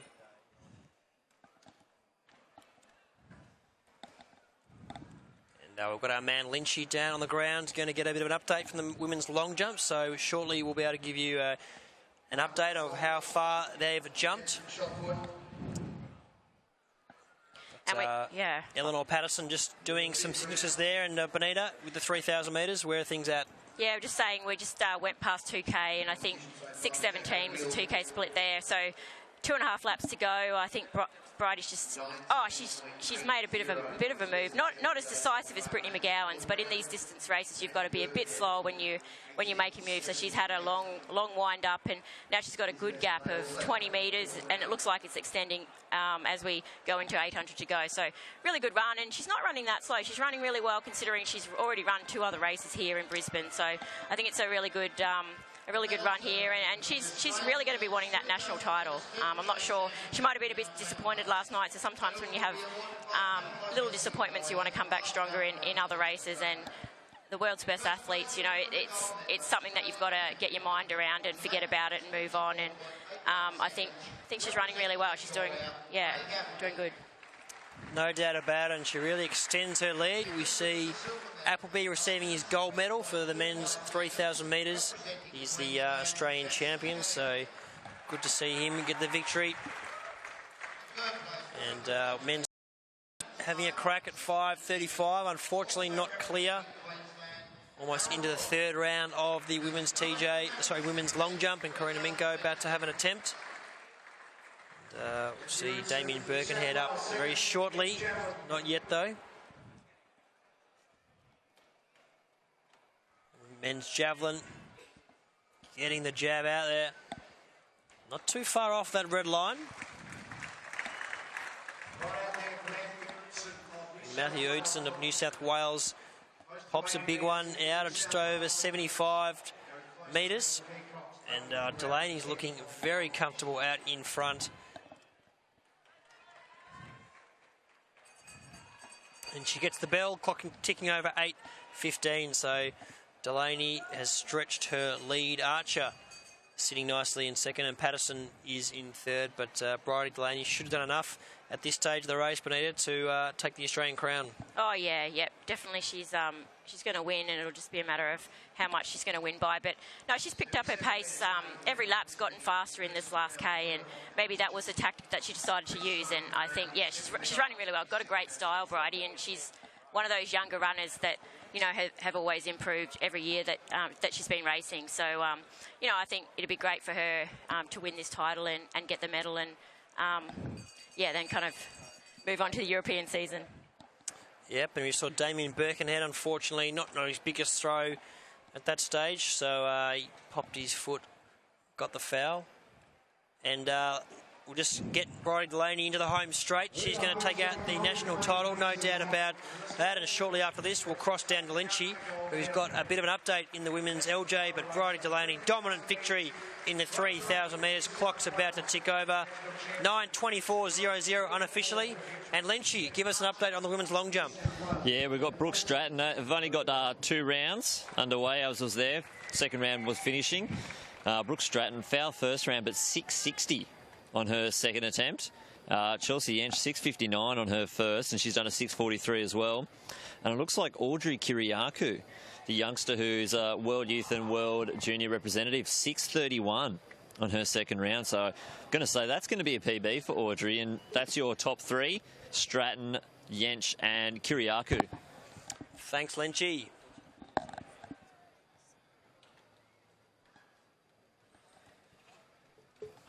And we can see our third athlete, Patterson, coming into the home straight now in the 3,000 metres.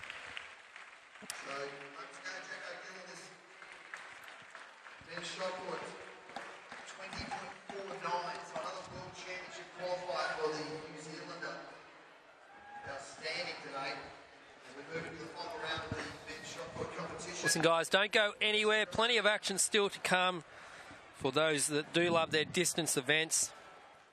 On this, the final day of the 93rd Australian Athletics Championships, we do have at 3:50, so in under an hour, the men's 1,500 metres.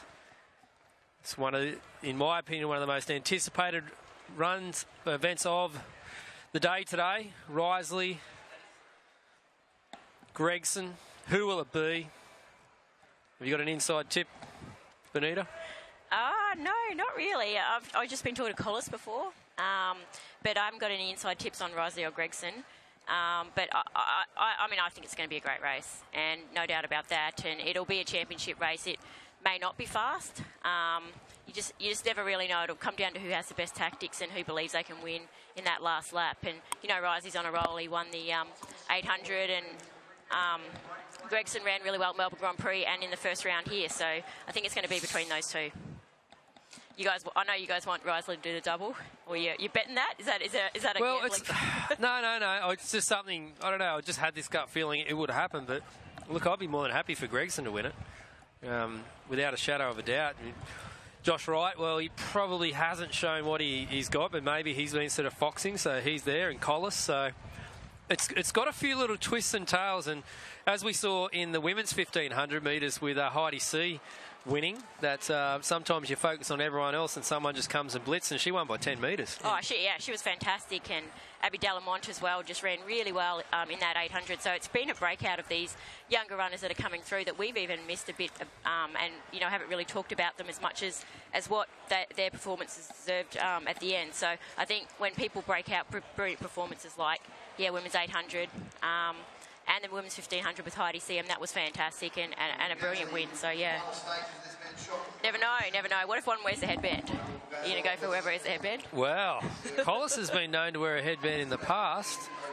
I don't know, Lynchy, can you get to the call room, mate, and get a headband on one of them? I don't even know where the call room is at the moment. Somewhere under the stadium. It's a bit of a maze out here. But I'll keep an eye out. I know he has rocked a headband. And I can't think, Jordan Guzman did miss out on the final. Unfortunately for him, he would have definitely been rocking a headband. I think we're going to see a few more cords out than headbands in that 1,500 metre final. Absolutely. And back to the long jump, Brooke Stratton in her third attempt. She's a competition leader with a 6.60. Closely followed by Chelsea Yench with a 6.59. So here we go. Defending national champion, Brooke Stratton on the runway. It's a nice one. The crowd's happy. Red flag. Big Toddy Hodgetts just had a throw in the shot put. Of course, one of our AW athletes, and he's a big fella. Gets excited, gets pumped. He's made some good social media stuff, a song about himself, the shot put champ. So good to see big Toddy Hodgetts out there having a big throw. We can see the hurdles being set up. And no doubt a mouth-watering final. Looking forward to seeing Pearson, how quick she can go. Men's shot put.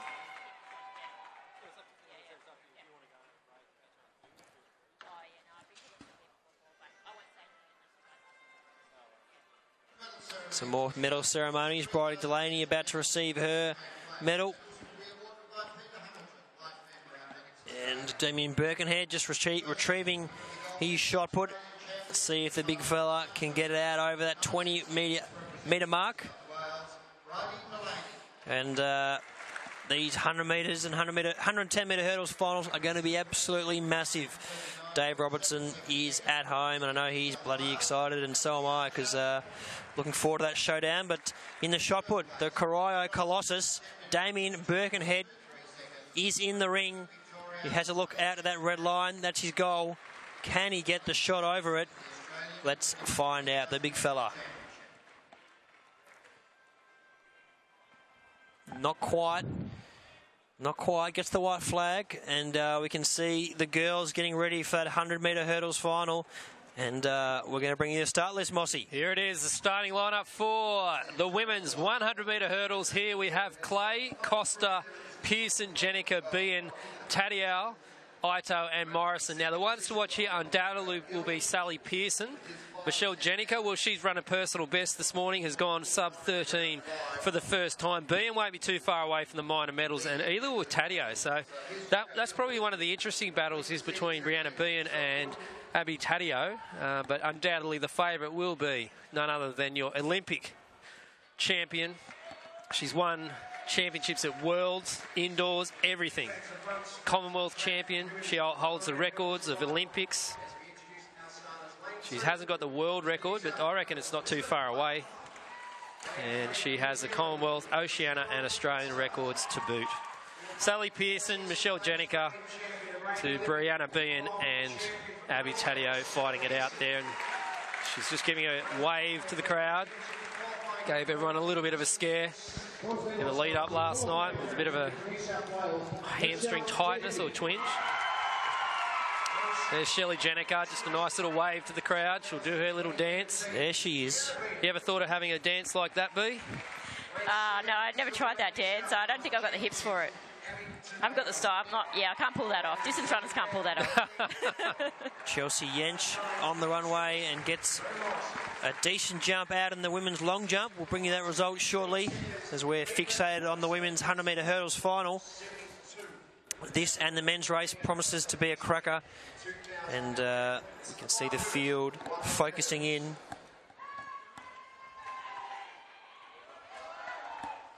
And they're going into their blocks. And we're in the starters' hands for the final.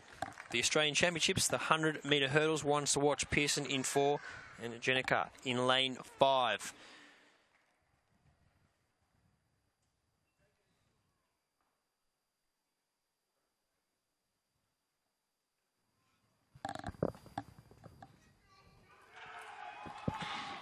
Away in this 100 metre hurdles final. Pearson away well, so is Jenica. It's Pearson and Jenica going side by side. She's really pushing Pearson, but now Pearson starts to run away with it, and Sally Pearson will be our national champion. Clock doesn't stop. I think that was fast. Well, I think that was very fast. A great run from Shelley Jenica, really pushing Sally Pearson. We'll wait for that official time very shortly. The clock has ticked over a bit too much, but we'll get that official result for you. And that looked quick and sharp. Even bigger than that, boys. Chelsea Yench has gone 6.74 in the long jump. That's a world qualifier. Legal. And now puts her in the lead in front of a home crowd here at the Queensland Sport and Athletics Centre. She is on fire. Chelsea Yench, take a bow. That is massive. Great jumping from Yench. I might 12.55. Legal Taylor for Sally. Look at her. She's off her face. She's stoked. 12.55. 12.55. That is superb from Sally Pearson. 12.82 for Jenica. 12.82 for Jenica. Jenica, 12. Unbelievable stuff. Look at this. Sally Pearson coming over and embracing her. How good is that? She knows that Michelle Jenica is the future of the sport, but at the moment, Sally Pearson. Look at this. Oh, here we go. How nice is that? Oh, somebody stop me. Oh! What the crowd wants to see. It's what we want to see. Well, this progression, let's not forget, Michelle Jenica at the start of the season was nowhere near sub-13. She's gone twice sub-13 now. This is amazing stuff by Michelle Jenica. And she is over the moon. Absolutely over the moon. That's what we want to see. Great conditions down there for sprinting and hurdling, and let's hope we see the same thing in the men's 110-metre hurdles final. We saw a great battle between those two females, and I've got a feeling we're going to see a great battle between Nick Hoff and Sam Baines, and we're going to get the Adidas replay up for you very shortly. And here it is, Mossy. Oh, the Adidas replay. And what's interesting is how Michelle Jenica stuck with her. Jenica not getting the first hurdle, Pearson going over. And at this stage, you normally see Pearson absolutely blowing him away. She takes the lead now, but Jenica sticking with her. Abby Taddeo from New South Wales taking out third position. She'll be happy with that, the youngster. But I tell you what, probably the big story of that race is Michelle Jenica shaving strips once again off her personal best, going another sub 13. Matty Lynch down there, mate. That was a beauty. Mate, Jenica, well done in that first half of the race, but it's just the overall leg speed of Sally Pearson. They're just turning over. Like I said just earlier, it's a cheat down here. It's like a sewing machine, just clinical. Hang on. Let's do that one again. I don't know if that sounds like a good sewing machine, but yeah. That's great to see, and that's a good sign for the men, and also we've got some other finals this afternoon. Cannot wait for those 200, the men's 1500, and those 4 hurdles. Lauren Wells. It's going to be an exciting afternoon, and then of course the athletes are done for their domestic season. They can let their hair down, have a couple of soft drinks after, and see how it all unfolds. But still, many of these athletes, they've got a big task ahead of them this afternoon, and that's where they're looking to culminate. And we see the boys getting ready for the 110-metre hurdles final. I'm extremely excited about this. I know I'm biased, but we'll get the start list up now for the men's 110-metre. And there it is. Here we go. The men's 110-metre hurdle final.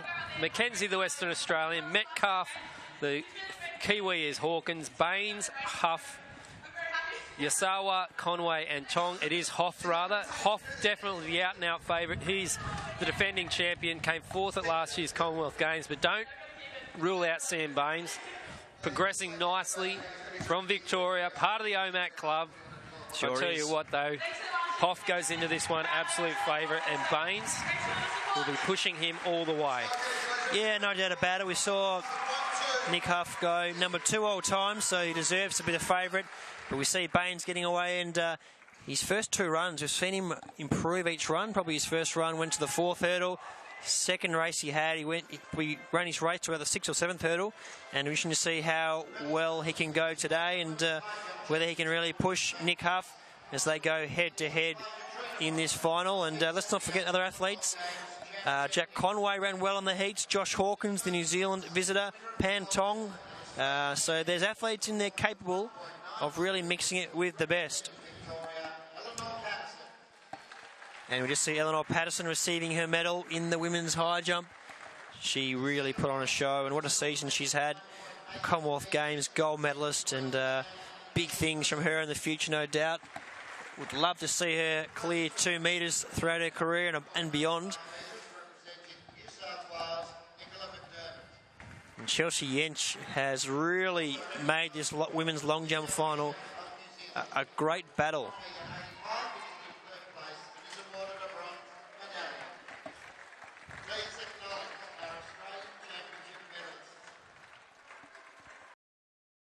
Going to get a bit of an update in that women's long jump. We've sent sprinter Matt Lynch over, and he's going to get an update from that women's long jump. And the boys are ready for that men's 110-metre hurdles final. The officials just getting the field, the hurdles themselves sorted, and a great crowd assembled here for a classic afternoon of athletics. We've still got the 200 metres to go, the men's 15 and the men's women's 400. Look at this man there, Lynchy. He knows where to go to get the results. He's just trying to find out whether Chelsea Yench's jump was wind assisted. And we know that Lynchy went to university, obviously knows how to look over the shoulders and get the results off someone else.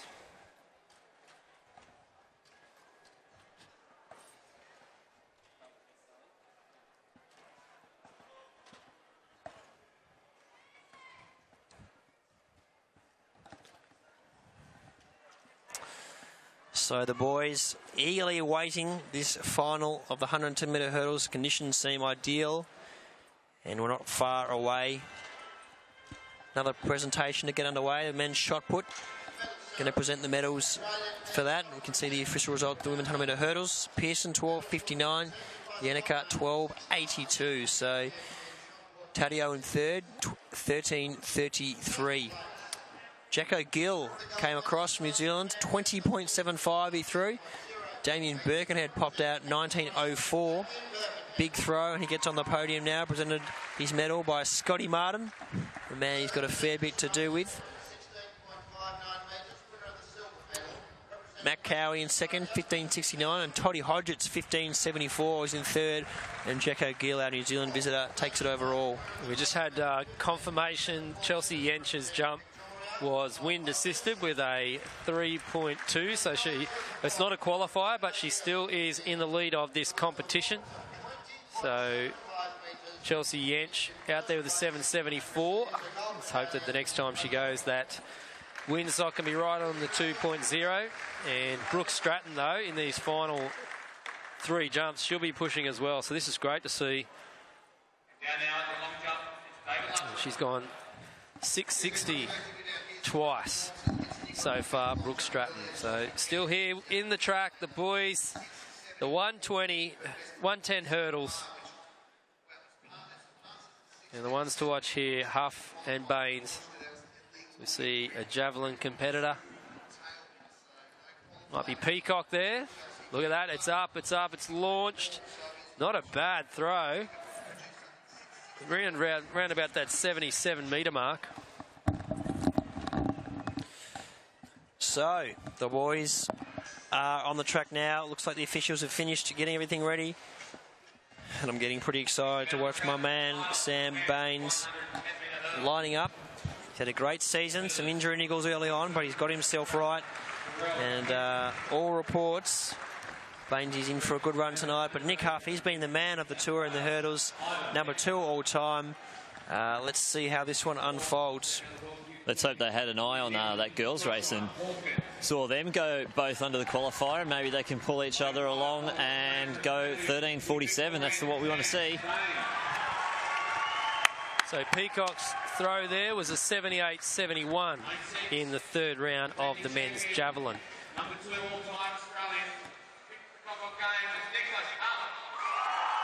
And Nick Huff just being introduced to the crowd. One of our Japanese competitors next to him. Yazawa getting 4 claps from the crowd. Jack Conway, the local boy, as well. So it's all happening here today. This one's going to be a beauty. Don't go anywhere, wherever you are. 10 hurdles to glory. Will it be Huff? Will he go back-to-back? Will Baines take down his first national crown?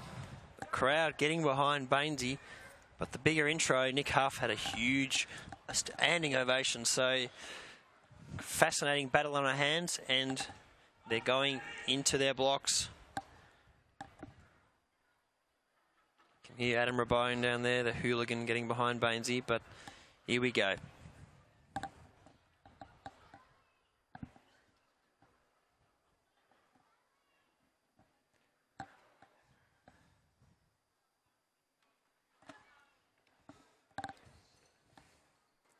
Away in the 110-metre hurdles finals. Baines got a good start, as did Hoff. It's Baines and Hoff on the inside. It's Hawkins. Baines in the lead. He's going toe-to-toe with Nick Huff. Huff gets in the lead. Baines still with him. Hoff is in the lead. Baines lunges late, 13.53. And Nicholas Huff is your Australian champion, just in front of Sam Baines.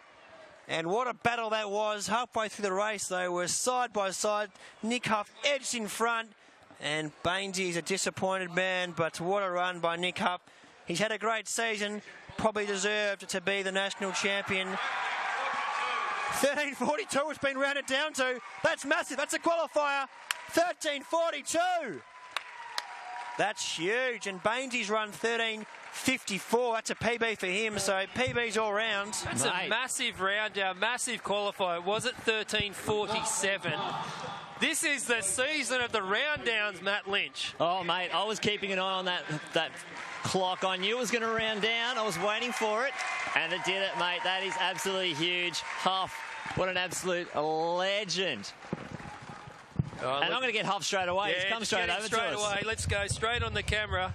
Mate, let's have a few steps back here, but... Oh, we've got him. We've stolen Look him. at this. We've stolen... Oh, we're on straight away. We've got to do it. Nick Huff, tell us about it. Yeah, we got him. Mate, that was nuts. I knew it was fast. I hit about 5 of the hurdles, absolutely clobbered them. Mate, that doesn't matter. Went straight through them. So. That doesn't matter. Guess what? I'm giving you one of these. You're going to Beijing. Look at that. On the bus. Mate, amazing. How does it feel? Oh, it's great. I went, no, I can do it, and I just had to leave it to the last minute for a bit of excitement. Imagine if you do a clean race. Yeah. That could be knocking on Kyle Vanderkolk tomorrow, I think. Yeah, I couldn't be happier. Mate, well, good luck over in Beijing, mate. Maybe have a rest tonight. And you nearly got stolen from me from over there. But I'll send you over so you can talk to your fans up in the crowd. Okay, sounds good. Oh, massive stuff. Well done, Lynchy. Nick Huff down there as we see the girls getting their medals. Michelle Jenica taking out the silver. And here's one of also our stars of the future, young girl from the south coast of New South Wales, Abby Taddeo. Brilliant stuff. So the hurdles continues to produce. We know doubtedly Sally Pearson will continue to inspire many, many hurdlers to come. And I guess that's something, Benita Willis, that you're probably not mindful, but without a doubt it is something as an athlete that you do drag people into the sport and in particular into that event.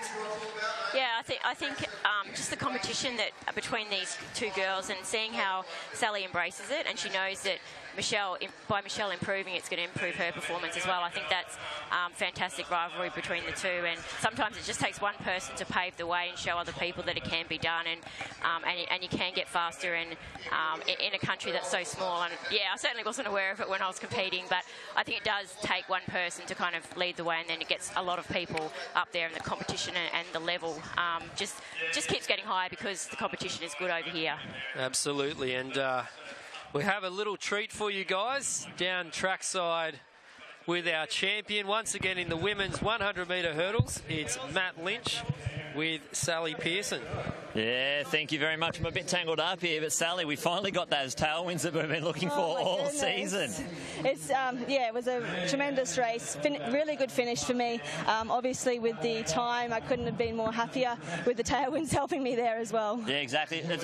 You pulled out to the 100 final last night just to look after the body, and it will seem to work. Yeah, well, I pulled up tight after the semi-final, and I thought, well, I don't think I should be running this. If I want to run well today in the hurdles, and I think it's the smartest idea, and obviously it really helped for me. Yeah, it worked out. I really wanted something 12.6 and faster, so I couldn't have asked for anything more. Yeah, well, that clock seems to be really working in favour of everyone today. For most people, yeah. Yeah, well, I'm going to give you one of these. Oh, cool. Oh, That's yay. for Beijing. Oh, You're going back to where you not really started the career, but definitely started my good run, that's for sure. I made some amazing memories, and I couldn't have asked for a better place for the World Championships.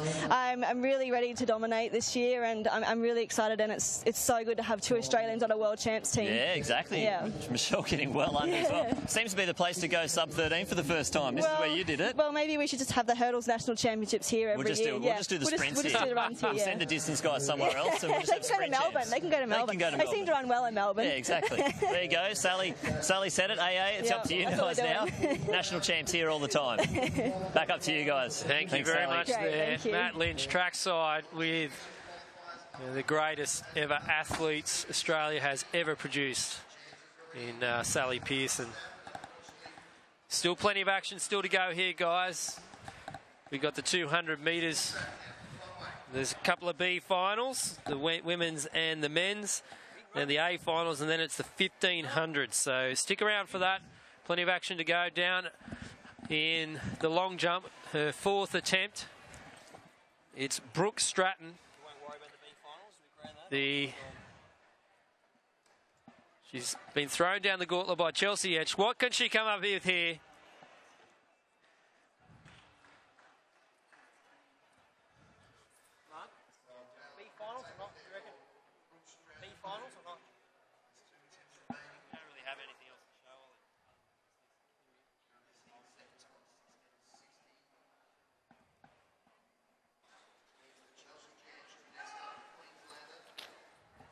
And just to start list for the women's B finals, it's Figueroa, Pasnanaskis, Coates, Jenkins, Hobbs, Sargent, Jones and Crystal Attenborough from Northern Territory. So Jenkins, Coates, Hobbs, and I'll throw in Caitlin Sargent as well, the ones to watch here. Back in the long jump, we have Chelsea Yench, the leader. She's asked for the clap from the crowd.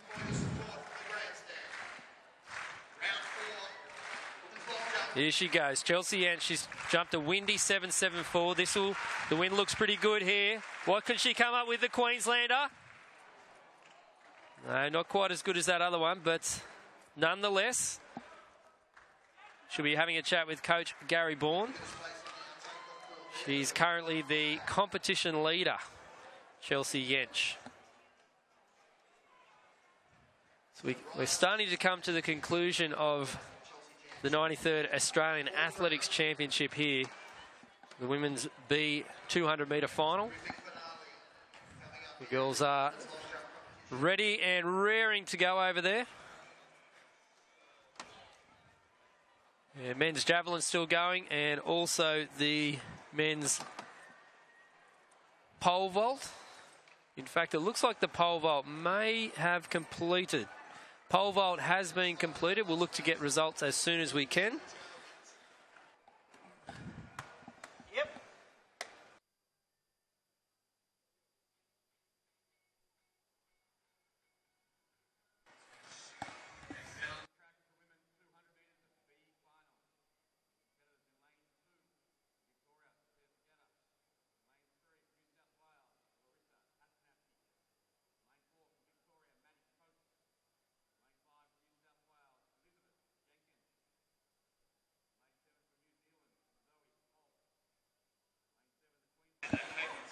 Well, we've got the 200 metres women's B final, closely followed by the women's A final coming up very shortly. So looking forward to some finals action.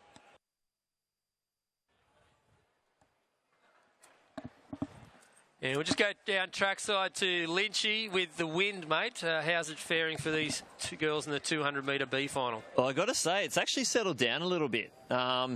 I think it's going to be very, very fine. We've seen this clock, like we said with Sally, it is just in favour of everyone who's trying to get qualifiers. So I think we'll see Michelle Jenica will pop over here very, very shortly. We'll have a chat with her as well. I'm going to get in trouble, but I'm going to give her a Chinese flag. What are you going to get in trouble for, mate? Well, she's not officially going yet, but I'm sending her. The flag is my official stamp of approval. And here they go in the women's 200 metres B final.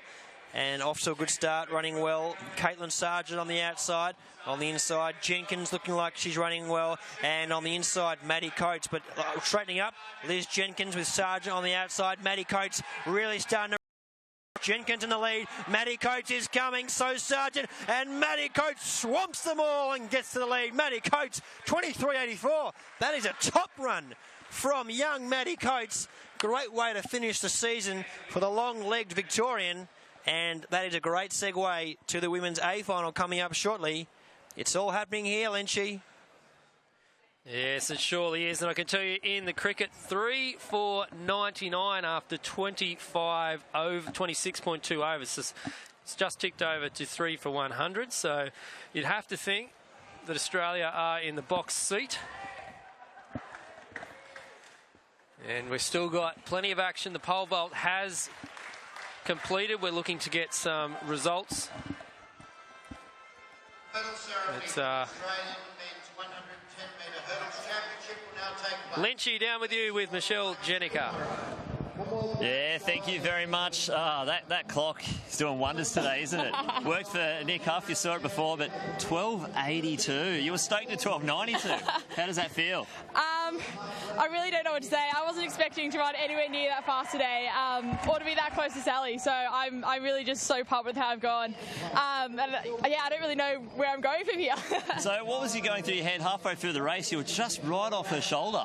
Yeah, no, I was so happy with the first 6 or so hurdles. I felt like I was right next to her, and I was really just thinking, you know what, just keep going with her for as long as you can. And she pulled away at the end there, and I just didn't have the legs to keep with her. But I was so happy with the beginning bit, just being right there with Sally. And I know she's a phenomenal starter, so to be there was absolutely awesome. Yeah, it's got to be a good sign for you. Now, I'm going to give you one of these. It's not officially official, but I'm pretty sure you're going to be going to Beijing later on in the year. Yeah, that'd be awesome. I'd love to be in Beijing. It's good flag weather at the moment. Those tailies are going very, very well. I've given Flying beautifully. The hurdlers are turning it on today. It's amazing. Sally said before we should just have the sprints and the hurdles here for Nationals every year. What do you think? Yeah, I mean, it's absolutely awesome track. So, I mean, obviously it's been great. Everyone's been running really well. I actually talked to Nick in warm-up, and because I ran the World Champs qualifier in the heat, and he was a little bit off, and I'm like, you know that you always one-up me, so you've got to get in the final, and he goes out and done it, of course, because he's Nick Hoff, and that's what he does. That's pretty much Nick all the time. Always make me look bad. But he came straight. He knew where to go. He came straight to the live stream afterwards, so he knows where all the action is. But, yeah, he's used to it by now. Congratulations, Michelle. I'm going to chuck it back up to the guys upstairs. Women's 200-metre final, the men's B final. A lot of action still to come.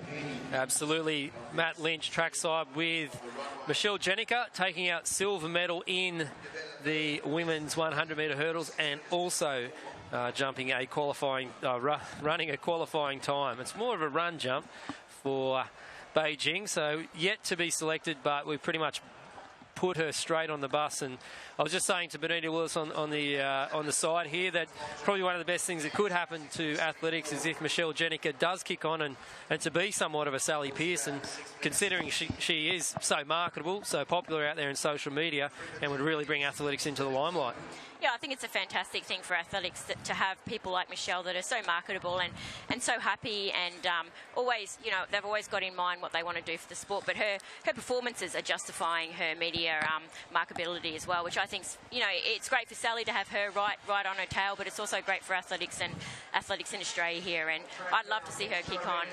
You know, we don't get that many people like Michelle coming through and just showing these brilliant world-class performances. Yeah, absolutely. So hopefully, as we said, she can kick on. And such a young age, she's over there in Beijing once again. And the way she's progressed so far this season, she's just shaved so much time off her times. So her personal best. Now, men's 200-metre B final, Long, Scafidi, Bennett, Harrigan, Grimm, Murata, Edwards, Stone and Moore. So Grimm is in probably the box seat for this one, but don't rule out Brandon Harrigan or the Japanese runner Murata. Doesn't look like James Grimm's out there at the moment, or Kevin Moore.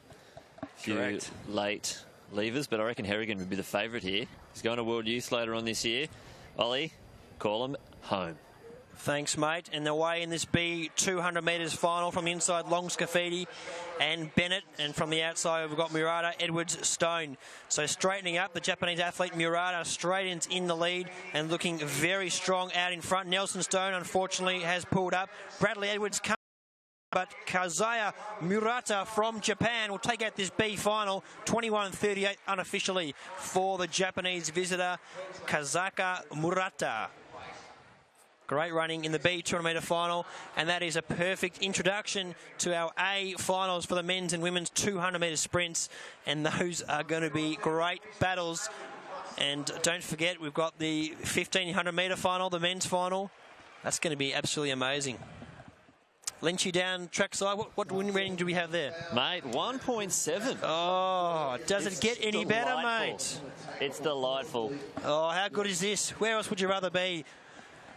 I don't know. Nowhere. Running, yeah, running mate. Myself, I think. Yeah, I'd love to be out there running. Yeah, but I could be at Angari on a nice little longboard point break right now, just quietly. But I'm happy to be here in Queensland. Of course, mate, one of the places to be. And Brooke Stratton with a foul in her 5th jump, so she's got one more attempt. And Chelsea Yench, what a great story that would be for her to get up here in front of her home crowd, but don't rule out Brooke Stratton as well. But yeah, Chelsea, who's on the runway now. Here she goes, 5th jump, 774 under the belt, wind assisted though. Chelsea Yench, can she improve on a 674? Oh, that's big. Oh, it looks good. That looks really good. Red flag goes red flag. Oh. She got the white flag on the runway down at the wind gauge, so legal wind. Just need a few little tweaks on the run-up, and we could see that. If she wins this, she's in the box seat. She'll need to get a legal 670 to go to the World Champs, but it's just up to Stratton to try and take the lead. And we've got some great finals action. These 200 metres coming up. Melissa Breen, Ella Nelson. That's going to be a fantastic final. And the men's 200 metre final, really looking forward to that. Alex Hartman, wasn't he impressive in the 100 metres last night? And he looked very good in the heats of the 200.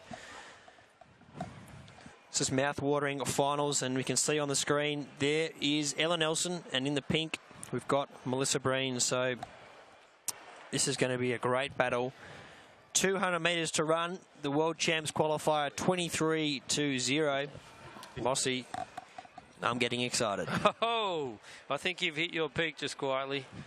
That 110 hurdles. Oh, that was absolutely amazing, that 110 hurdles final. And great to see Huff getting that qualifier.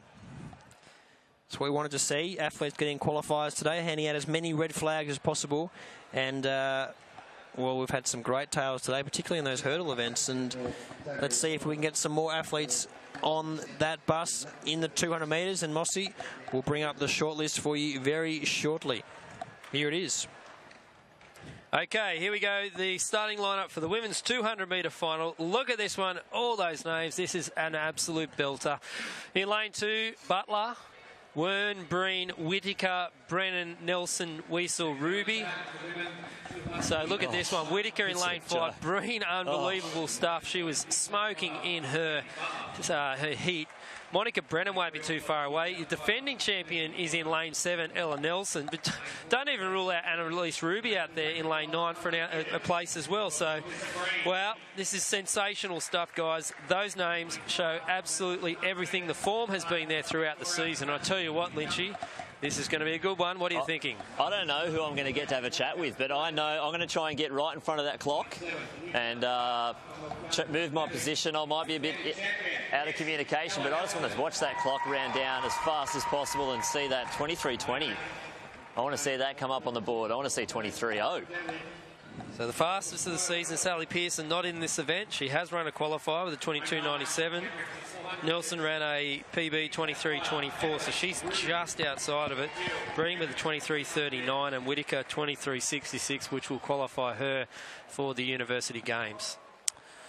Well, it's going to be absolutely epic final. Breen and Ella Nelson. Ella Nelson coming out of lane 7 and Melissa Breen from lane 4. Watch for Nelson off the bend. She won't get there first, but she'll be strong off the bend.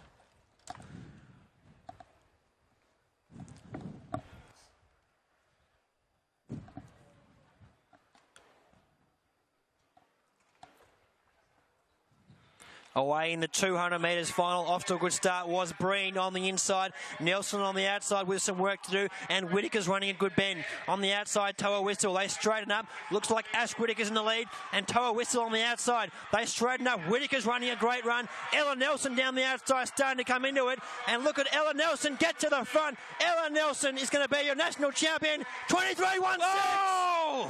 Unofficially 23:16. We'll wait to see what the official time is. Wow, let's leave it there. We don't even want to.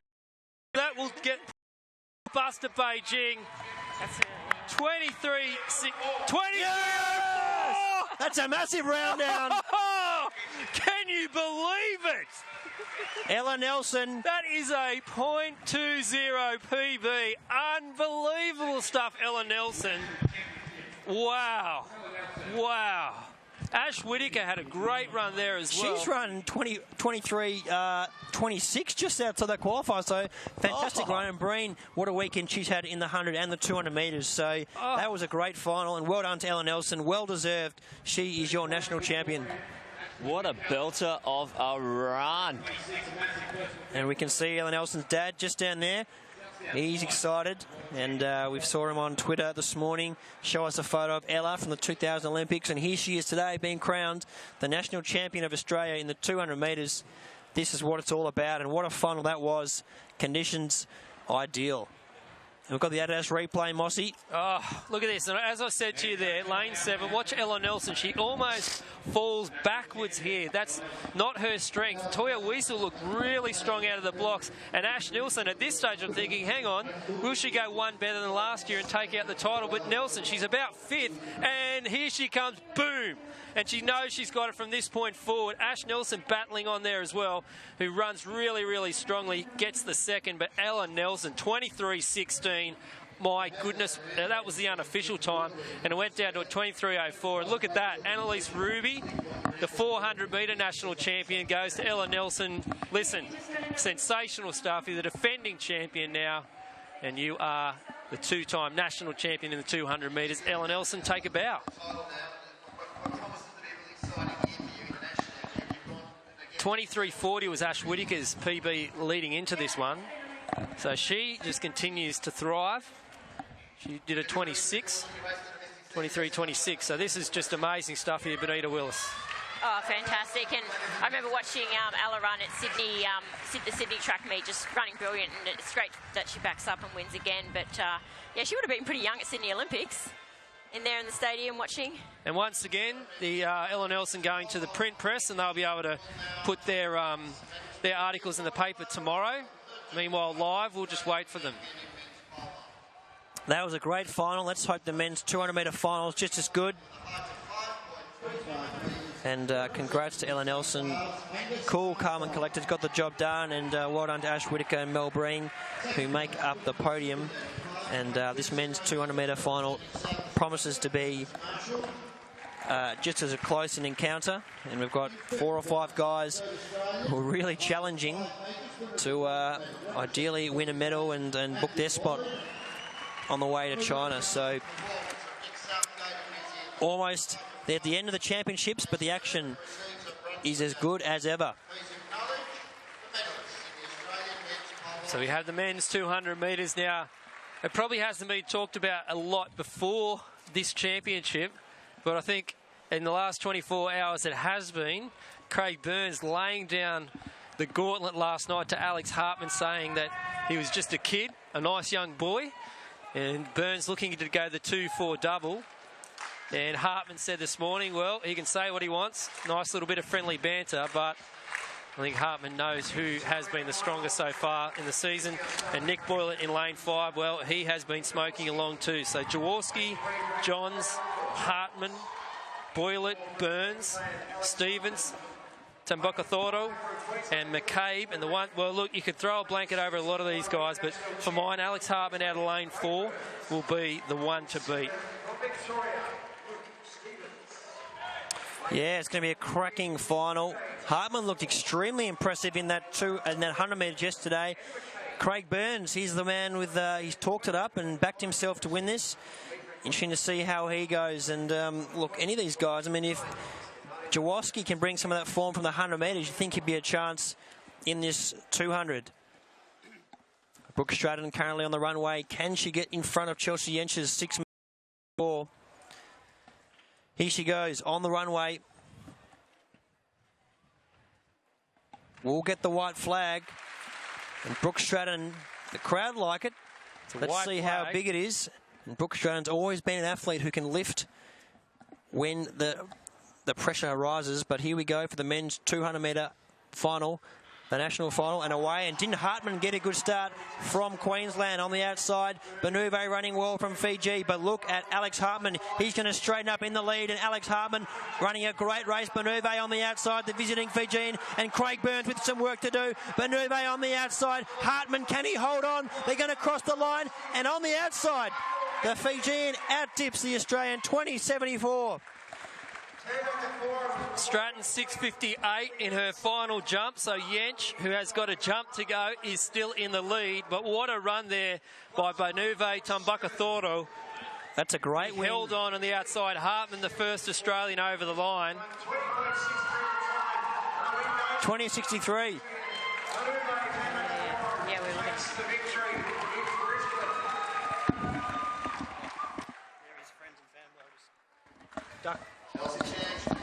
Here goes Chelsea Yench in the long jump. As you see, Benuve Tambakatoro there. Here we go. Yench after the crowd. Here we go. Everyone on their feet. Give it a clap. In your seat, if you're a Queenslander or anywhere across Australia, we want to see a legal 670. She's jumped 774. Here she goes. Chelsea Yench launching herself out there. Not as big as she probably would have liked, but I tell you what, she is going to be your champion, folks. And we'll wait for that one. While we're doing that, we're going to the Adidas replay in the men's 200-metre event here. Look at the start there by Hartman. But Benuve Tambakatoro there, and second from the left. Absolutely sensational start. I thought at this stage that Hartman may well have his measure, but Tambakatoro in front of a big crowd of supporters here as well. Blasts them away. Burns well. He talked the talk, couldn't run the walk tonight. But yes, Benuve Tambakatoro. And the first Australian over the line is Alex Hartman. Down trackside, we have Matt Lynch with our Beijing-bound Ella Nelson. Yeah, thank you very much, Mossy. I'm going to start off. Ella, that's yours. Yay! You are going to Beijing. We've sent you over. 23:04. National champion 2-time, now 2 in a row. How does that feel? 2. It feels amazing. I was hoping to get the W or the qualifier today, and I got both. So I could not be happier right now. I just am a bit in shock, really. So what are your plans now? Goal was to just do one or either. You got both. Yeah, oh my God. Where to next? Maybe go some Asia races. We'll see how we go over there, and then obviously build into Beijing. And chase after that sub-23. Oh my God, I want it so bad. This just emphasised it even more. I was hoping for the round down. Stoked with my time, but I just wish it was a little bit more. Just a little bit more. Yeah. Next time. Next time. Mate, there's just been qualifiers after qualifiers after qualifiers. Does that just help you, spur you on that, others are doing it out here and you've just jumped on the back of that? Of course. Watching everyone, especially your friends, do really well, just really pumps you up and takes you to that next level. I remember in Sydney track, I saw Brandon jump and got pumped up, and today I've just been watching the live stream. Shelley, ran amazing. That gave me goosebumps. Annalise yesterday, and just all my friends. Can't wait. We're getting the call. I think you need to go get your medal. That's actually the music for you, so okay. You better go get your medal. Bye, thank you. Meanwhile, at the javelin, launching it out, getting it high, getting it long, but not going over that marker there. Getting the white flag as well, one of our Kiwi competitors. So yeah, it's pretty good. And Ella's got the flag on the podium. How good's that? Give it a wave, Ella. Give it a wave. Yeah, that's fantastic. Yeah, there it is. I didn't realise it was the music for hers. But yeah, we've got the power for round down. Sorry about that. No, we do. Us first. And let's take a moment also to share in the celebrations of Ash Whittaker as Ella Nelson. Look at that. Ella Nelson gets her gold medal, but Ash Whittaker, she has been forever the bridesmaid. Yes, I tell you what, the Chinese flag. Second place again to Ash Whittaker in the 200 metres. And what a sensational athletics championship it has been for Mel Breen, taking down the bronze medal. She's a former championship here, but she goes away with the gold and the bronze, and that caps off a sensational season. Mossy, can I just get in there? Absolutely, jump in. Handing out the medals was Denise Boyd. She actually competed here at the 1982 Commonwealth Games, came 4th in the 200. She's our 3rd fastest 200-metre runner of all time. She's got a PB of 22:34. Mum of Alana Boyd, Matt Boyd and Jacinta Boyd. So there's Ella on the podium. She's hoping to get down to those superb times that there's so many Boyds. Denise Boyd has run, but you can't take that away from Ella Nelson. She's stoked.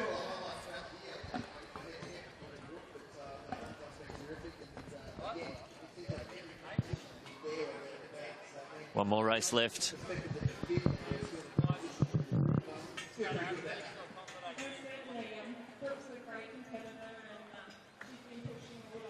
So Chelsea Yench takes out the national crown. That's a great result for her. She's had a great season. And the Gary Bourne stable take the men's and women's long jump double at the Australian Championships. And just a few events to go now. We've got the men's 1,500 metres. That's going to be a fantastic battle. And then, of course, those two 400-metre hurdle events. Lauren Wells looking to add to her national titles. And Tristan Thomas back in the contention.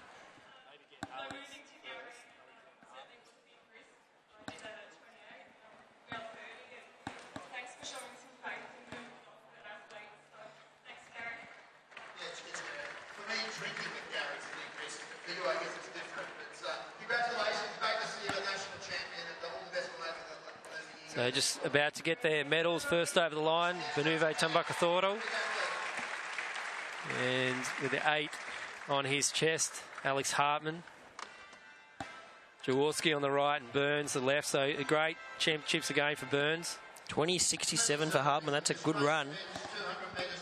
And everyone in that final had a good run considering the conditions. Great day for sprinting. And Melinda Gaines for Taylor down there to present some medals. Got to say, that would be a Fijian record for Benuve. He's done 2 Fijian records back-to-back. We'll see Matt Outson. Can he get that 82-metre mark? Come on, Matty. Launch it out there, big boy. Up it goes. It looks like it's going to the right, but it goes short. In fact, it goes well wide. Big throw, though, but unfortunately, we've lost it. There it is. 4, Third Australia, 20.90 seconds, representing New South Wales, Benjamin Jaworski. We acknowledge the fine performance. We believe a Fijian national record of 20.63 seconds. Representing Fiji, finishing in first place, awarded a gold medal in recognition, Benuve Tumbakathoro. So great to see the medalists in the men's 200 metres and men's 1500 metres up next. That promises to be a fantastic battle. And Benita, men's 15, a few guys in contention, but I mean, we're really looking at that Gregson v. Risley showdown. Yeah, I think they're the 2 to watch. There's going to be a few other guys there in the mix, but those 2, I think they're going to be in the top 2 at the end. And it'll come down to tactics today. We've seen a lot of really fast times in the sprints, but with the distance, we're not going to see a very fast time unless it's taken out fast from the start, and that's, it's hard to know in these races if anyone's going to do that. So they're running to win the championship, and the times, they're not a big factor here. It's really the medals, and a lot of these guys will go chase the times overseas. But yeah, I think we're looking at Risley v. Gregson. I think Collis will be up there as well. Maybe a few other guys in the mix. And we've seen in these distance races that there have been a few young people come up as well that we haven't even talked about. So it's a good opportunity in these races to be there with 400 to go. You just never know. No doubt about that. And the boys down the back straight, finishing their warm-ups. And really looking forward to that. Lynchy, you've got a quick special guest. We'll see if we can squeeze him in before the 1500-metre final. Lynchy, who you got, mate? Mate, I'm down trackside. Alex Hartman, I guess. Craig Burns said, you're only a boy, but you took him out in that 200. How was it, mate? Oh, not too bad, man. The game plan was to come off hard on the bend and just try and hold it and just move towards down the back straight, to the home straight. And I think we did that all right. So. Second fastest time you've ever run, 20.67, I think it was. That's it. Yeah. Are you going to be chasing after that 20.50? You're in the box seat. You're the national champ. That's it. Well, we'll see what happens. Have a chat to the coach and see what we want to do from here. Well, you've got till I think it's the 8th of August to get that qualified. So, mate, you could have an off season and come back. Awesome. But might just do that then, eh? What a weekend! 10:30 in the 100, 26. Mate, you're killing it. Thank you very much. I'm absolutely stoked. I mean, I was gobsmacked when I did 10.3, and to win the 200 just makes everything that much sweeter. There it is. It's beautiful. What a way to finish it off. We'll chuck it back up to you guys. We don't want to miss the start of that 1500. Yes, thanks very much, Lynch. You can see there behind the cage of the boys in the 1500 metre. 1500 metre start list. And here we go. Forthorpe, Risley, Wright, Birmingham, Mashford, C, Patterson and Plummer. Obviously the ones to beat here will be Gregson up next. And Risley, Hanson, Stapleton and Rowe. Could we see C do the same as his partner coming home, Heidi C, there in this one here? But you have to think that it's going to be Gregson, the national record holder, and also Jeff Risley. So Risley is ranked 3 of all time, and Gregson 1. So we know that those times won't be bumped today. It's a championship event, but it will be an absolute sensational one. Will Risley take down the 8.15 double, 1991? I'm sick of talking about that, Benita. Simon Doyle, he'll be sitting and waiting for that one to stay. But I tell you what, this one is a belter. Oh, it's going to be a fantastic final, and I think it will come down to whoever's the strongest in the last lap. And just the tactics, I'm not really sure what's going to happen, but if someone takes it out fast, it's going to probably benefit the guys that are just a bit better at going further out. And then the 800 type guys, they're going to be better if it's slow early and they can sprint home. But I think Risley and Gregson run well in any kind of condition, any pace, and I think they're both ready for it. But I think Collis might be a bit of a dark horse as well. He looked pretty good in the heat, so we'll see. I'm going to go all out there, guys. I'm going to say it's a fluoro yellow 1, 2, 3. Trifecta, fluoro yellows. That's right. Dead heat, Risley, Gregson, and Birmingham 0.02 off. Birmingham might win with the facial hair. Yeah, should be a cracker this one, and tough one to pick, and geez, it's going to be an absolute belter. But 12 men to go to battle in the Australian Championship final of this 1500 metres. And they're away in the final, and Jeff Risley on the inside. Looks like he's going to take up the running early on, and outside the athletes are coming across. Gregson's up in contention, and Wright as well. We saw him in the final last year right up there. So Gregson now makes his way over into the lead. Hansen sits nicely in third. Just behind him, it's Patterson. And Jeff Risley's going to sit midfield in around 5th position. So the pace is pretty slow at this stage, and may play into the hand of the likes of Risley. Benita. Yeah, possibly. I know Gregson's good in a slow race, and you can see Gregson at the front, and he's not trying to make it fast. So Gregson's obviously backing his finish as well. I thought Collis might go to the front early, but he hasn't either. So it looks like it's Brenton Rowe now going. We saw him in the 3K yesterday, and so we know that he doesn't have the pace that the other guys have, and he's really stretching them out. But he's just doing that because that's his best way to get a good performance in today. Yeah, he did this last year, Brenton Rowe. He ended up finishing him up, but I think it's a good way of stringing out the race now that he's gone to the front. But it's still slow. By these guys, it's still slow. So down the back straight, Brenton Rowe has made a bit of a break, and he's thought the pace is too slow, so he's going to get out in front of the pack. Sitting nicely in second is Wright, on the outside of him is Risley. Sitting in 4th, it's Hansen. Just behind him is Jeff Risley.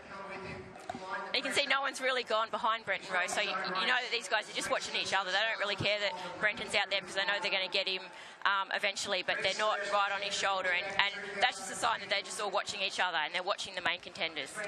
No doubt about it. Collis Birmingham just starting to sneak up on the inside, getting in behind Jeff Risley, and there's a few runners out wide, including Forthorpe. So Brenton Rowe, he's really made a bold move, and he's up about 10-15 metres ahead of the others, who is led by Josh Wright and Grant Gregson, who we saw had a great battle last year in the Australian Championship final, and I bet it's going to come down to a close battle once again. Straight, you can see the margin being opened up by Brenton Rowe. Can he hold it on from there? Well, I doubt it, but you can see the action is unfolding, and Ryan Gregson's starting to edge closer to him as they make their way around the bend near where the pole vault was conducted today, Benita. Yeah, through 800 in, Brenton went through in 207. I think Gregson was about 209, so that's very slow, and they're going to swallow him up, but this last 500 is going to be brilliant. No doubt about it. Brenton early on, and they're about to overtake him. On the outside, Thomas Forthorpe and Gregson. Gregson edges to the lead, and Gregson is going to get the bell. The clock ticking over. 2 minutes 51. So it's Gregson in the lead in the Australian Championship final over 1,500 metres. Jeff Risley gets out from the fence. He's sitting in around 5th. Forthorpe is in second. On the outside of him is Josh Wright. Down the back straight, less than 300 metres to go. Gregson's leading the pack, and Jeff Risley is just stalking down the back straight. So Gregson, can he win this, or is Jeff Risley going to make it 2 from 2, winning the 800 and the 1,500 metres? 200 metres to go. Ryan Gregson's in the lead. Risley gets a second. These two are the ones we've for a long time. 150 metres to go. It's Gregson in the lead. Risley gets up on his shoulder. 100 metres to go. These two battling it out. Risley gets out, and Risley takes the lead. Jeff Risley gets to the Going to make it a historic 8:15 double, and Jeff Risley salutes the crowd. The 8:15 double is completed by Jeff Risley. What a win from Jeff Risley. 4 races for the weekend, and that is how you do it at the championships. What a run between him and Ryan Gregson. Great to see Gregson rising his hand, but Jeff Risley, he is the man. Wow. Oh, fantastic. And you just saw Risley just lurking there in the field, and he just came through to the front when he needed to be at the front. And another convincing win by Risley there, and it was just, that was fantastic. You could just feel Risley with 200 to go, that we know he has that kick coming off the bend. And I tell you what, my heart is thumping. I know people back home will be the same, but Ryan Gregson, hats off to Ryan Gregson. He took it to them. He decided to go out there all alone. But this man here, well, as we said, an historic double. First time we've seen it this century at 800 and 1500, a 24-year-old record. That is sensational stuff from the man there from Victoria. And he's just going to have a chat with the Mossy lookalike, Lutzy, and that is a sensational effort there. Matt Lynch on the sideline. Mate, it is just buzzing down here. Mate, when he was just close, same as that Brittany McGowan, when he's that close to the front with only that much to go, it's Risley's race, and he just turns it on down the home straight. And you think he might not have it with 100 to go. He ends up winning by 10 to 15 metres and just winds it up. And you can tell he is pumped to get that. As we see those 400 hurdlers start warming up, hopefully we can grab Risley for a little bit of a chat.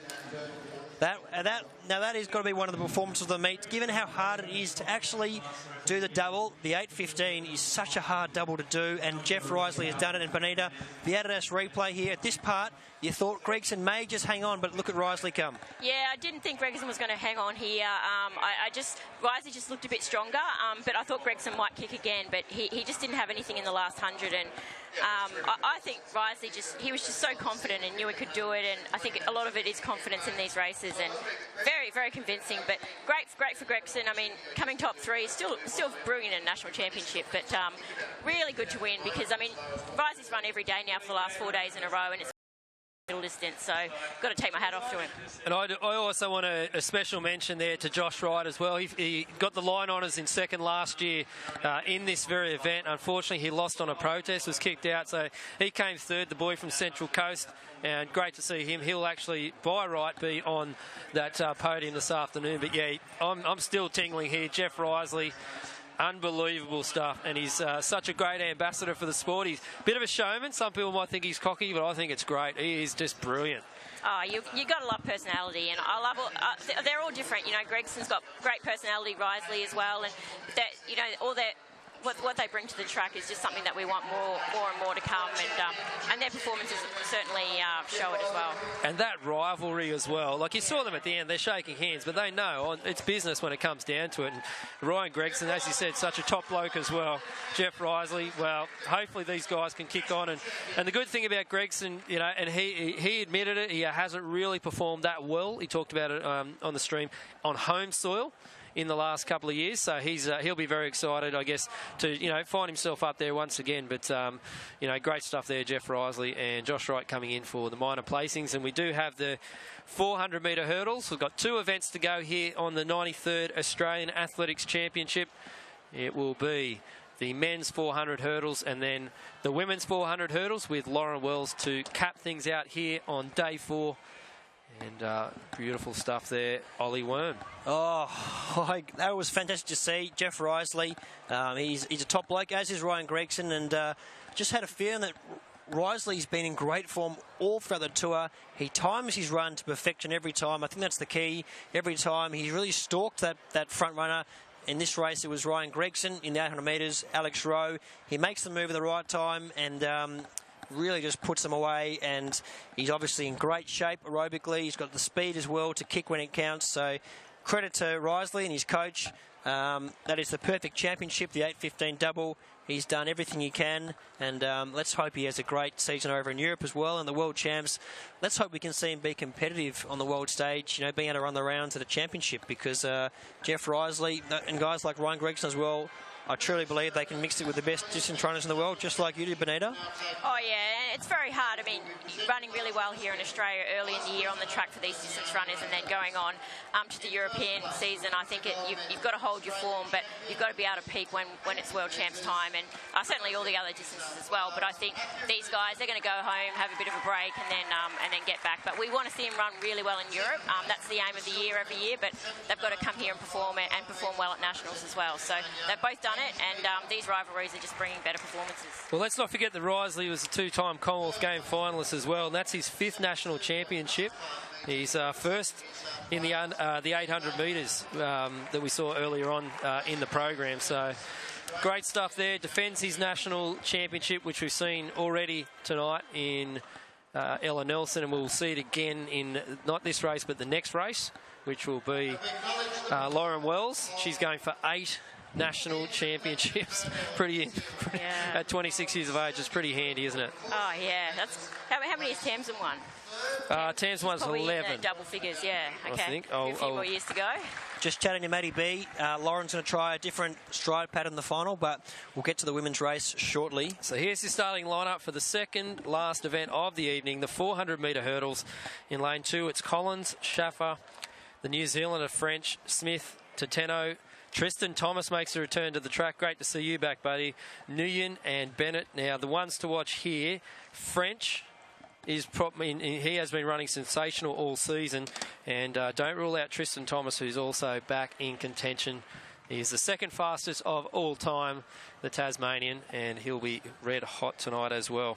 Definitely smoky would be Ray Smith, who dropped a 50.77, almost a 2-second PB down at Canberra. If he gets it right out there, you never know what could happen. Yeah, this 400-metre hurdles final should be another fantastic battle. Raymond Smith's really been one of the finds of the season. We know Tristan Thomas has been around for a while when he's on song. He's unstoppable, but look, interesting to see what sort of shape Tristan is in. We haven't seen much of him this domestic season. Lee Bennett on the outside, he could be one to watch. And, of course, Cameron French, he had such a good early season form over the 100, 200 and 400. And we saw him come out, I think it was in Sydney, and have a great 4 hurdles, defeating his countryman Cochrane. So, look, I think French is the one to watch. But from an Australian perspective, Tristan Thomas. I just want to make an apology to Tamsin. Ooh. 18 national titles. Oh, my God. Really? Yeah, because when you said 11, I thought, oh, okay. No, she's won 11 800s is Wow. the stat I had in my mind. 6 400s and a 400 hurdles. Yeah, I remember she had to go at the 400 hurdles. Yeah, wow, okay. And her family, fantastic. The Lewis family, 30 Australian championships between them. Dad Greg, he won 6. Mum Carol won 6. She was formerly Carol Wright. And next to them was the Boyd family, or the Robertson Boyd family, with 27. But 11 800 metres. Wow. Not bad. I'd love to see Tamsin get back into the 800 later in the year, have a good winter, and yeah, it'd be great to see her just have one more crack. But I know her baby comes first, and she loves being a mum, and you know, it'd be great to see her back out here in the 800 though. No doubt, Tamsin's been a great servant to the sport, and it's great to see so many other athletes coming through the ranks. And, geez, I feel like Lauren Wells, she's won so many national titles and she's so young. So you'd assume when Lauren Wells does decide to hang up the spikes, hopefully it's not anytime soon, that she's going to have, 10, 15 national titles to her name, because she's such a good athlete, delivers time and time again. And interesting, I was chatting to her coach, Matt Beckenham. She's going to try something a bit different in terms of her stride pattern. Try 15s, ideally to the 8th hurdle, 15 strides, that is, to the 8th hurdle. But depending on how the wind is down the back straight will obviously dictate how that unfolds. So the 2 final events of the championships and the tour, wow, have come a long way. The first meet was the Briggs meet in Tasmania. Here we are at the national championships here in Brisbane. Fantastic.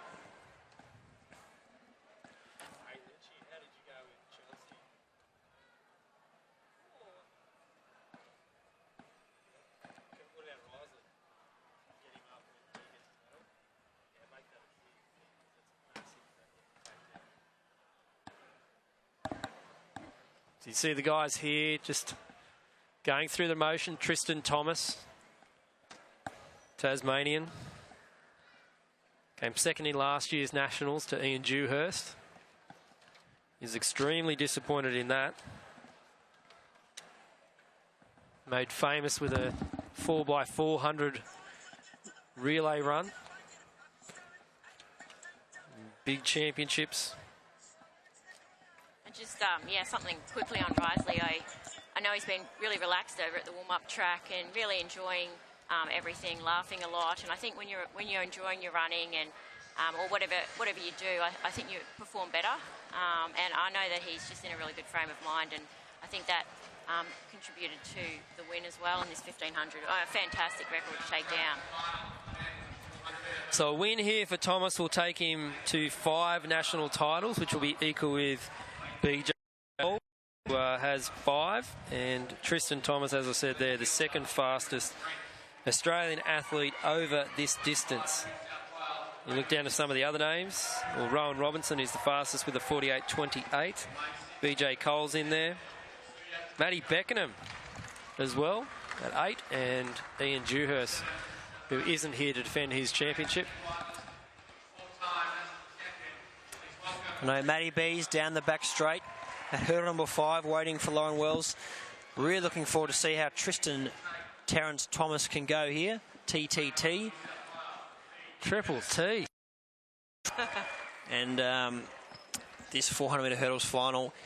Interesting how the athletes do approach the back straight, because that headwind is down that back straight. Might cause some athletes to have to change their approach, change their natural rhythm. So let's see how this final unfolds. We're in the starters' hands.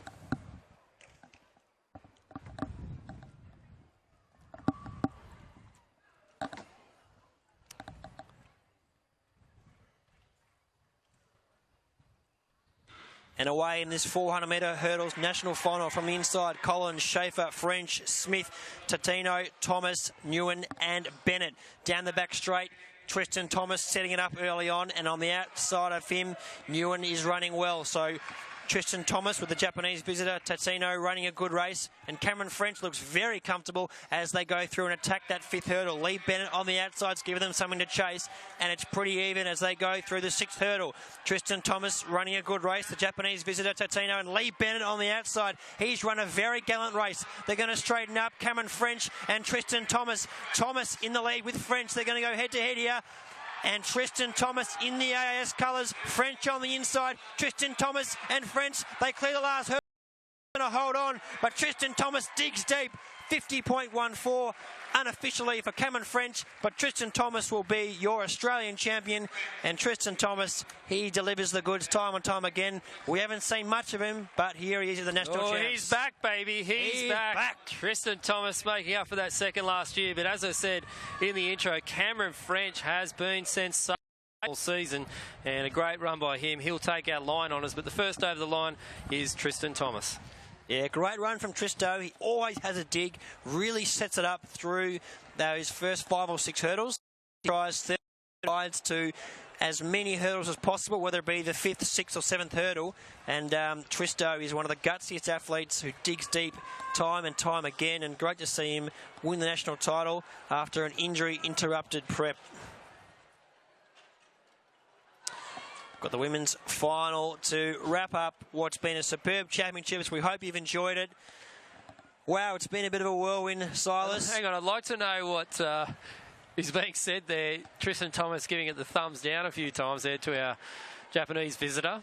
They're probably talking about their stride pattern, the race had unfolded, and Tristan's trying to explain to the Japanese visitor how he went, and just using a few of those. Oh, you didn't go through, didn't hit hurdle 5 that well. I hit hurdle 6 quite well, got my 13 strides. So Tristan, he's a gutsy athlete. He is a gutsy athlete.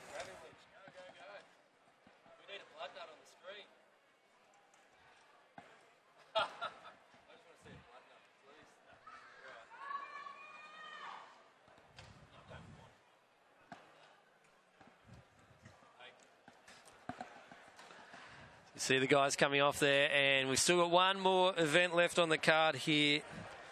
The women's 400-metre hurdles.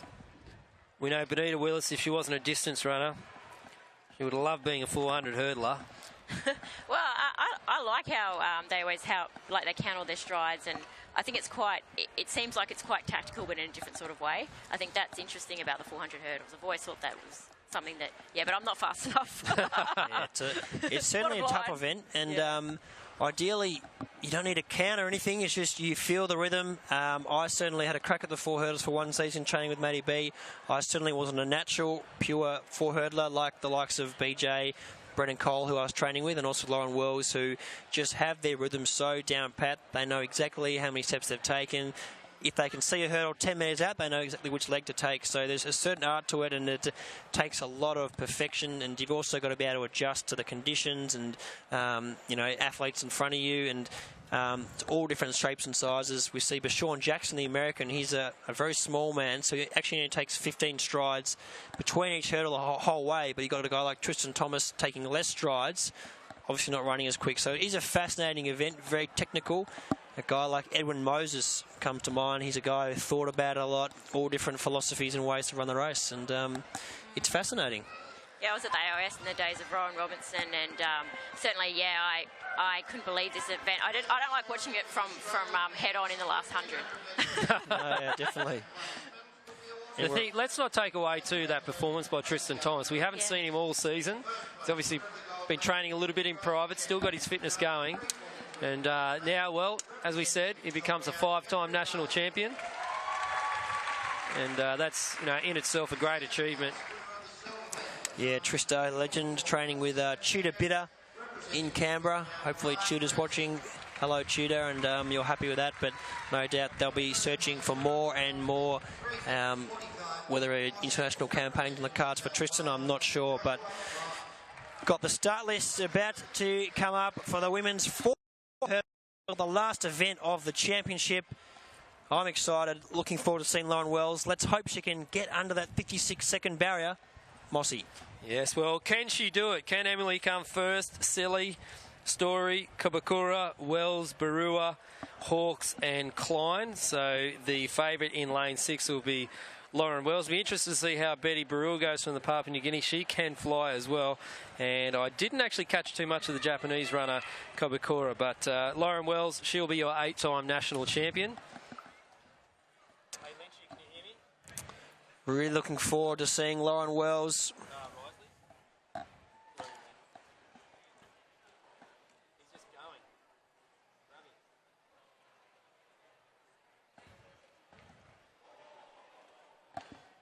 And Lauren Wells ready for the final, the last event of the championship.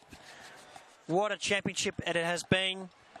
And after this, we'll ideally get Lauren Wells in front of you for an interview and then wrap things up for the live stream for the season.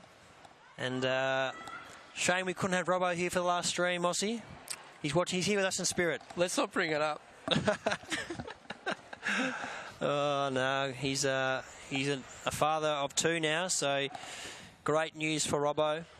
And no doubt there will be another stream one day where we'll all meet again. So that's right. Congratulations to Robbo and his wife Gabby, just like Jeff Risley taking out that elusive double with young Emma joining Grace in the family.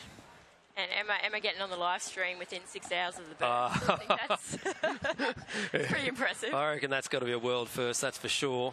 And let's not forget Bella the dog as well, the lovely Dalmatian. So, yep, our last event on the card of the 93rd Australian Athletics Championships as the shadows of the Western Grandstand creeping over the track. It's going to be Lauren Wells. Well, she's all but there. I guess probably you're going to put the mocker on her here. But, no, here's the red-hot favourite here. And the minor placings as well. Watch for Barua, and I wouldn't rule out Sarah Klein as well. She's had a great season, so... Yeah, Sarah Klein's had a great season, so great to have the Japanese visitor, Kubakura, and also Barua from Papua New Guinea. But the crowd waiting for the final event of the championship. And Lauren Wells, the raging favourite. And let's see how it unfolds. Conditions interesting, the wind swirling a bit, so may affect how Loz attacks the race, especially down the back straight. But She'll have the win coming home with her, and I reckon she's on target for a sub 56-second run. And the starter about to call the athletes into the blocks.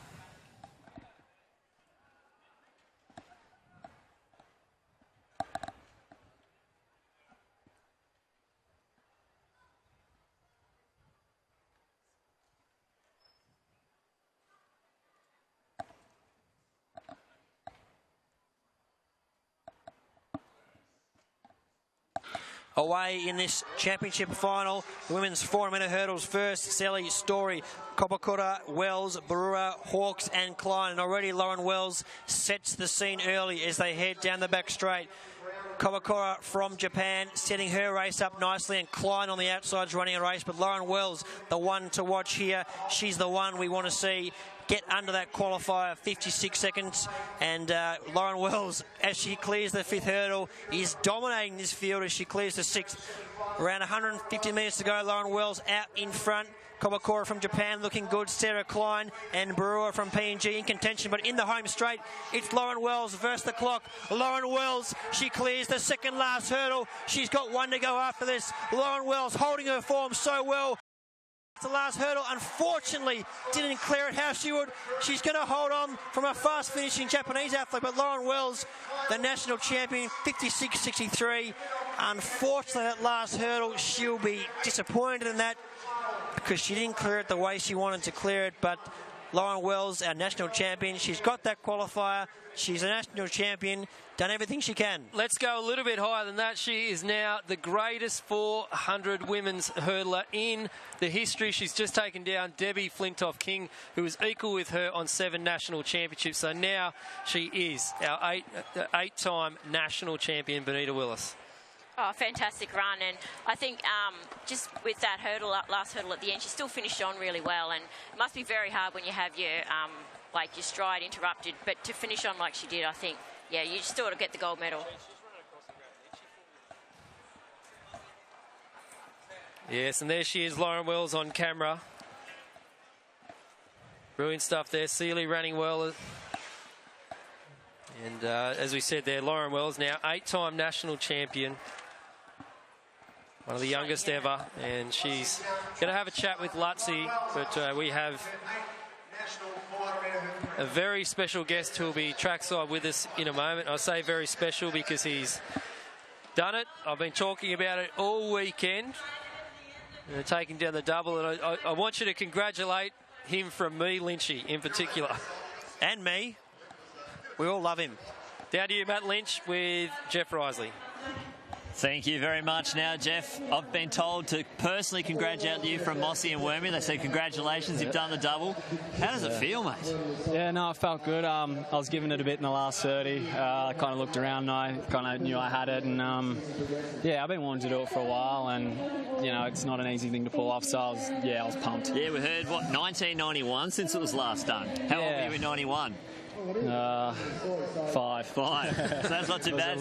Little tacker. 5. Yeah. I'm sure you were thinking about it when you were 5. I'm going to do that double in 2015. Nah. So you're going to head off. You're in the box seat now to get that qualifier. If you're going to go over a season, maybe chase it up, or? Yeah, I looked at the beautiful thing is I'm in for the 8, so I'm already in the team. I don't have to stress and chase time. You know, like I can just go to Europe, and I'm pretty confident. I just need one race and it'll happen. You know, so just getting that right race and Yeah. So you want to do the double over in Beijing if it happens? Yeah, definitely. The 8's first. So the 1500 was going to be the focus this year, but the 8's clicked really well. Yeah, well, we talked at Hunter. You weren't even sure. You thought you were just going to leave it to Rowie and leave the 8. Yeah, no, I did. You know, last year I sort of had a bit of osteitis pubis, and it just sort of didn't really allow me to get the sort of real quality stuff done, and sort of been able to do a bit more than what I was able to do last year. And it's sort of showing over both events, and I think my coach is pretty strong towards the 8 at the moment, so I'll just do what he tells me to. So you're not going to go back to 400 hurdles that you used to do way back in the day? Well, yeah, I don't know what year it was. It might have been 2006. Tristan Thomas beat me in the 800 under-23 nationals, and then I came back and I got a set of silver in the 4 hurdles and ran 54.0, just high jumping hurdles. So. No hurdles for me. No hurdles. No. Stick with the 850. Yeah. That's enough running anyway. Yeah. 4 races in 4 days is it's interesting. Yeah. Oh well, you probably time to recover. recover and maybe celebrate a little bit. Yeah, I think everyone's going A and C tonight, aren't they? Yeah. For constants. And yeah, just from all the athletes, big thank you for the live stream this year. It's been great for, all my friends and family back home to be following what I'm doing and seeing it live. So, yeah, great job, Mossy, Robbo, Ollie, you, Matt. So, we've been glad thanks from the athletics community. Awesome. Yeah, back up to you guys.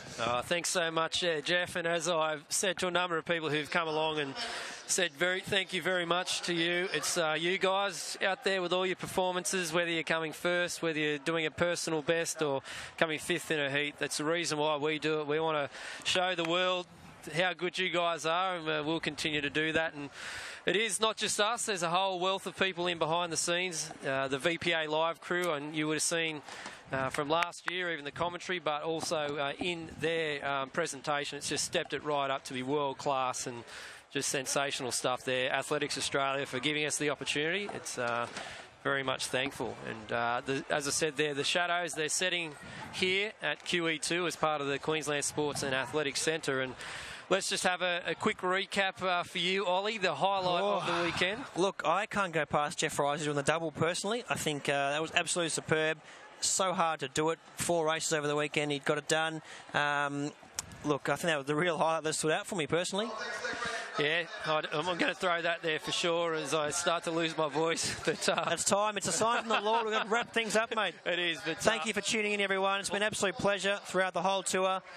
This is it. And Mossy? I just want to throw it down to, firstly, to Lynchy. Highlight, mate. Mate, just that last half hour to 45 minutes where there was just qualifier after qualifier after qualifier, and we were packing up that plane to Beijing. Awesome. Just awesome. Stepping up at the right time, getting the qualifiers, and, yeah, mate, I loved it. And for you, Benita Willis? I'm probably going Brittany McGowan in the 800. She's been so dominant and comes out here and wins nationals. It was very hard to do. Everyone was trying to beat her. Absolutely. Well, guys, it's been a sensational well done, guys. season. Thank you very much for joining us throughout the season. Whether you're here for Briggs, whether you're here for the final day of commentary here, we really appreciate it on behalf of Athletics Australia, VPA Live, everyone who's joined us in special comments, myself, Mossy, Lynchy, Ollie, and a big shout out to Robbo back home. Guys, we'll do this again next year, hey, and all the best for everyone competing out there in Beijing. See you guys. Thank you. See you later.